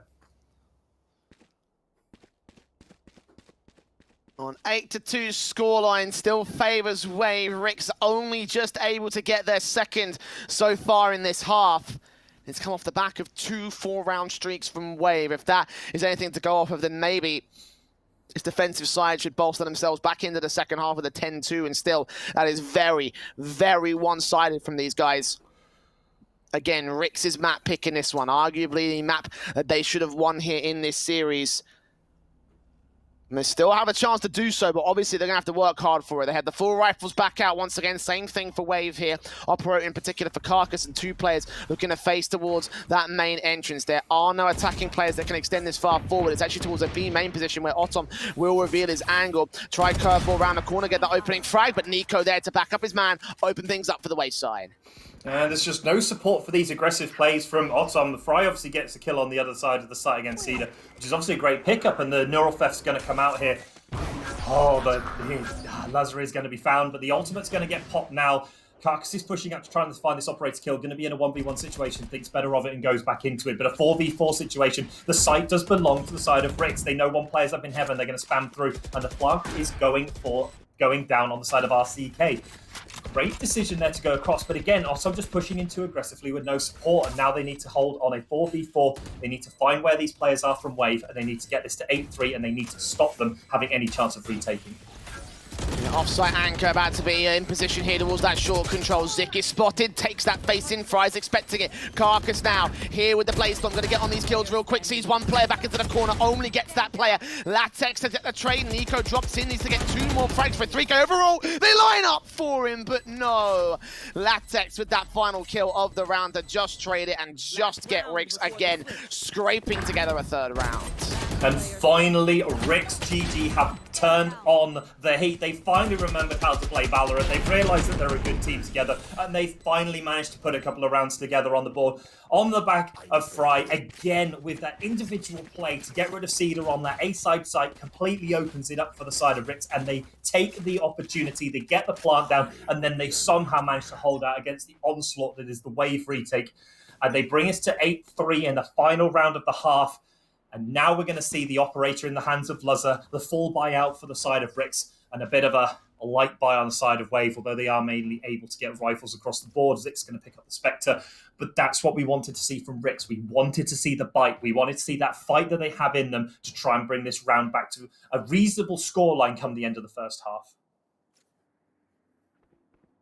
Opportunities still abound. Again, they might be down by a margin, but it's still recoverable. Remember, Wave were down 8-4 at the turn of the first half of the first map. So remember that they were in a disadvantageous position, like the same sort of situation that Ricks were now. So again, great opportunity to try and do something back here, but still got to do so much more. Again, they have barely scraped together these last couple of rounds here. You know, 2 players alive, 1 player alive. Serious contention from Wave on the defense and the retakes.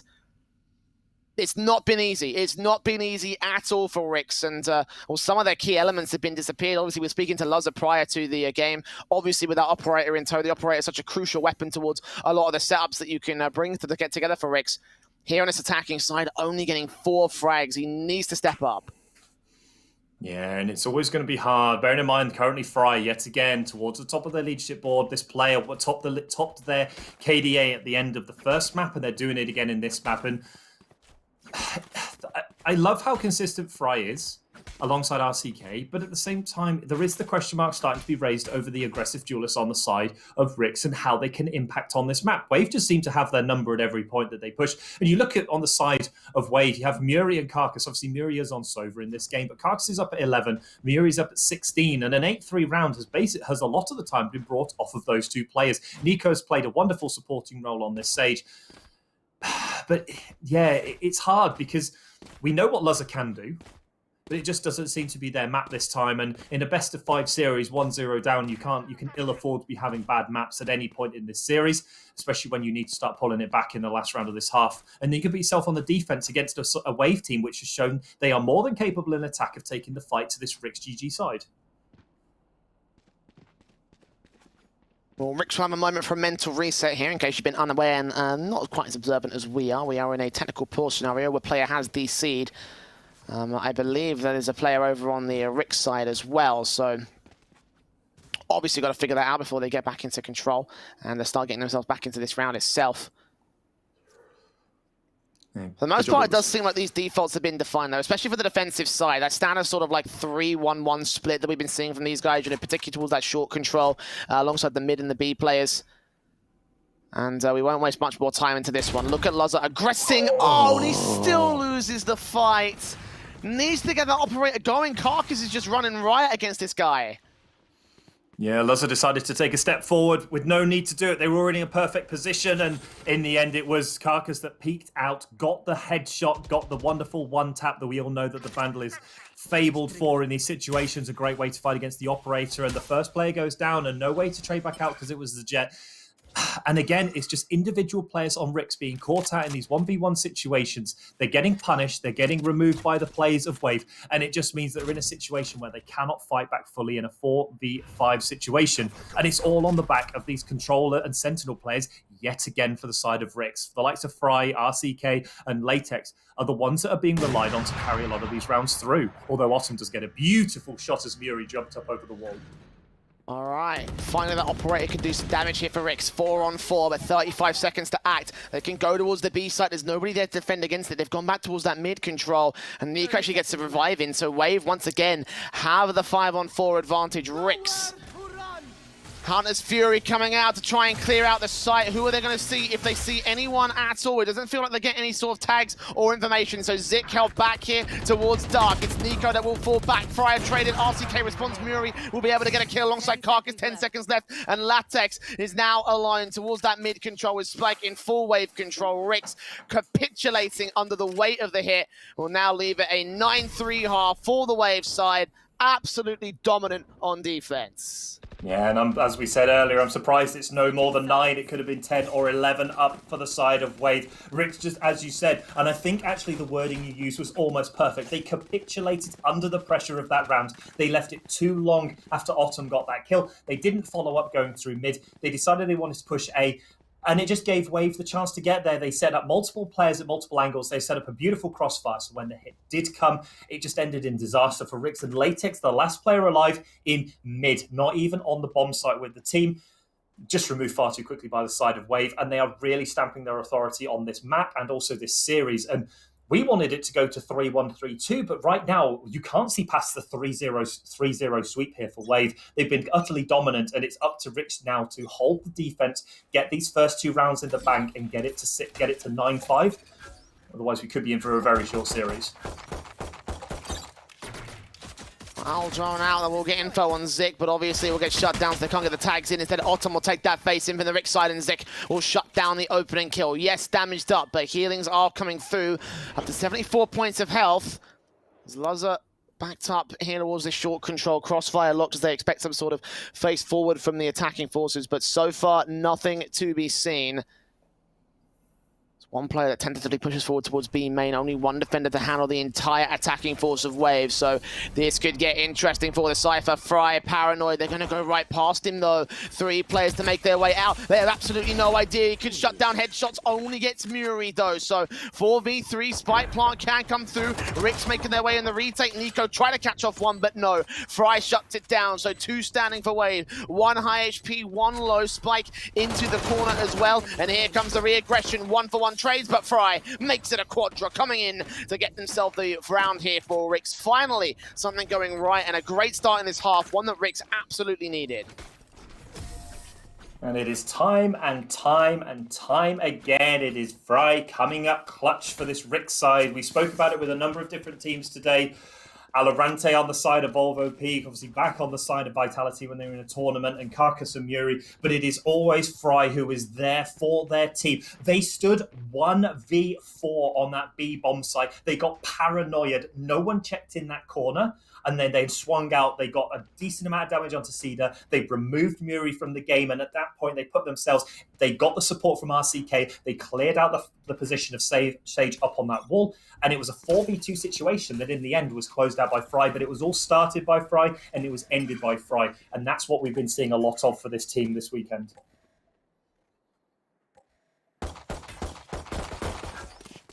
Once again, pistols out for the Wave side, looking for information, looking to catch off these owl drones again for information hunts for the Rick side. Getting a decent amount of it, knowing that there's a very heavy sort of aggressive face from the B main area, but off the back of that, Wave going to counter-rotate towards A, and I think they might be aware of that as well. Yeah, that spy cam out there from the Cypher is going to see everything in towards B main, so they can't see anything at all. Knowing that they have just rotated back, they will have the Sova pushing up towards that short position, but we'll also hear the ulti orb getting picked up, so tons of info being given away by Wave, and Loza uses that to the best of his ability to make it a quadra. Pistol frag, sure, but now one man standing for Wave and being wrapped in upon the backstab. Nico got a hell of a task to clutch this. I just don't think it's going to happen here. Just faced in by the last man, and this should be RCK cleaning house the last frag. Yeah, they've just, oh, maybe not. Beautiful pistol play.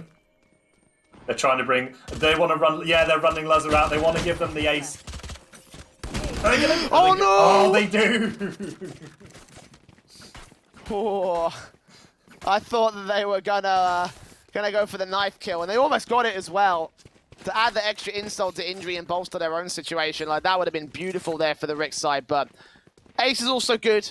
Again, it was just pistols out. The main weapons could come in now. Yeah, but the spray down at the entrance was beautiful from Lazarus.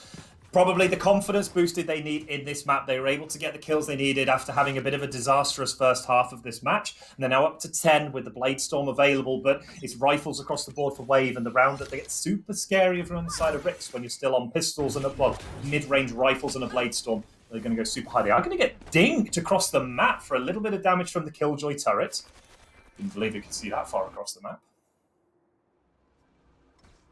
Only a little bit of damage done though, not a huge amount being put out on, not one that will change the tide, at least for the moment.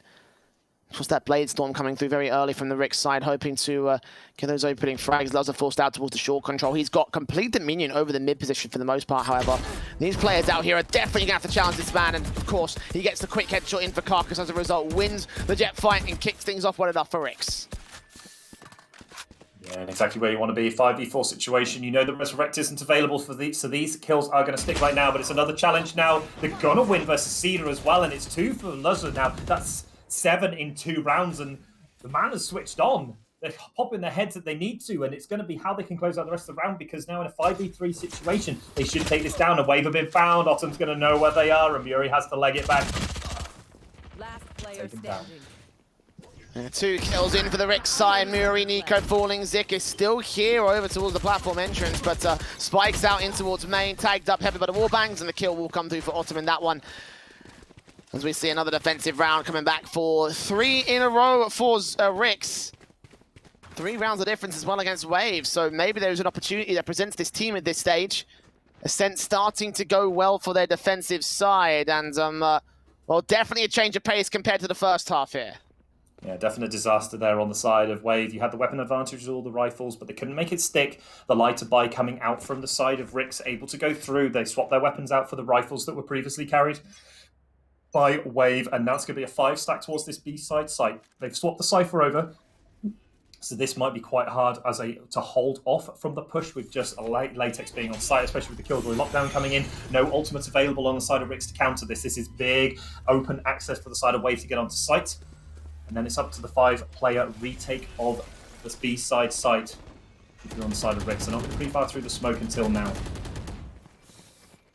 Yeah, plant can be secured. Rix up for the retake. Wave looking for their first in this half. Rifles forced to reload. Muri is close with a frenzy. Sees one player dash out. Latex there with that kill. Muri trades one back in. Nico also getting a kill back on the Sheriff. So a 3 versus 3 scenario as the Rix side start pressing in. Wave are giving up a bit of map control, but back into the back lines of that B side. 2 smokes down. Tatsu from Seed gets that sprayed together. And Zik turns onto Ottom. Fry in a 1v3 now. Sees the head of the second player after taking down the first.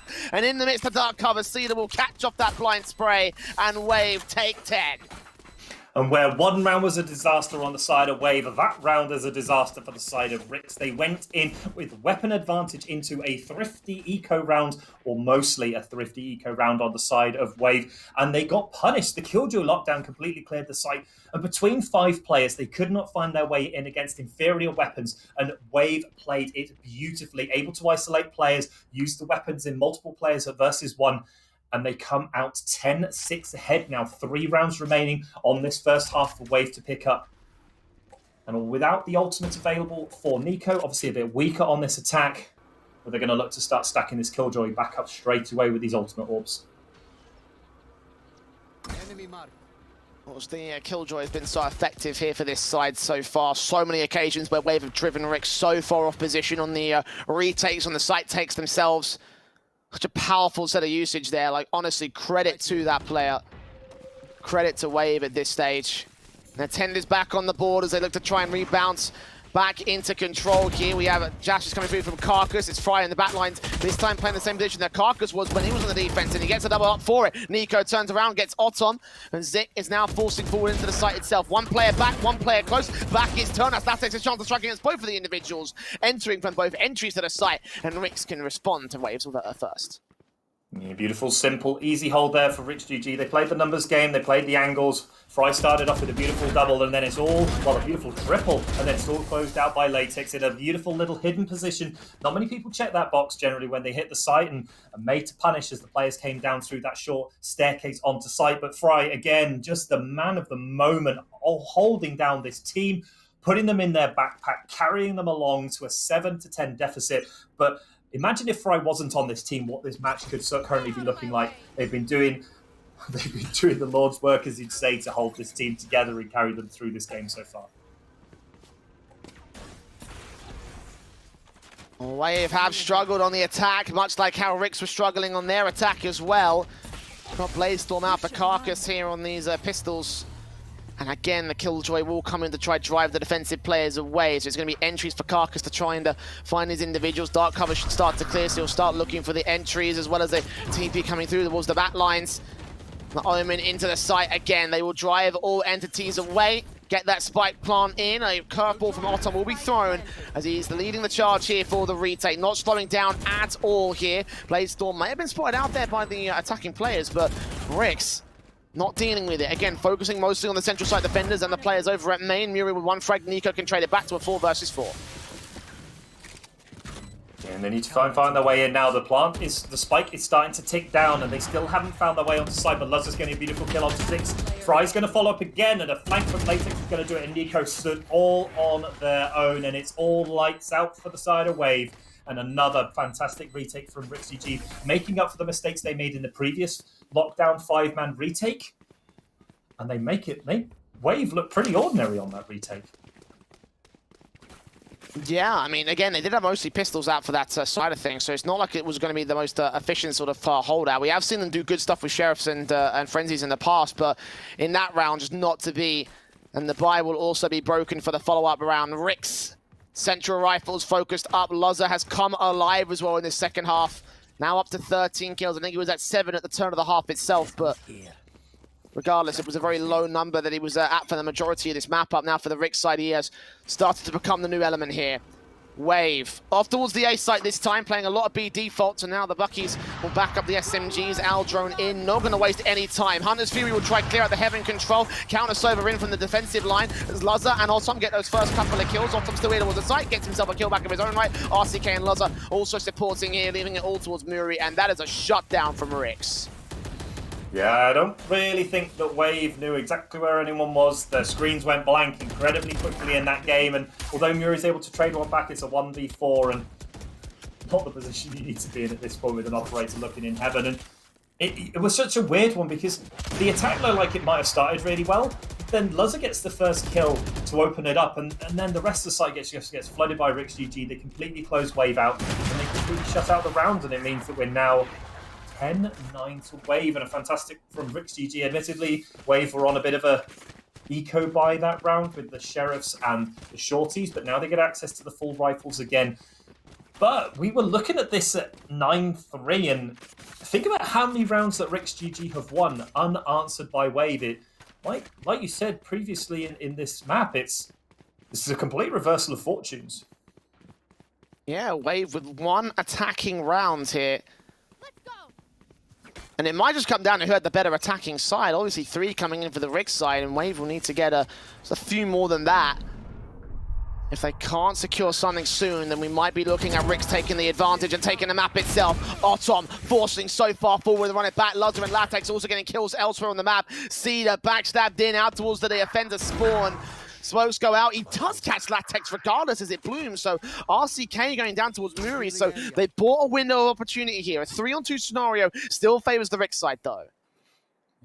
But the spike's still hidden out in this mid area. They haven't found their way onto the site yet. They don't exactly know where the players are, so they can assume that where Fry is playing on that A site, but they're not sure where Lazza is, and they're not 100% sure where Autumn was because they used the run it back to yet again, great effect, get a single kill. Latex gets one, then ults in, but it's caught out by Cedar and puts it in a 3v2 situation to the advantage of Rix, and it's going to be quite dangerous. The operator's going to miss the first shot. Get some information out there. I think he spotted both of the attacking forces rotating back from market. This defender here at the defensive entrance towards that B side. You're going to hear more darts coming through, looking for information. Can't see these players though. Dart cover out, flash flying through, and no. Autumn falls towards Muri, so a 2-on-2. Retake incoming from Rix. That curveball unable to capitalize and get the 1v3 advantage. So both players that remain for Wave get back into the back lines. Rix being tested at this stage. Let's swap out the operators for the main staple rifles here. They're taking their time setting this one up. They're just looking for information. The shock darts coming through, not doing any damage as Lazza takes first face. Aggression from Fry below that dark cover, hoping to catch off a kill or two. Are they going to get any information from this? They're running out of time. Moving forward, smoke down, Cedar drops all left at the last, and Muri lines them up but can't get those kills. Lazza with the trade. A very close spike defuse coming through, though it's going to be the full thing. And Lazza just in has time. It with a 1.5 seconds to spare. Ooh, talk about leaving it to the last second. Sorry for the pun, it was intended. But what a fantastic retake by Rix. They almost throw it apart when Autumn goes in. The flash just doesn't quite connect enough onto the players. The swings around the corner and Muri is there with open arms waiting, takes out Autumn, but the 2 players are able to make it work and they retrieve the operator as well. Lazza and Fry again coming up clutch, taking out the last 2 players, and we're even Stevens at 10-10. Definitely not something we were thinking about half a dozen to a dozen rounds ago when there was a massive lead for the side of Wave. Yeah, remember 9-3 at the turn of the half, now 10 all. Rix have put in the hard yards to get this back. Talked about them being their own enemies, and you could argue that to be the case here in this map up, how they were struggling to get themselves any sort of a offensive lineup. But now the defensive side has come through and they've cleaned up all of their issues. Now Wave are the ones that are crushing onto the that are becoming their own worst enemy. I say that, and Rix have made a big mistake here towards the B side. They're going to get Latex to fall. There's a player also out here. Sick with turrets up. Information going to get gained. Autumn will get that trade together. Deal with the turret as well, or at least to try to, and eventually get it down to the spike plant is secured. 4v3 situation for Rix. Yeah, but the time is not going to be there. They are going to be here now. They are going to be here in time, and RCK is going to find Cedar. It's now a 4v2, and they're pushing out. Autumn's going to get covered up by Luzza, though, and Carcass is hiding up in the 7th position. Get a trigger discipline, get 1, get 2, but there's 2 players left alive, and he needs to make this work. It's going to be hard. One's already on site looking for the defuse, the other covering over from that B area. The dash on site's not going to help him. Fry comes off the spike, and yet again, Cypher's going to pick up the round on the side of Rix. And nicely played there, having one player held out towards the market control. Rix realizing that, and knowing that they could get towards that spike, just get that defuse in nice and simple. And 11 to the board, they have the lead for the first time in this map up. Rix looking to respond towards it and get themselves a map in this series. Wave have struggled in this offensive half, seriously struggled over the course of this one. Again, a single round being won. How do they adjust? How do they figure this out? Where do they go from here? Because everything they're throwing at the wall right now, nothing's sticking. Yeah, and it's that exact point there. They just cannot seem to be able to stabilize against this Rix side on the attack. We're going to quick technical pause now within the game, 15 seconds before the round does start. But it's strange because this is almost like 2 different halves of the Wave team. Or maybe it's just because of the ability of the attackers on both sides to get themselves in, but neither of the defenses have been able to hold strong against... Sorry. Neither of the... I'm getting this the wrong way around, aren't I? It's always a good start. Neither of the attacking forces have been able to really penetrate these defenses to the point where they've been able to pull through. And Rix now on the defense have just been able to make light work of these attacks from Wave. They've, even on that one where they effectively had a sneak entry into the site, they got the bomb down, but then it all just fell apart. And it's as though they can't just get the set positions in place, whether they're being rushed too much by the defenders. And I don't think that's necessarily the case to pull them back in. But Otom's going to be ready, and this could be a pretty devastating set of flashes that are about to come out with the Paranoia as well. Flash is going to come out, Paranoia is going to come out. They're going to spam the box, Lovely. and 6 disappears in a flurry of gunfire. Autumn getting a secondary kill as Nico holds back a trade at least, but it's going to be a 2-for-1 favor to the Rix side. A res will come through. Nico's going to get Zik back in play. They need to find a whole lot more than just a resurrection, though. They need to get themselves an actual round itself, as well as the Killjoy putting down here to try and drive the defensive away. Wave used this to great effect in their offensive round, the one that they won so far, the only one that they've won so far here in this one. Pressing 2 players out hard. Dark cover will come through against their name, and Cedar will be able to cross the spike. Plant can be secured. But look at the damage that's been done to Wave so far. 1 player at half, 2 players at half health, 2 players incredibly low, and although it's a 4v4 retake, the health advantage 100% with the side of Rix. And again, Nico perched up in this high point position looking down on this market area. Rix need to be careful that they don't lose a player to this high play up by a stage, and Nico's going to pick up 1 straight away. That's not what you want to see if you're on the side of Rix. 3v4 to retake now, even against the low health bars, is going to be made extremely hard.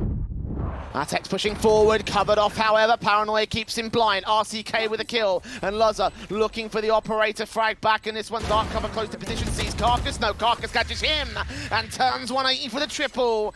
And Wave find their second round of the attacking half. 11 all. Still in with a chance to contest for the map victory itself. Rix, of course, are stacked, so they will rebuy this one, but Wave just need a couple of good rounds. If they can break the back of this money line, then maybe they can just tip Rix back into a broken buy and win the match off the back of that. I just don't think they're going to have the opportunity to ever get to that point. 2 rounds to go in standard time if you're on the side of Wave. But again, it was a crucial round they had to pick up. It had pretty much run away in the hands of Rich GG to the point where they'd taken the lead for the first time. But now Wave know that they can do this. They can break the back of this Wave, of this Rix defense. Just need to see them throw that remaining effort at them to get them to the match point and not go match point down against the British GG side that are determined not to lose this match. Bladestorm out, caught off by 2 shock darts. Sova coming through with Hunter's Fury. Carcass runs right past one of the defenders. Does get away with a kill, but Otom's there holding it back with the run it back itself, but held towards that corner. Crossfire lock. Paranoia will try and stop the attacking forces from making their way through, and the spike does get dropped by Latex. Looking for a bit more. RCK dealing with Nico. Zik takes out Latex, and Wave have the site. A 1-on-3 clutch for Fry. He's been fantastic in this one to bail out the Rix side on the defensive line this time. Sees the head of the first, but Muri catches him as well and gets the shot off first to be able to secure the round and the map point for Wave. Rix were doing such a great job, but I mentioned it all comes down to the attacking side rounds, both sides having 3. If Wave get just 1 more, then they will have map 2. It was always going to be an uphill struggle for Rick, so many rounds down, but they pulled it back to 11-12, and we could soon be into our first overtime of this grand final if they can make it go on this last round. And finally, the execution of Wave finds the weakness in this Rick side. Back-to-back rounds, they found that weakness, and now they just need to try and close it out. But again, we have a 5-stack across to the side of the B site. 1 ultimate available to Wave. They might be looking for this ult orb to get towards that Killjoy lockdown yet again, but the 3 players who are on this A site need to get their hot foots going. They need to get across to this B site. They need to reinforce their team before this hit comes and we end up in a disastrous situation. But the ult's going to be cancelled. That's the main thing. And Latix with a huge kill onto Nico on top of that wall is going to bring it to an advantage to the side of Rich GG, although it's traded straight back. Oh, Fry holding down, Zik gets 2, Fry with a double up of his own way. 2 versus 2, oh, that's a triple, makes it a quadra. As Wave feed themselves up to the back line, Wave did such a great job of getting them back into the site. But one player makes all the difference. Watch this again from Fry. 4 frags to get us to overtime on map 2. Oh my goodness me.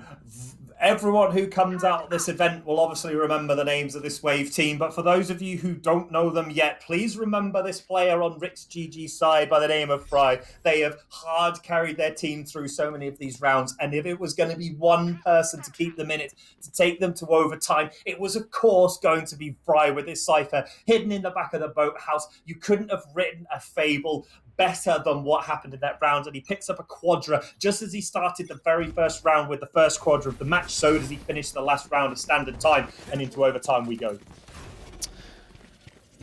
We've seen many a great overtime over the course of the last few days, and it feels only appropriate the grand final will have at least 1-2 rounds in a row for both of these teams to score. And at this stage, you can imagine that given how difficult it's been for the attacking side to work, the first team to get an attacking round is going to win this out. And in this case, it won't be Rick's way of shut down this A site offensive. RCK left alone, turrets firing down upon him. Carcass finishes the job, and Wave start things off great.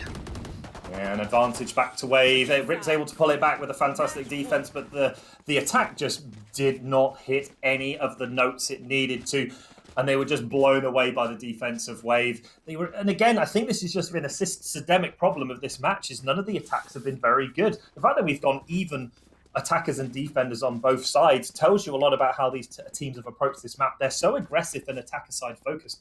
The defensive side focused. The attacks just, they hit a brick wall and then they fall apart, because the brick wall is most definitely the strongest part of this map, and the defense has held strong in most of these games. But now we have to see if Wave can break the back of this, break the back of Rich GG and take a 2-map lead with a 13-12 start in the start of overtime, or we might be off to double overtime before we know it. For now, position taken up here towards the B site. Execution Wave kicking things off. Autumn to full. Spray back on the next player over at Market. Fry's going to get away pretty much unscathed in this position. But so are the attacking forces. They have got a tag on Zik, who's planting that spike. A 5-on-4 scenario gained here. Rick's in deep trouble. They cannot afford to lose this round. Otherwise, OT will be over and they'll lose their map pick in a series for what could set up Wave to be a 3-0 grand final finish.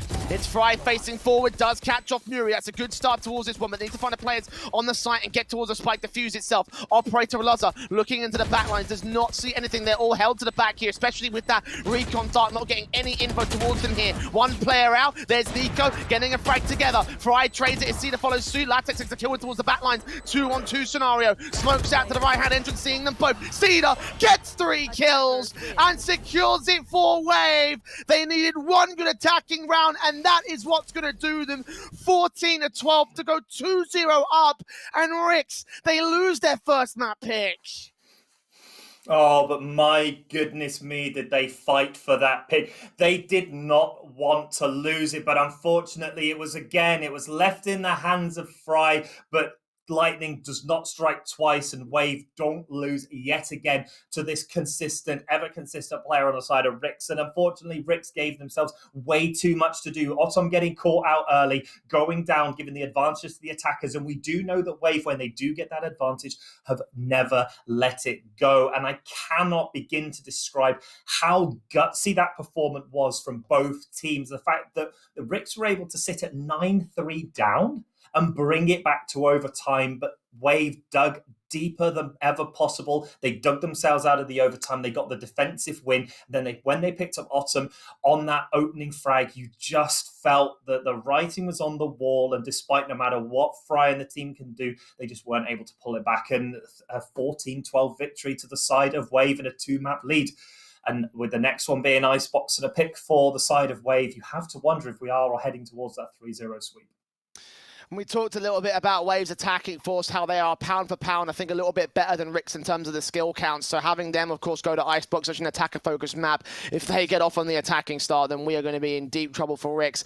Wave are knocking on the door of 3-0 here, the Intel Valorant Grand Final, so do not go anywhere. It's map 3, potentially our final map of the entire tournament after this break. Stick with us.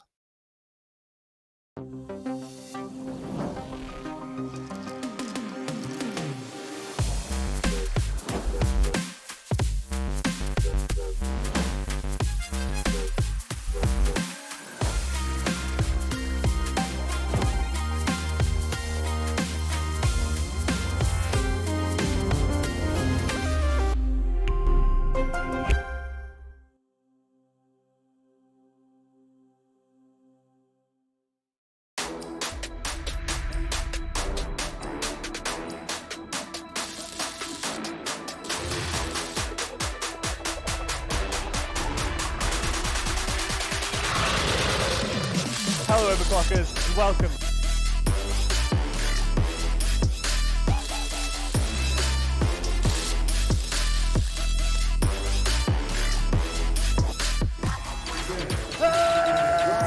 Oh, screw this. Where's APAC when you need him?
Hello, Overclockers, and welcome.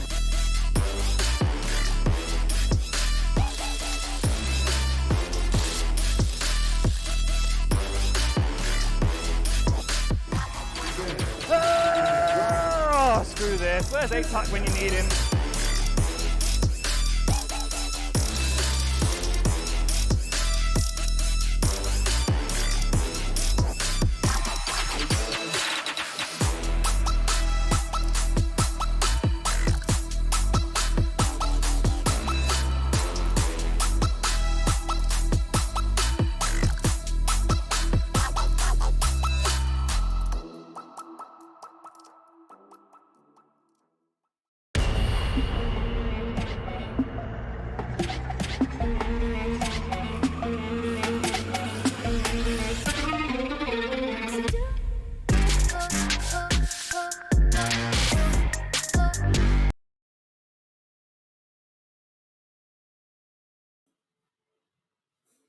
We're back into the Intel Epic32 Valorant tournament. We are into the third map of our grand finals as Wave are currently riding the wave of a second map victory, beating out Rix on their map pick of ascent. 14-12, had to go quite the distance to get there. But right now, it's on to Icebox. And again, as I mentioned before the break, 3-0 is knocking at this point, JP. Ricks have got to try and barricade the door, make sure that it cannot come through. They need to take 3 maps in a row to try and beat out this Wave side. And Wave have just looked on point so far in this match. Yeah, they have looked on point, but at the same time, they have shown weaknesses, and we almost saw those weaknesses come back to bite them in that game. They just could not make the attack work on the general side of Ascent, and I've never seen a match at this level that has been so much defender-sided that both teams picked up identical round scores on the defense. We looked and we went and 12-12, and unfortunately, at the end of the day, it was an early pick onto Autumn by the attackers that allowed them to flood the site, and even with the might of Fry, they weren't able to close it out. But it does make you feel with going to Icebox that both of these teams are still in with an equal chance. There's no real... As much as I'm going to say, there's no real ascendancy on the side of Wave. Yes, they won both maps, but they've been made to work on both of them. So Ricks GG are still in this match, and as much as you have to feel that Wave are going to be favoured on the map of Icebox, they did pick it themselves, so clearly they have some strategies available to them. It's still not over for Ricks GG, and we're seeing, again, Comfort locked in here, but the biggest difference for me, we're seeing Fry lock in the duelist of Raze. We have not seen this player on anything other than Cypher, but they're going to bring out the Raze, and I cannot wait to see this player frag out on a duelist that's designed to frag out with how good they've been on these Cyphers. I'm really looking forward to this one. I really hope that they can get it together on this map, and we can end up going to another map after this. I don't want a 3-0. I want Wave to be successful, but I also want Ricks GG to carry this through, and I want them to have the momentum to know that they can go toe-to-toe with this Wave side. Yeah, I'm looking at this, and I'm definitely worried that the Rick side are going to struggle in this one. I mean, I do hope that this could still work out well for them. You know, I'm still kind of hoping that there'll be an opportunity for them to be able to do some damage. But obviously, as I mentioned, Icebox being pretty much perfect, I think, for the Wave side. You know, it feels like that this is going to be one of those one of those maps that Wave should be able to dominate on this stage. You know, like this is a yeah, this feels like this should be a 3-0 for me. Like, I'm just taking a look at Wave, and I just feel like this shouldn't go much further than this. Again, I had it down that they'd go back and forth in maps if we had to go for this, and I thought that, you know, maybe we'd see them win out on the next map after that if they were able to win out on Ascent. But, you know, just looking at this, for me, I look at Wave and I think that this is probably going to be their main opportunity to shine. I think it's going to be one of the last opportunities for them to really have the advantage to go for that 3-0. I think that the fact that they chose this map clearly shows they have the confidence on it. But we haven't really seen Ricks actually play on this map yet, and we're seeing some very interesting picks picked up by different players. And I'm really interested to see how Ricks do approach this one. They're the one under pressure because they're the ones that are 2-0 down, and they are at the map disadvantage. But at the same time, we know what Valorant's like. We know how swingy it is, and it's exacerbated to a greater extent by this map and how lopsided it can be, because if you can get a foothold in the map, you can just tear through the enemy side, and there's no reason that Ricks can't take this map away from Wave, no matter how good Wave are on this map. And it's all going to be down to the individual pressure that can be put on. We really saw Luzza start to flex their muscles, flex their arms as they started to get into that last game. And now we need to see that continue on. While obviously Fry's going to be consistent, get those regular kills, but it's then, where's the support coming in for that? Can Luzza start to get up to that point? Can RCK manage to get the Sage to work for them as well? So hopefully we see a bit of a Rick side that, again, is hungry for this victory. And it will then be up to the Wave side to see how they do play out this potentially this final map. I think they're wanting the 3-0. I hope Ricks do manage to fight their way back, because I have enjoyed the way they've been playing and the guts and determinations they have shown. No, I'm with you there. You know, I'm absolutely on board with that particular opinion. I definitely wish that Ricks could be able to show up a decent performance in this one, because I feel like they have the chance to do some damage in this series. And I was hoping for a 5-map affair, but again, just off the basis of how I predicted this series to go, like it hasn't actually ended up that way. You know, like it feels like right now things should, you know, again, just I'm all aboard the wave hype train for this particular map up. For me, the win condition for Rix is to get a solid defensive half. If they can do that, then the offensive should be able to come like, you know, should be able to come easy towards them. Wave, however, if they're allowed to spiral out of control on this attacking side, then this is going to be a very ugly map up for Rix. But that's my win condition. Do you kind of agree with that notion, or do you think there's another way around this? I have a funny feeling that this isn't going to be a close finish no matter which way it goes. I have a very much a similar opinion to you. If Rix want to take this map, they need a solid defense. And how they get to that point is going to be different because Fry is not on the standard Sentinel. They're on an aggressive pick in Raze. I think it's doable. I 100% think that what you're saying is doable. Both teams have their win conditions. It's just whether Rix can actually get to that point where they have threat to Wave. Oh, it will be Rix on the defensive half for the first half as we come back to Twitch. Fortunately, we're not down. We're back in the game. We are back in the game, breaking hearts again. It's Rix. After the A-side defensive, it's Wave that will press forward on the pistol round straight in towards this A-side attack, and it's Muri to draw first blood. Lossa first to fall. Otom in the back corner sees that spike carrier, but doesn't get anything for it. Fry, the same can't be said for him. He does find one trade back, but that's as far as it goes. Zik will trade back RCK, and it will all be left to Latex as the last man standing for the Rix side, and Wave starting things off perfectly in this attacking side. Yeah, and when the attack came, it came like the tsunami that you were not expecting to be hit by. The waves went away. You felt something was coming before it took the site completely away from Rix GG, and Wave swept all over them to a very clean first round, and the buy is going to come in. And that's what you want to see on the side of Wave. They decided to play some pretty aggressive defensive positions on the side of Rix GG. They were found out, they were destroyed, and they were pushed back. The only player able to get a kill was Fry, able to pick one up in the early exchanges, but two powerful on the side of Wave, and a 1-0 lead in a map that is so critical for Rix need to get a decent foothold in. It looks like it might be 2-0, but it's then how do we see the response coming in from the side of Rix? Once again, out towards this A play, a bit of a stack even the pistol players that remain. Does not stop Carcass from opening things up. Cedar and Muri also getting involved. And Loza with the Marshal ready to stick some heads as they make their way up and out into the A site once again. Got the poison walls also up to try to siphon him off in the actual spike plant positions. Will go down. There is a player in the rafters. That could be a bit of a problem. Indeed, he makes his way around the backstab, but Latex does fall. Loza does come away with a headshot though on Cedar, so that's a decent way in, but naded out, down at 28 points of health. Well-placed utility there from the Wave side, and further just information coming through to get out of the position of where they're at. Marshall misses his shot. Muri ends up with a 3K. Yeah, nice, clean, easy take there on the side of Wave. Just weapon advantage and confidence advantage again. Latex has just been on this B site, and by the time they've halfway across the map, the other four players are pretty much down. A nice little headshot there from the side of Luzza, and RCK picking one up as well. But 2-0 down. Rifles are in, and it's the sphere now that's going to start to settle around any Rix GG supporters. We need to see a strong showing on one of these rounds because they really need to start showing what they're made of and pulling it back slightly, because if we start to get too far ahead, we can get into the same as we were on Ascent, where even though the attackers are favoured on this map, it's trying to make sure that it's not an untenable position to be in, as Jet's already up on that tube and they're into the B site, and Latex might soon find himself a little comfy around this Wave team. Well, Muri will be able to catch off one of the Rix players here, so maybe making it as uncomfortable as they possibly can, but still the trades are pretty good here from Rix. Loza responding to Carcass's kill on Fry, so 3v3 scenario here. The Spike can make his way to the B side, but Otom able to find one frag back, going to be able to steal a little bit of life back as well.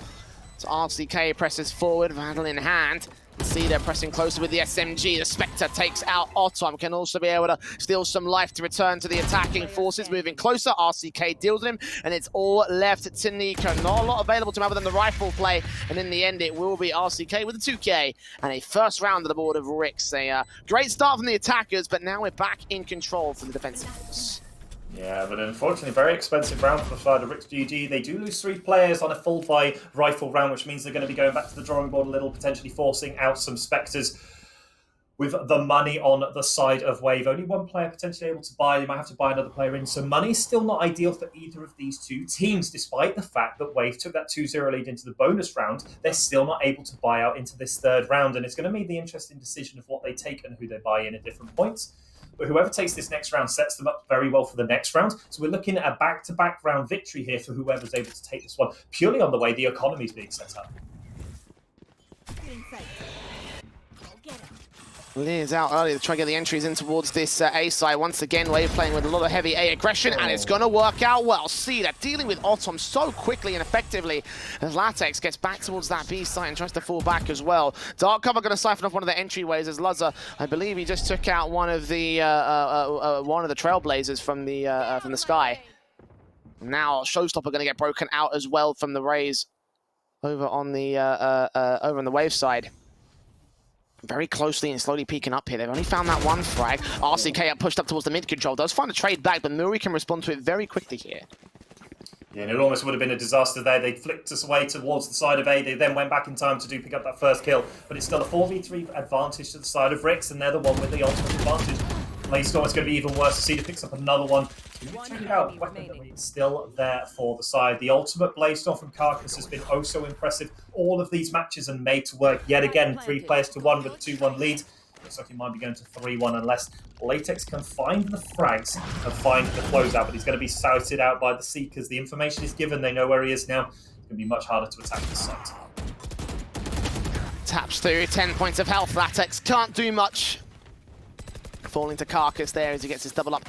And a third round to the board of Wave. Rix responded to in kind off the back of their first round victory in the Wave side. Well, pretty dominantly to start things off on the attacking forces again. I can't say I'm too surprised at this. I expected them to have a very proficient attacking side.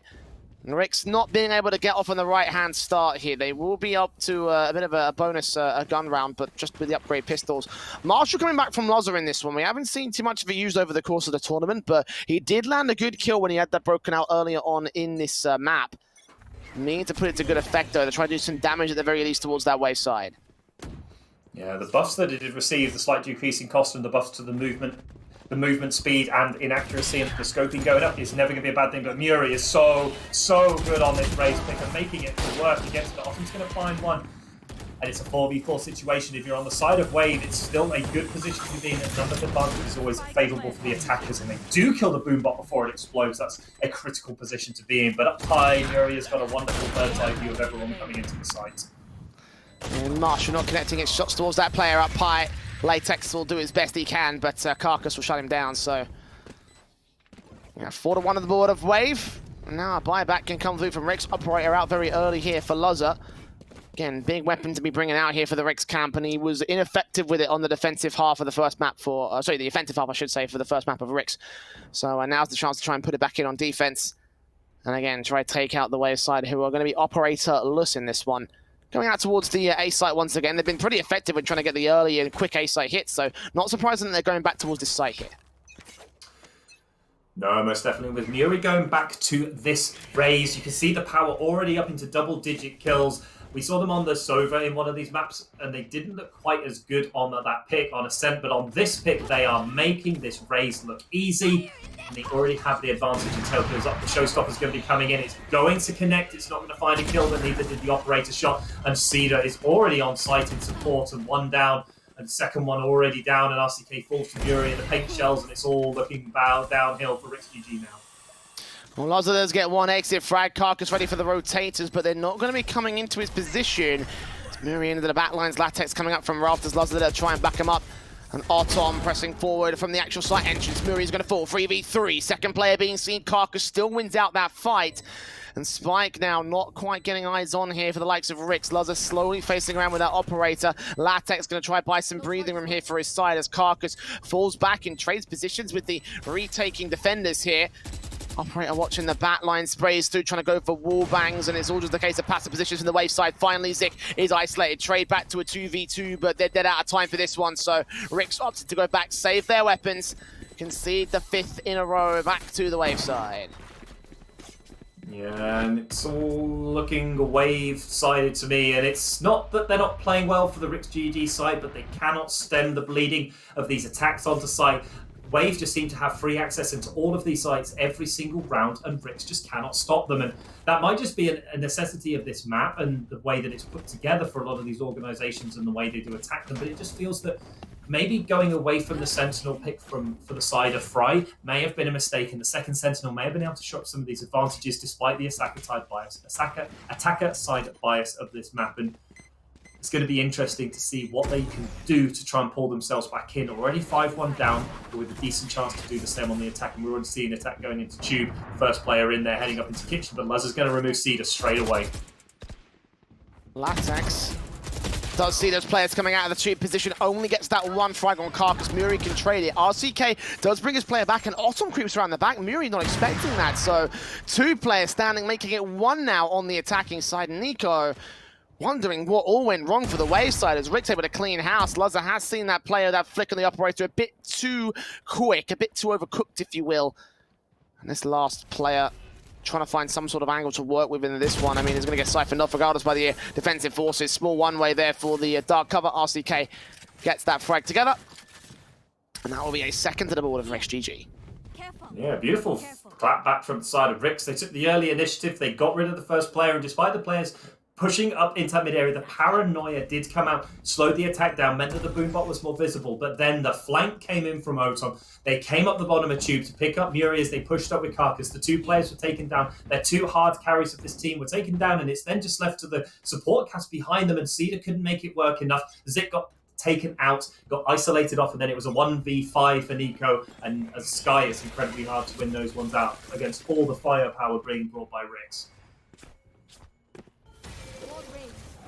Straight up and into this barrier, all put up by RCK as he falls back out, and they play a much more passive defensive here, completely away from the site itself. Otom's the only player that's up to this position. Showstopper coming through from Fry, misses both players. Him and Otom end up falling, and Rix again are just entered so efficiently from Wave. Not even a challenge towards this. Lazar does catch Carcass at least for a 2-for-1, but RCK needs to win this fight, and he just does not. He's not able to do it here. Cedar's already up with the Empress available, not been popped yet. The 4v3 situation, it's going to be incredibly hard to retake this one. Even with the ultimates available for Rix, it just isn't enough firepower in the tank. They need to find another kill with this operator before we go any further. They're going to find one. That's a beautiful kill onto Muri without taking much damage in return. Cedar is so punishing even at the tree. RCK dealt with, leaves it all on the one defender that remains in Latex, dealt with by Nico, ziplining his way to victory, and ziplining his way to a 6 for the Wave side at the turn of the half. A 6-2 now, just 1 to take the half out right here on the attacking side, and well, I would say at that point, that's where the attack would really stumble out of control there. We talked about Rix holding a good defensive and it being a damn near win condition, a necessity for the win for all these guys. And well, right now, they've only shown so much. They've shown flashes of brilliance and great moments so far in this defensive half, but Wave have just had their number over and over again. Yeah, and it's hard to see how Rix come back into it. But again, if this is what Wave can do, we've also seen that Rix has been able to match that aggression. But RCK is making a very aggressive play up here. He's going to hide in this tube. No one's going to see them out yet, but now they've seen them. They're going to go over the top. They're going to get the trade kill, but it's only a 1v1, and the mirror paint shell is going to do a lot of damage as Latex picks up Muri. Yeah, Lear throwing off a bit of blindness there, allowing the Wave side to get that kill, but the 2-for-1 trade is still good for the Rix side. And Wave opt to back off because of it. Hero taking that spike away from the A entryways. They will leave the Reyna back here, though, and she'll just be sitting back on the main alleyway into the A site. Carcass and Co making their way back towards the mid control, however. That will buy some options. Can they wrap back over and backstab in towards those A players, or will it just be a case of going towards the B site? Well, a little bit of poison smoke will be able to siphon them off from that position. So they're going to go back through Tube, where there is, of course, Otom, the other Reyna in play, ready to receive them. Spike will go out first, reposition, about to turn away, but gets that first frag, backs off a little bit, knows the second player's out there. Seed is going to be the main concern, and now he's been spotted as Rix seem like they will get that third back to the defensive board. 30 seconds left. And trading one round with each other, although Zik's able to get one, it's still not an ideal situation. Spike is in hand. There's going to be a crossfire going to be set up, and they are going to make it work. He does pick up Otom, but Latex is there to cover off. And actually, Rix GG won a lot of that round purely on the crossfires that were set up. They got the early kills, the early 2-for-1 trade in their favor. And then from there on, it was just how do we set up the crossfires best? Otom picks up the low health Carcass as they push up into the kitchen area. Great kill to go on as it gives them the numbers advantage, and they manage to dismiss away. And it just feels that neither team can get the real foothold. Although Wave are up at 6, We have seen the last couple of rounds traded out, so we can see how Rix are trying to get the round. Sorry, Wave are at 6. It's good to see that Rix has a way of getting some of these rounds back. But it's still advantage to the side of Wave. Muri up at 13 kills, 13, 5, and 3 already, showing some real proficiency on this Raze. Yet again, the duelist of choice for this player, going back away from the Sova. I did expect to see some more Sovas on this map, which was something that I'm a little bit surprised. But I'm also glad that Muri's back on this Raze, because they have looked so good on this agent. Well, Rix once again within half of the scoreline that Wave established here, 6-3 to the board.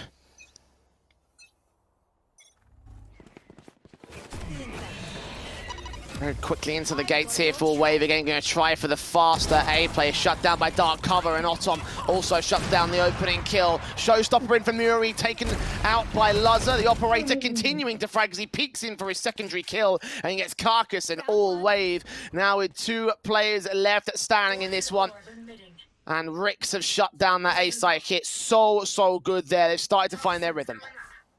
Yeah, but Latex needs to be careful. They've pulled back all the way to this sort of defender spawn side place. They acknowledge that the players are probably rotated away and it's likely to be a 1v2 situation. They're going to hide in the corner. They're not going to take any aggressive peeks that they don't need to. All they want to do is glean information for their team so that when the rotate comes through, they're able to punish these last 2 players for Wave and bring it back 4-6. But it's going to be hard for the... It's going to be hard. I think it's about to find out this beautiful positioning by Latex. They're going to trade it out. It's still a 4v1. Maybe on the side of Neeko. It's going to be hard to first one out. RCK does with the due diligence of finishing off the round, and all started off the back of Luzza and this operator. We've seen it fail on them before, but not this time round. Picking up a couple of beautiful kills. And back in within 2 now. Rix with a real good opportunity. Again, it wasn't exactly the best of starts in the half, but now that they're going, they could still make this an even standing for that defensive. And all they have to do is hold a good defense. If they can do that, then Icebox can still be secured. Wave have had a much more difficult time about this as some of the elements have started to come online for Wave. So Luzza's gone from bottom fragging at the first half of the second map to now top fragging here as we are set to close out the first half of this map. It's Carcass, Bladestorm coming through, going to push forward to the Dark Cover here, covered off by it against the defensive forces, pushing in, gets that first frag. RCK can trade it, so quickly shut that down. Sprays through blind through the poison, unable to get the shots off on the player on the attacking side, but tagged up very low and eventually will fall to the hands of Zit. RCK dealt with Latex, holding back in the corner, ready to see some aggressive players, takes that spray through, swings back on a second, unable to connect it, doing some damage, eventually gets that kill and drops the spike in doing so.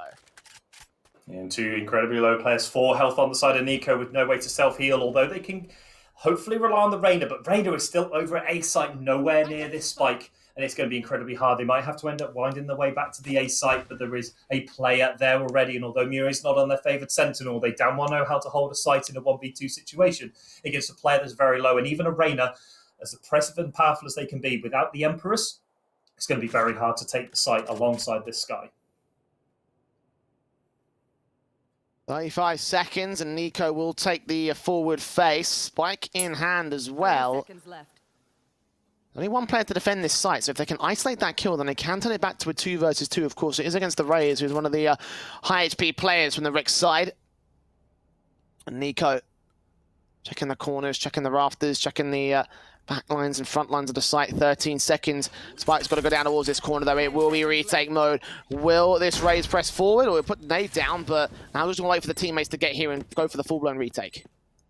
Yeah, we're set up in the default position. I don't think Fro was expecting that default position, otherwise the paint shells may have ended up in a slightly better place. But Cedar is taking the lead on this play. Skye is the one that's giving it away. The Guardian that's going to come in and allow Cedar to get the first kill. That's a big face, getting out mostly alive in this one, but Otom will fall, flashed out blind. Cedar now repositioning Latex into the back lines here, tagged up to 31. Looking for more info, and Cedar makes it a triple. Fantastic entry and defense from him to finally turn the half to the favor of Wave in what was a 3v2 advantage for the Rix side. So well placed there from the attackers.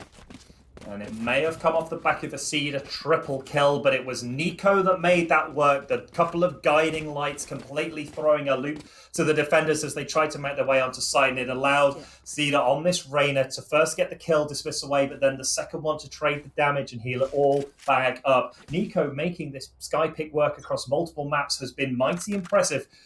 And it really makes this agent look like a real problem for the side of Rix that they're not 100% sure how to deal with yet.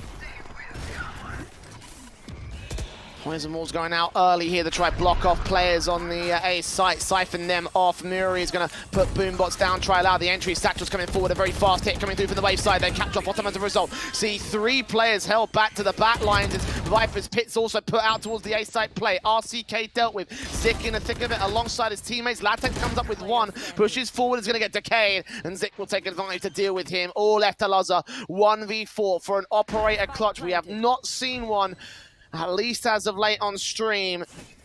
And now with a hell of a task ahead of him, he will have the blade storm coming through, dashes forward, and is dealt with by Zik so easily for Wave to close out. 8-4 up at the turn of the half. The attacking side will win that half, but Rix at least have some competency. At least they've got a basis to work with going into the second. Yeah, completely agree. We know they can attack. We've seen it on the other maps. We saw it on Ascent. We saw them able to take the fight back to this Wave team. And 8-4 is not a massive lead after how it was looking after the first few rounds. A 4-1 lead going to 8-4. You have to feel that Rix have put themselves in a good position, as we discussed before the game, to allow themselves to win. And that was all we could really ask. You noted it correctly that the win condition was allowing themselves to have a fighting chance. And that's what we're seeing now. We're seeing that in an 8-4, probably the best they could have hoped for after the start they had. And now they just have to attack into this team. They need to pick up the pistol round. They need to get back within 2 and then make the adjustments from there. They cannot afford to lose this pistol round. It might put them too far behind.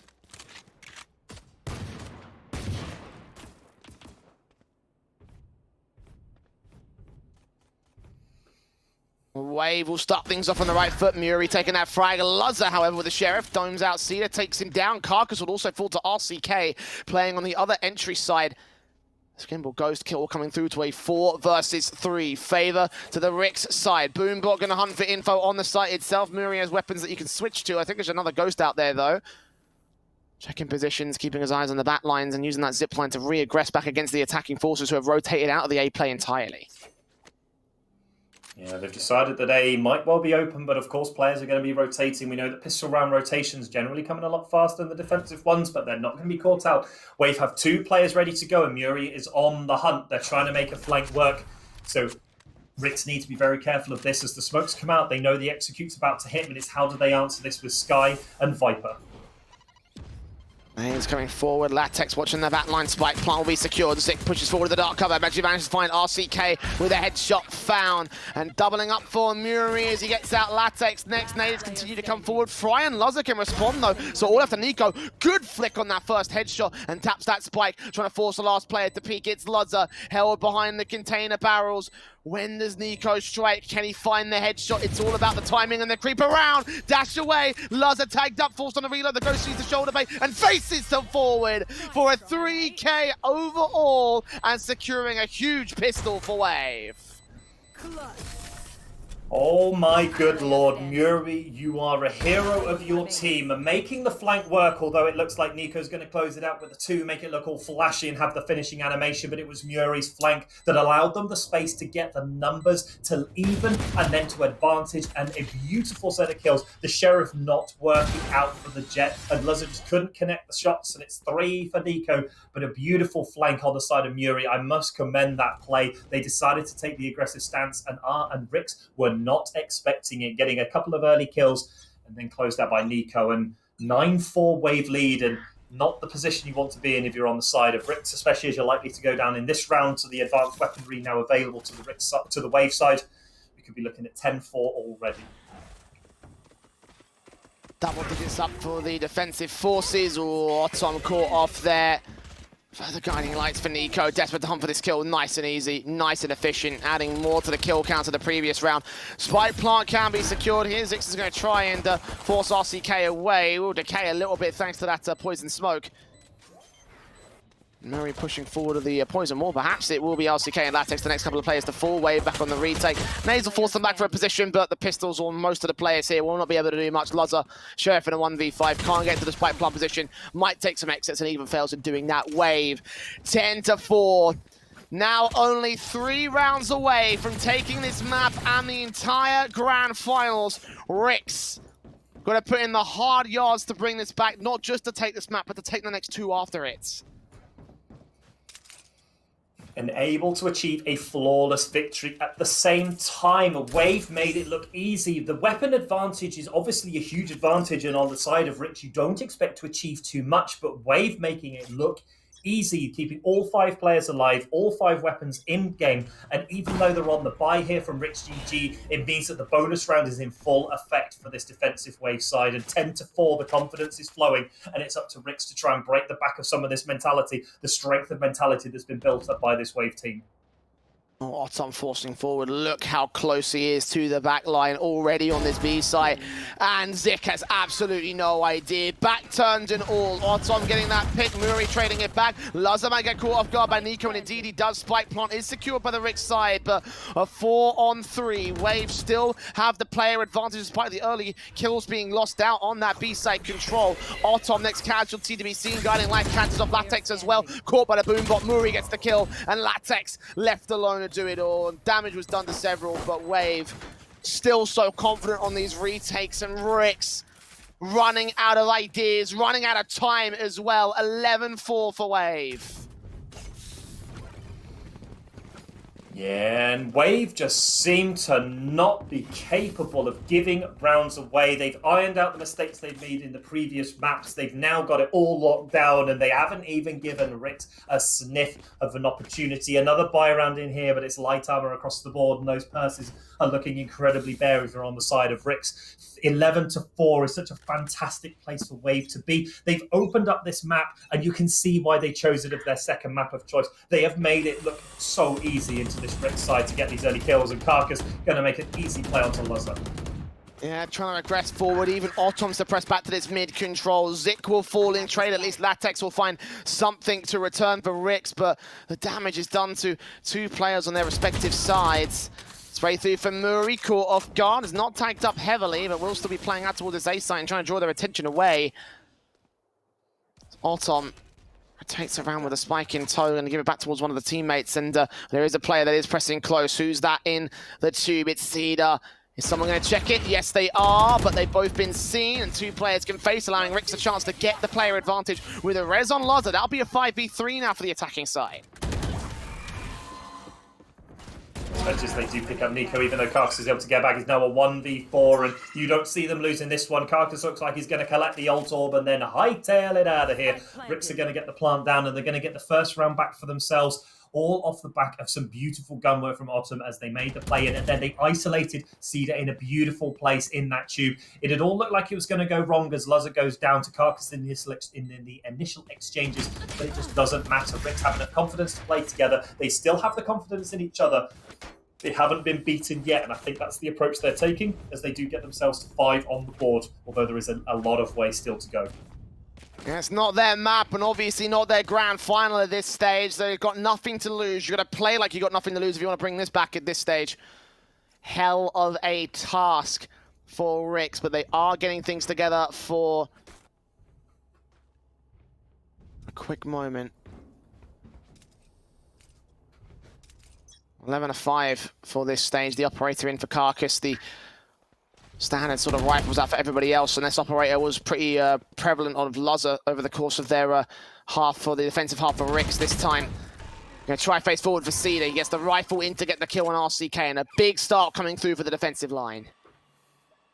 Yeah, not the start you want. That's your Sage going down. No heals available, so any of this damage outside of Reyna is going to stick. And already being a player down with no trade, unfortunately, a little bit too aggressive potentially from RCK as we see huge damage going down onto the Raze as Otom is also going to fall. Lazar does get one in return, but it's just looking so hard for Rix here to make anything work as Fury pulls out the showstopper, and he's going to collect a kill for their trouble as well. Ooh! Gets a double up on Lazar as well. Suddenly, Latex is left alone. Spike also in defender control. Pushing forward towards this B site. 1v3 scenario for him. Can he avoid giving away info? Well, no. Facing in on Zik, going a bit too far out. Couldn't line up the headshot and will go down for it. And it will be Wave with a defensive line that holds itself together. Map, match, and tournament point for Wave. 7 in a row for Vix to bring, for Rix, I should say, to bring this back. And the buy is broken. They've got to get SMGs out for Latex. Lazar also be on a difficult buy. This is, I think, the beginning of the end for this squad. Yeah, and it went from being so good to absolute disaster in the space of 2 rounds. They had such a good round to get to 5, but then Wave just worked out the problems. They ironed out the creases, and they're going to collect another one here. And if it's a trade-off straight away, the attacker's still advantaged. The Empress has been popped, but Cedar is so good on this Reyna, able to collect kill after kill after kill. And they just cannot make it work, although Ottom's going to get one. It is a 3v2 advantage, and the spike is about to go down.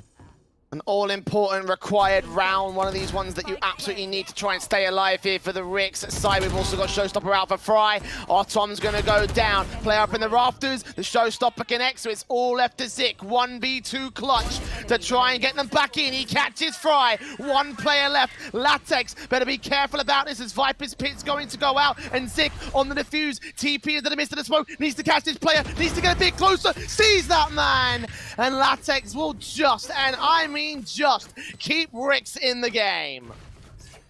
Oh, that was some trigger discipline from Latex to go into the Viper's Pit and walk up to where the spike was. Pros never fake, never ever more realistic than with Zix. They were going for the full defuse, assuming that the Viper's Pit would be too scary for Latex to enter, but it was not. They found the kill just before the time expired on the spike, and they get another one on the board, but it's still a mountain to climb if you're on the side of Ricks, but it is a damn well good place to start this comeback. Well, it is a start, but a hell of a task, and one of many rounds that still need to be won here by the Ricks side. Just these 6 to get to OT.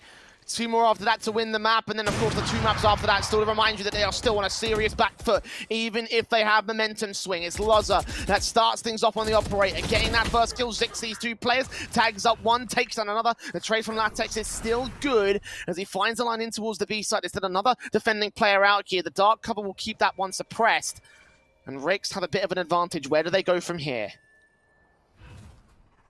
It looks like they're going to be trying to make this B site their home for this round. It is available for them to make the use of. There is no ultimate on Sky or on Raze. There's no Seekers or no Showstopper that's going to make this difficult, so they know it's a pretty safe plant, but then they need to set up these post-plant positions. We still have Fry sat over on that A site. They need to get their running shoes on to get over to this one, because Cedar's just going to spam through. They're going to get rid of RCK, and a 3v4 suddenly turns into a 3v3. The spike plant out of the attacking control. Loza's got to get that kill, and indeed he does. Cedar paranoid, Fry coming in to try and support the Ricks side wave.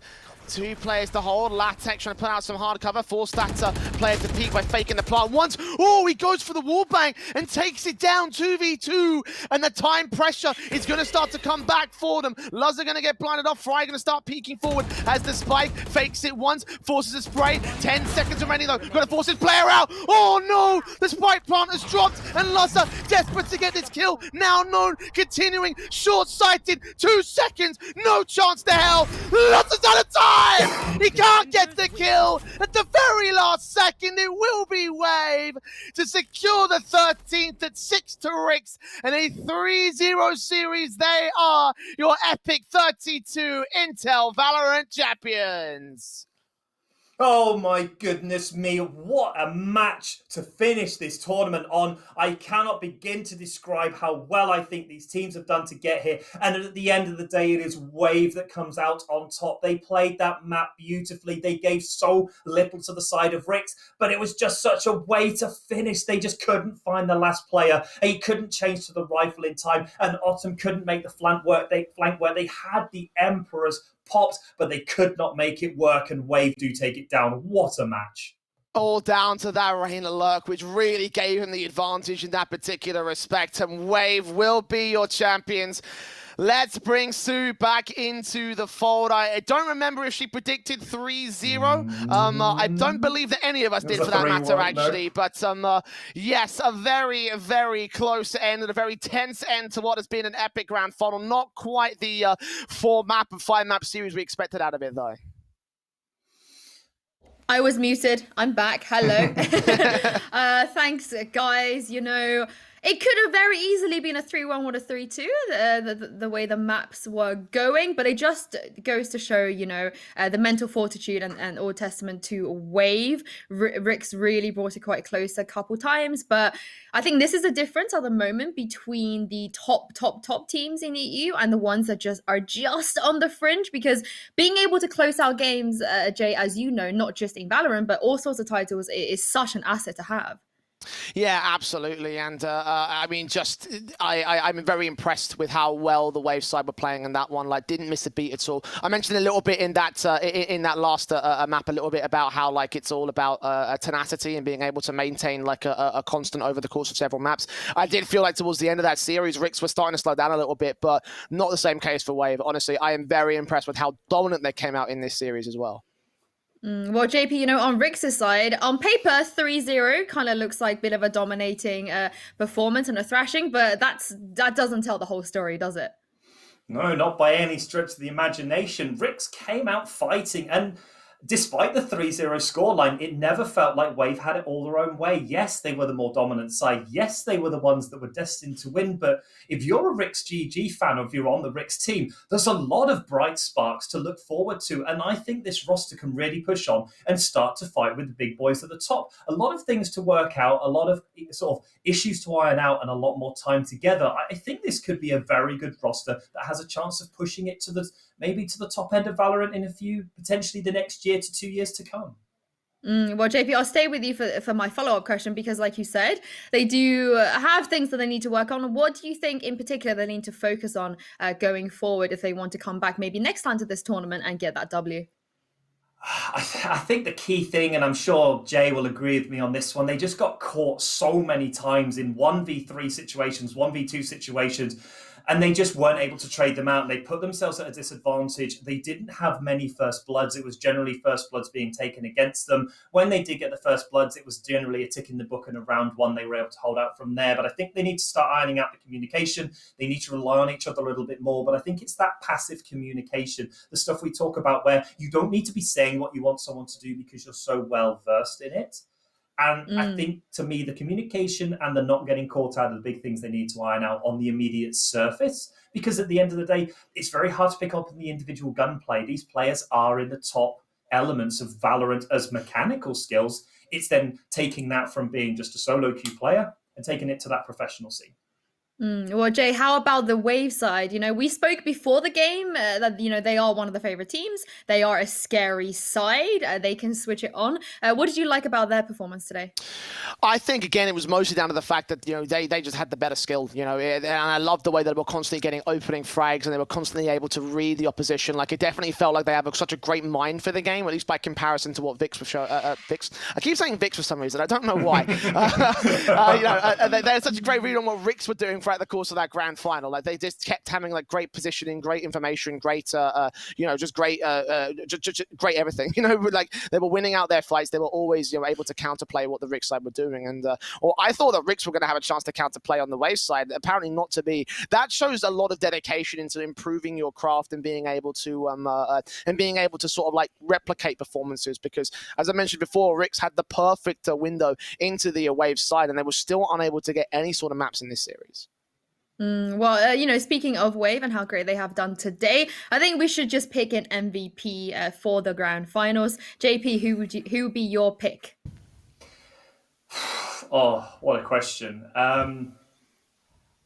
If I had to go for the sort of the honourable mentions, I want to always do this. I always get asked this question whenever we do this. I always try to have two answers. I try to have one from the losing side as the honourable MVP and then the match MVP. And in terms of the honourable MVP, Fry has it for me. That player took the fight back to them. They played a beautiful sentinel position. And for me, they are the bright spark of this Ricks GG team. And I really hope that either they're able to advance with Ricks or they really open the eyes to some of these other organisations looking for that sort of player. Because in so many situations, we'd be calling out Fry as that player that, especially in Ascent, they opened with a Quadra and they closed with a Quadra, and they just weren't able to get the final thing in overtime. But in terms of match MVP, for me, it can go Nurton player none other than Muri. Across 3 maps, 2 on Raze, they took the absolute pieces out of the Rix GG team. And even on the Sova, where they did look a lot less comfortable, and it's something for the top teams to note that they are on other agents and they didn't have the same comfort level, maybe trying things out across the team. But for me, across all 3 matches and across the games they've played throughout this weekend, Muri has 100% stood out as that MVP for me. I mean, Frey, like you mentioned, he is just ridiculous. I know he was a really, really promising young talent back in Counter-Strike. I know a lot of the people in the UK scene and those who have seen him play rate him really highly. So I was very excited to see him move to Valorant, and I'm very, very glad he is, being able to show his potential. But I just want to say, get him on a duel list. Wouldn't you love to see him on a duel list? I do. Keep them on I would love to see him on a duel list. But yeah, Jay, who would your MVP pick be? Honestly, I can't even argue with JP. I think he's hit them. I think he's hit the nail right on the head. He's right on the money with Fry being the bright spark, I think, in the Rick side of all the players that were able to hold themselves. Great impact and consistency was him. Yes, Laza had his moments, but nothing compared to what Fry was able to bring out. And again, Muri is just consistent across all maps. I was sort of leaning towards a Carcass initially, but I wasn't 100% certain because I just feel like that over the course, like in that last map, I think he was okay, but I think that over the course of the entire series, Muri was the guy that was always, the impact fragger, and so I can't argue with JP. He's basically explained it in the same sort of way that I could. He's the reason. It's the reason why he's the expert out of the 2 of us here. He knows what he's talking about. And I think Muri, you guys bring up a good point about his consistency. He's not just in this epic.LAN tournament, but he has been very consistent just in general for Wave ever since he's been brought into this team. I know that some people have concerns on whether he can play anything else other than Raze, but if you're going to be this good on an agent and if you're going to be this impactful and you're going to win on it, I personally don't feel like there is necessarily like a requirement to have to play multiple agents. Maybe when the scene sort of develops a bit more, that becomes the case. But for now, as we saw today at JP, some teams just don't really have an answer for his Raze, do they? No, and that's the question. And I think the key answer is, why ban the player? Just ban the map it's good on and try and take them to these other maps where Raze isn't as prominent. We saw it on Ascent being forced onto the Sova, and there were some question marks raised throughout the game. Yes, the fundamentals were there, but some of the positioning of the arrows, the ultimates, did leave somewhat a little bit desired, and I think that was why it looked so close with Rix. They were able to leverage because RCK was definitely the superior Sova across all of the maps. If you're looking at individuals one-on-one, I think that RCK plays a better Sova, but once Muri gets on this Raze, it's just, I can just see it being lights out for so many teams outside of potentially the top teams in Europe. How do you answer this player? Exactly. I mean, Fnatic didn't have the answer for him either. They, when they played against them, Muri was absolutely on fire. And, Jay, just looking at the wider context of the scene right now, where do you see both of these 2 teams going forward? That's a very difficult one to weigh up, obviously, because epic.LAN is only one part of an overarching system, and even in the context of the teams that we had, some of the top players and some of the top teams in the whole scene, the difficulty in just is that this is only so high. The skill ceiling can only be so far with it. And Wave were the expected victors in this tournament. They of course managed to take it pretty easily. I think. For me, I can see them possibly qualifying for VCT, but I'm not 100% certain if it's going to be like a comfortable sort of thing. It will definitely be a bit of a struggle for them. Rix, as you mentioned, they're sort of on that precipice, so I feel like their next step is trying to reestablish themselves and try and make that decent run. Well, and speaking of Wave, we do have an interview right now with the captain, I believe, Carcass. Of course, this is the Epic Reactions presented by Blue. Carcass, can you hear us? Do we have you here? Hello, yeah, I can hear you. Hi, Carcass. Hello. Welcome to the stream. It's great to speak to you always. Feel like I'm always speaking to you when you're winning, so it's always a nice interview. And of course, you guys are winning a lot right now. Before we sort of get into the series, I just wanted to ask you how the preparation phase went for this specific game, because I assume you guys might have perhaps expected Vitality to sort of come back up again. To be honest, we didn't prepare that much on this game because we already played versus Rix in upper bracket semifinals, I suppose. Yeah, we expected Vitality, of course, to come up on top and to play them again. And not gonna lie, it would be a tougher opponent. Like it's probably obvious for everyone because Vitality is a really strong team, and I'm glad that we managed to beat them in upper brackets. You guys have had a great run, and you have made a roster swap, and you haven't had, I guess, that long to adjust to it. But of course, you and Zeke have played with Cider before. So tell me, what's it been like to integrate him into your roster this week? I mean, we played with Cider, as you said before, so we knew that he's a good player, and he played the smoker role basically all the time. Of course, he also mains Reyna on some maps, so that helps us a lot on Icebox, for example, on our comp right now. Yeah, so he's a really good addition, and I'm very glad to have him on team. Does his addition to the team change anything in terms of other people's roles? And have you guys have a new IGL now? No, we didn't change anything else than just putting Cider instead of Tribune and taking fully his roles. Oh, sorry, your mic cut out. I didn't catch the last couple words you said. So basically we didn't change anything at all. We just put Cider into Tribune's role and kept playing like with him. Well, in terms of your tournament run here at Epic32, how have you found the level of competition, and I guess how easy or difficult has it been for you guys over the last 3 days? It definitely wasn't easy. Like many of those teams we played in upper brackets put a good fight versus us. Especially huge props for Taran Mill. They were extremely hard to play against. And actually, when we knew that Vitality is going out from the tournaments, then I actually thought that Taran Mill is probably gonna go on top, and we're gonna face them because, I don't know, Afixio played really good versus us, and he was just taking control of the map with the op and doing really good job for his team. We didn't get to see them too much on stream, so I'm glad to hear you say that because, as you know, there are so many new teams in Europe, right? People kind of have their own mixes, and a lot of people played their first tournament at epic.LAN.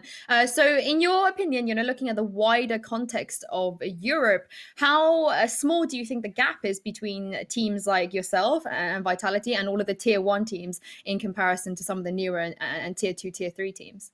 I mean, some of tier 1 teams are actually far up, comparing with the other tier 1 teams, like FPX, for example. I feel like they're far away from the other tier 2 or tier 3 teams right now. But on the other hand, the gap isn't that big, but I think the communication and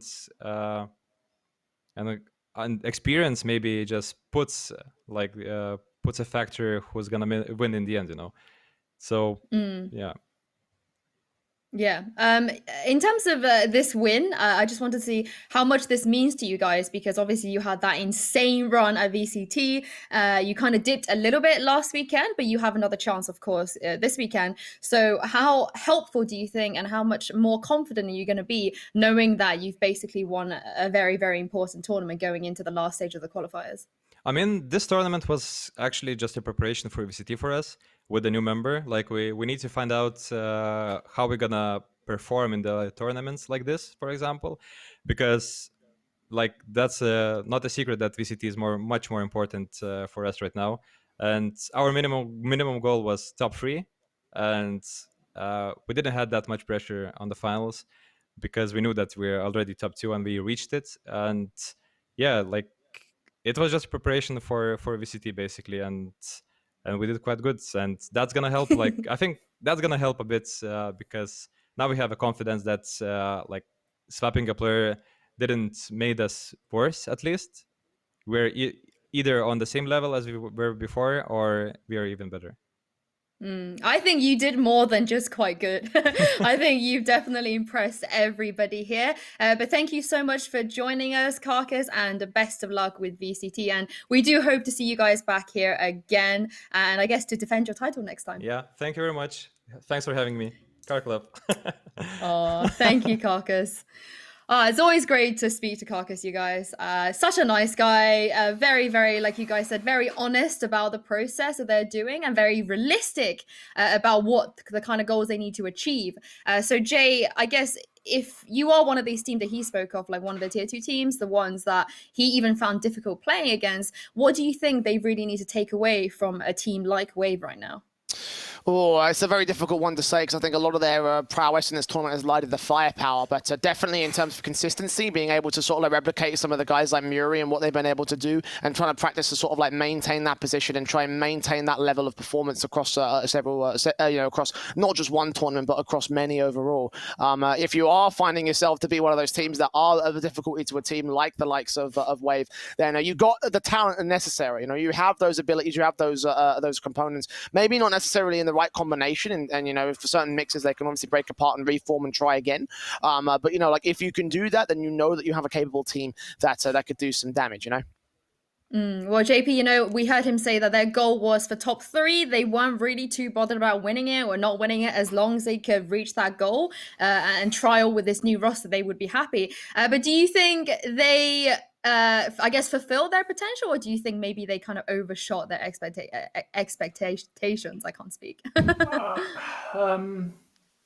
feel when they saw that it was Vitality as the only other, I would say, sort of on that tier 1 sort of tier of teams, I would have expected them to have expected a minimum of the grand final. So I think top 3 was pushing it a little bit. I can imagine when they did lose to Terran Mill in that bracket, in the group stage, which was the only loss they actually received throughout the entire tournament, it was quite a bit of a shock, I would have imagined, to their system, coming against a team not at the top end of Valorant esports and being taken down on an individual map. But they sorted out their issues, they went their way through, and if I was in their position, I think they're being a bit generous to everyone else. I would have expected a top 2 coming into this from Wave, and potentially Vitality had they have carried on in the tournament. Instead, it was Rix GG that found themselves against that team in the final, and the juggernaut rolls on. And I think as much as they're laying, sort of maybe pushing down how important this is to them, there is nothing that helps more than a confidence building exercise, as much as it may have been the exercise for them rather than a sort of the stressful tournament we may see at VCT.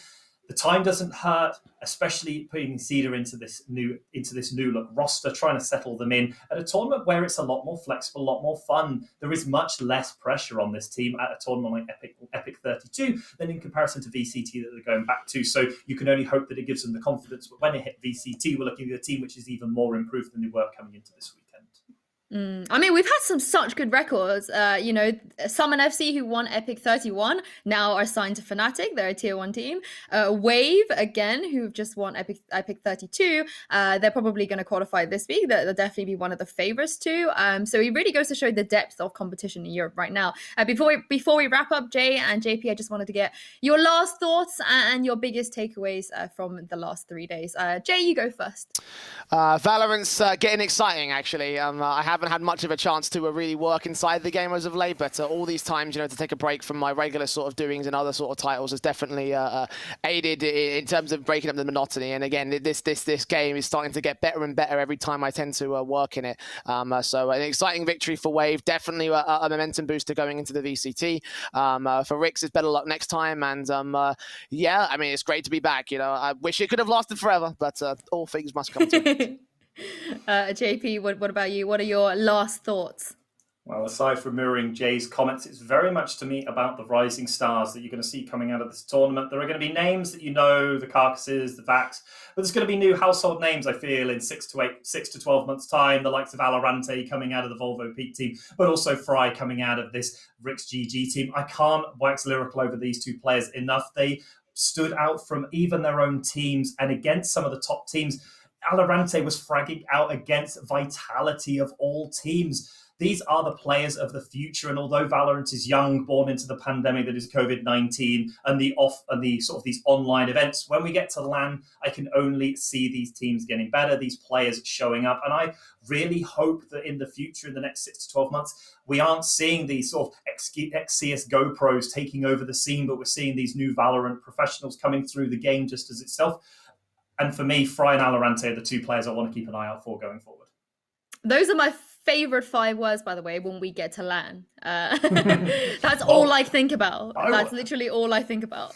I want an opportunity to do an offline event. All of mine has only ever been online, unless it was back when I was doing Magic and it wasn't quite the same. I really want to go to these big LAN events and have the chance to cast at them. And it's been a great experience to run it here, getting away from the university esports scene a little bit and getting the experience of these top teams. And we can just see the difference in level. And it is something to behold when you get the joys of watching Wave esports and Vitality, even just as an appetizer for what's potentially ahead.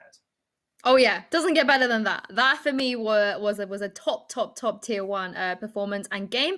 But that is all the time we have now. Thank you so much to Jay and JP, and of course, thank you to all of the casters that have been involved over the last 3 days, to our producers as well, and all of the epic.LAN staff, and our amazing observer and hard carry Mel, who was in the staff show match earlier. Thank you, of course, to Logitech G, Overclockers, Noble Chairs, Blue, and of course, Intel. Thank you to all of you guys at home for tuning in. Hopefully, we'll be back for Epic33. Tweet us and send us some feedback. I want to bring Valorant back every single time. Let's make it happen. But for now, it is the end from all of us. So thank you so much again, everybody. We'll see you next time. And for now, enjoy this great highlight video we've put together over the last 3 days.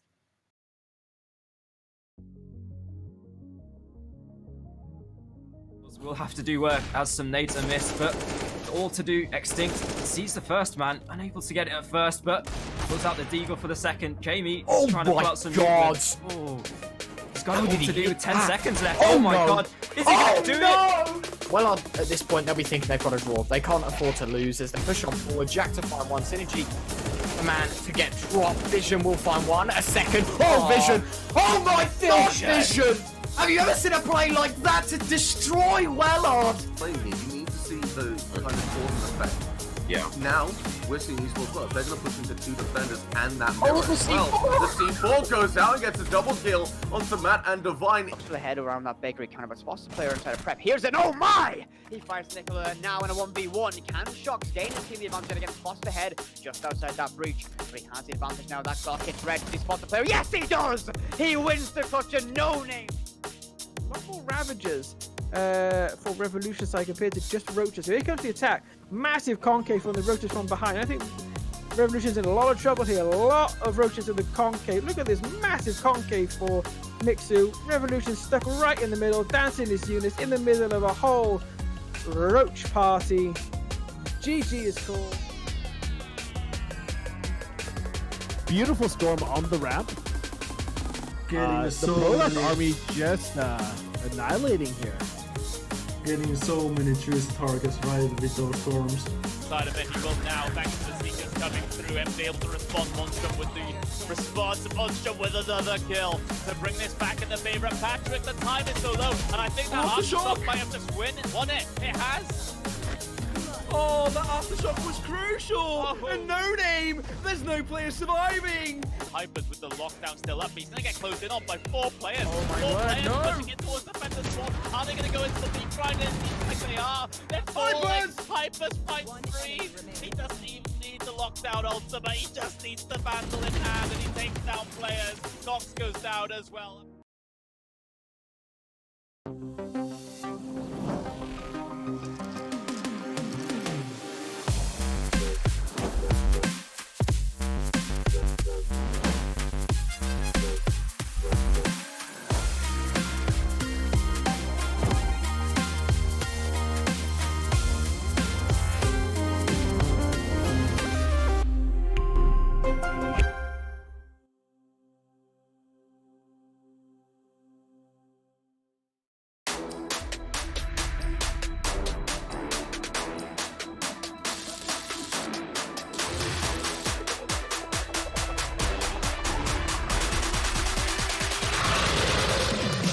Hello, Overclockers, and welcome.